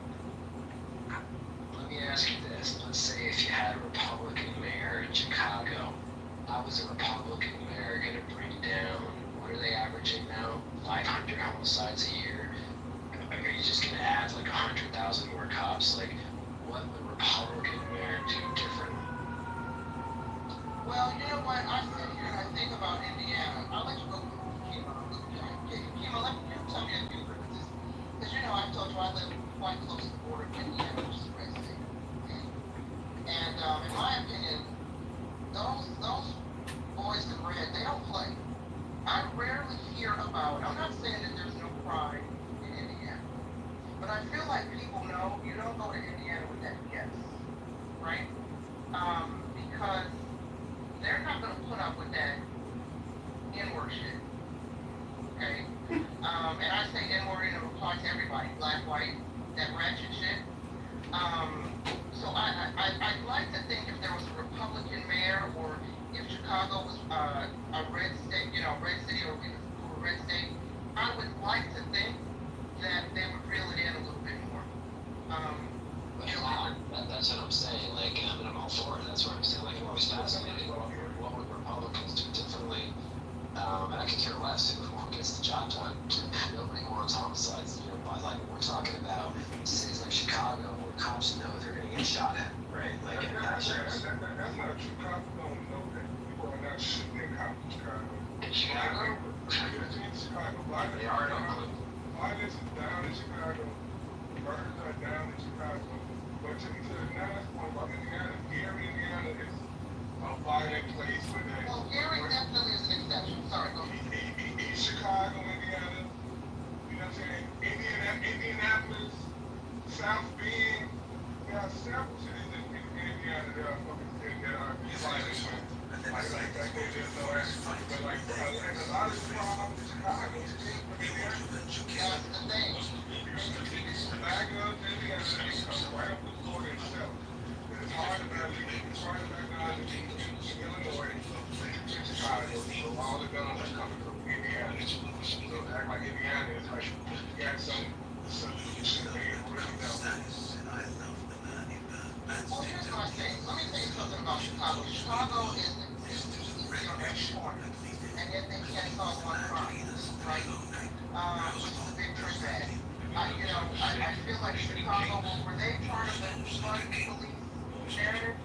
I feel like if it was a Republican-ran city, we wouldn't have, and I'm not saying every liberal leader in Chicago is about to fund it, but there was that narrative at the height of George Floyd. You had some saying it. Just this past year, how many town hall meetings did we have of Chicago voters expressing their anger at the mayor and the governor over the immigration issue? I feel like if Republicans were in control, that would be a thing. We wouldn't have been, and don't get me wrong, I'm not saying Republicans are perfect. I don't identify as Republican, right? And I know, I remember during Trump's last election, how some of my family members were greatly impacted by some social services that were cut because of Republican leadership or Republican policies. Specifically, I have family members that have children who have disabilities, and some of those programs they relied on to help their children, and they lost access to some of those resources. But I just think as it relates to law and order, conservatives need to be more pro-law and order than liberal leaders tend to be. And again, I'm not saying that applies to all liberal leaders. Well, I would also say that it's hard to know what would really take place because in large cities you don't see Republicans as mayors. It would be interesting to see large cities ran by Republicans. We do have examples, a few examples of where this is true. You can go back to Rudy Giuliani. I think is probably the best example of what you're talking about, what better outcomes happen. But the challenges in a big city are just different than in the suburbs and different from rural communities. And I think it's interesting that in a big city you tend to see Democrats being favored, and in the rural areas you definitely see the Republicans being favored. And in the suburbs that tends to be the most purple that you're going to get. And then depending on how close your suburb is to the big city, it might lean blue. And if your suburb is leaning more towards the rural area, it might lean a little more red. That's the thing that we should think about is instead of just thinking of red or blue or this state, that state, I think we should really hone in on the different policies that are necessary for governing the wants, the needs of the people in those different areas are different. Yes, everybody wants to be safe, but the threats and challenges that you're faced with, they're just different. And that's why I think we should more thoughtfully move towards what would be the best set of laws to govern a rural area. And by the way, not all rural areas are the same. Not all big cities are the same. We need to examine the unique challenges. There's a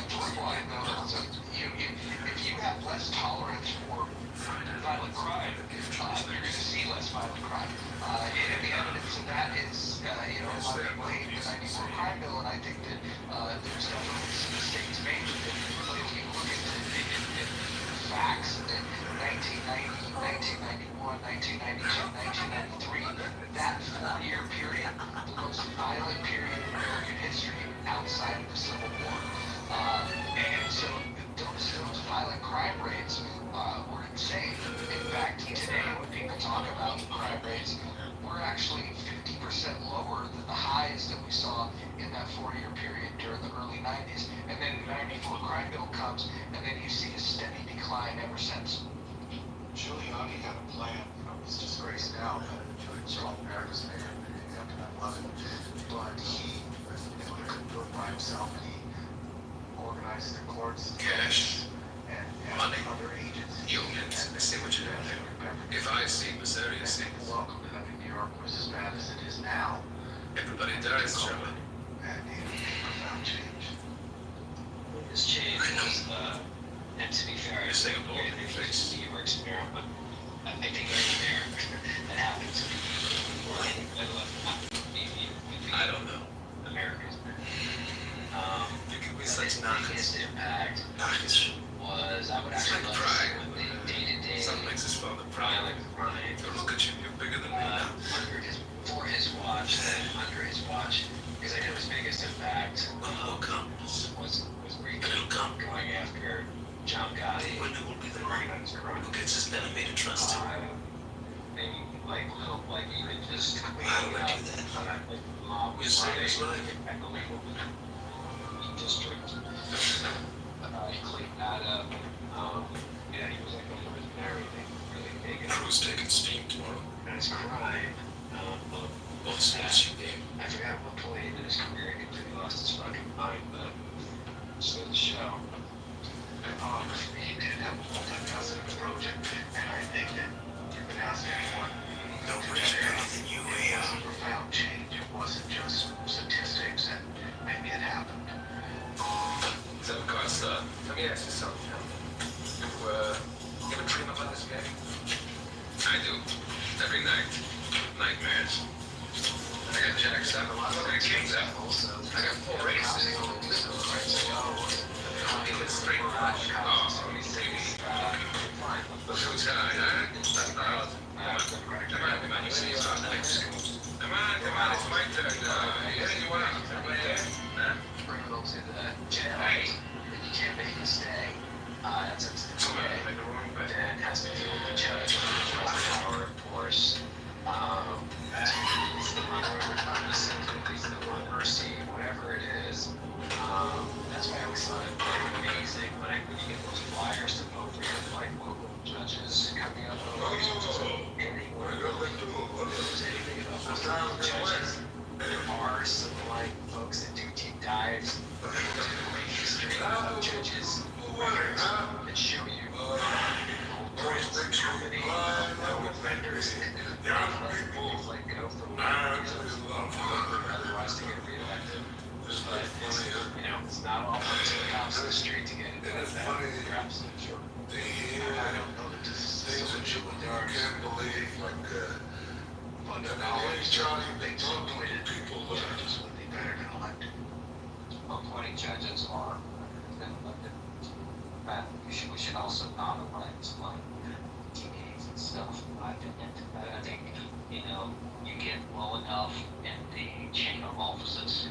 Like, I mean, criminal don't want to be elected like the water commissioner. Like, nobody knows what the water commissioner is doing. Like, you have to have, you should elect executives and legislative body at some point, just because life is too busy, turn over that kind of oversight of the water commissioner to them. It makes a lot more sense.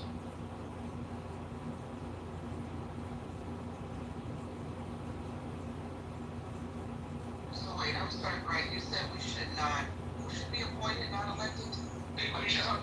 He's talking, but this applies to a lot of like lower offices.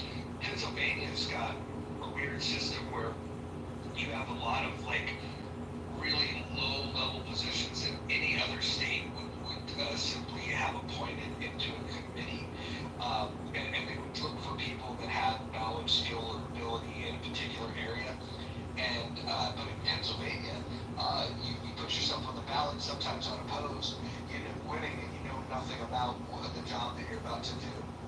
I know about this because the Libertarian Party, when I was a part of it, we organized around that, and in one election got over 150 Libertarians elected. That was in 2021, and it exploited a few things. Number one, the major parties needed to declare their candidacy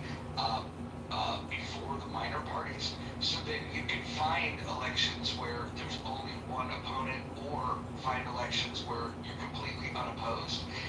And then once you get on the ballot, if the major parties after that period is over, if they want to run, they would have to be a write-in, and then they're at a huge disadvantage. The other thing is the filing fees are very, very low in Pennsylvania, and so and then the final piece is just the fact of some of the low-level positions that you have. It just created a hell of a lot more openings, and so 150 elections won by libertarians in 2021 alone. Which I'd be happy to vote for a libertarian, but probably you just need the best quality person to be a board commissioner that you can get, or whatever job it is. Like, some of the very, very, very low level positions aren't partisan ideology, or based on your ideological goal. They're just like blocking and tackling basic governance positions. Brian, can I ask you a question? If you were made king of America or king of the world, what would you do for your people? Create a system that maximizes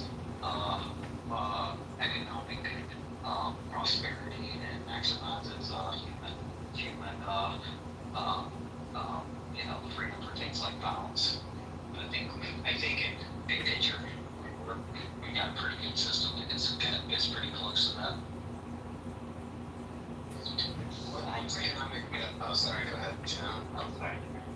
I would really, capital REALLY, educate. That's not happening. It's just not happening.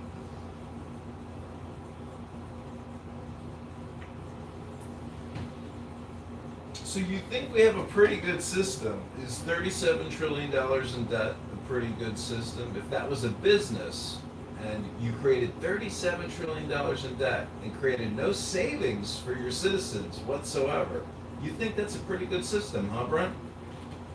Yeah, I think having a system where per capita wealth is the highest, that all of the highest in human history, that keep on expanding human scale and expanding human lifespan. I think it's a pretty good system that we've developed in human history, and it's much more damaging to knock it all down than to not understand how lucky we are to be born and alive in 2025 versus an earlier period in history. Well, what if you were able to participate in the economy from, let's say, 1870 to 1900? I would argue that was a pretty good time to. You mean periods where there was significant economic growth, but you'll always point to, because we're still a developing economy, that we had higher year GDP growth than we do now, which you see throughout the world in development economies, which were that period. Yeah, it's the biggest expansion of an economy in the history of the world. Yeah, I didn't have $1, so 100% growth, and you have $2. Same effect with the economy, and like going from a relatively poor economy, industrializing and doubling that size, or having double-digit growth, is something you saw in America during that period, and frankly you see in many other developing economies. So it's nothing surprising.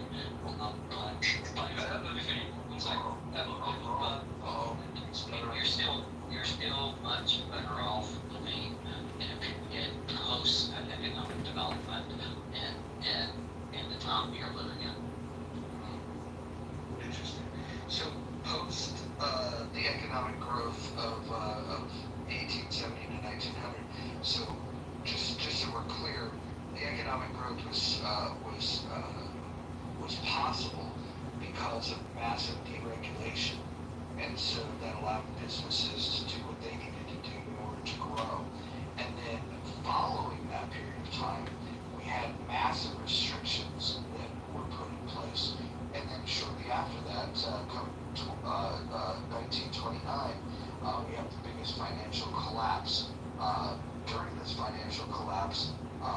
Preceding that was a period of heavy regulations, and extending that depression was the fact that we doubled down on even more regulations.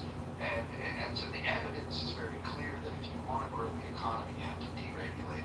If you want to crash an economy, you overregulate. It's pretty ironic that in the large expansion, 1879, and after when they freed the slaves, and those same people now even get reparation, but they was excluded from that economy.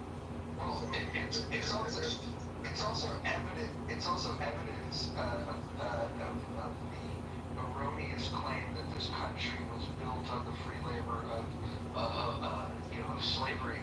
It was actually more expensive to house and to feed human beings than it was to pay them. And so economically, slavery was a bad thing. We know that. Not only was it immoral, it was economically a bad thing. And so once they were freed, and then the market was deregulated, we were able to see a massive expansion in this country, and the quality of life went up for everyone. And just to be clear, we had several periods of pretty sharp economic downturn in the 1880s, 1890s, and even the early 1900s. So we had a downturn in 07. So this period is also known as boom and bust period. We aggregate greater economic growth, which is not something common you see in industrializing economies. You see that actually in Britain. Yeah. But you also had this period with sharp economic downturns. Yeah, the point stands that during that 30-year period, it's the biggest expansion of an economy in the history of mankind, period. And I guess we're just as heavy on the causal rapid reason. Well, so would you disagree that deregulation was a huge part of that? I guess so. Okay, so That's why so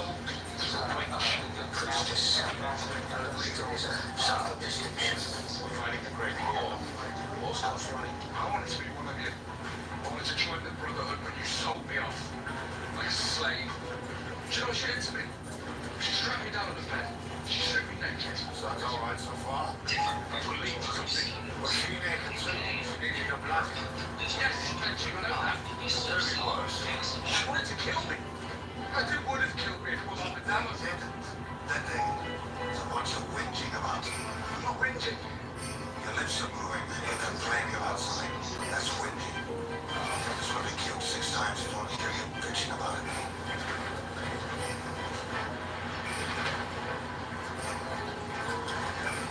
Good lad.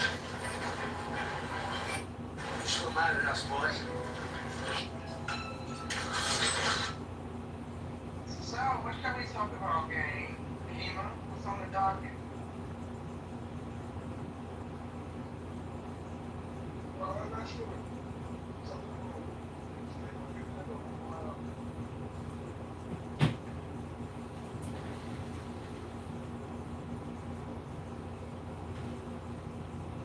I don't know who needs to hear this, but the new Final Destination movie is finally on HBO. If that's anybody's work.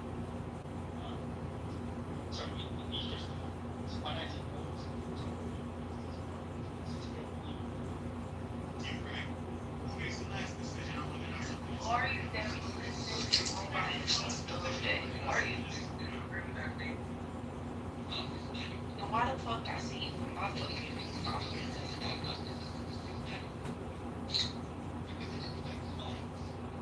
Hello?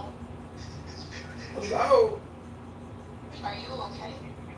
Are you okay? Of course I'm okay. I'm trying to figure out why the fuck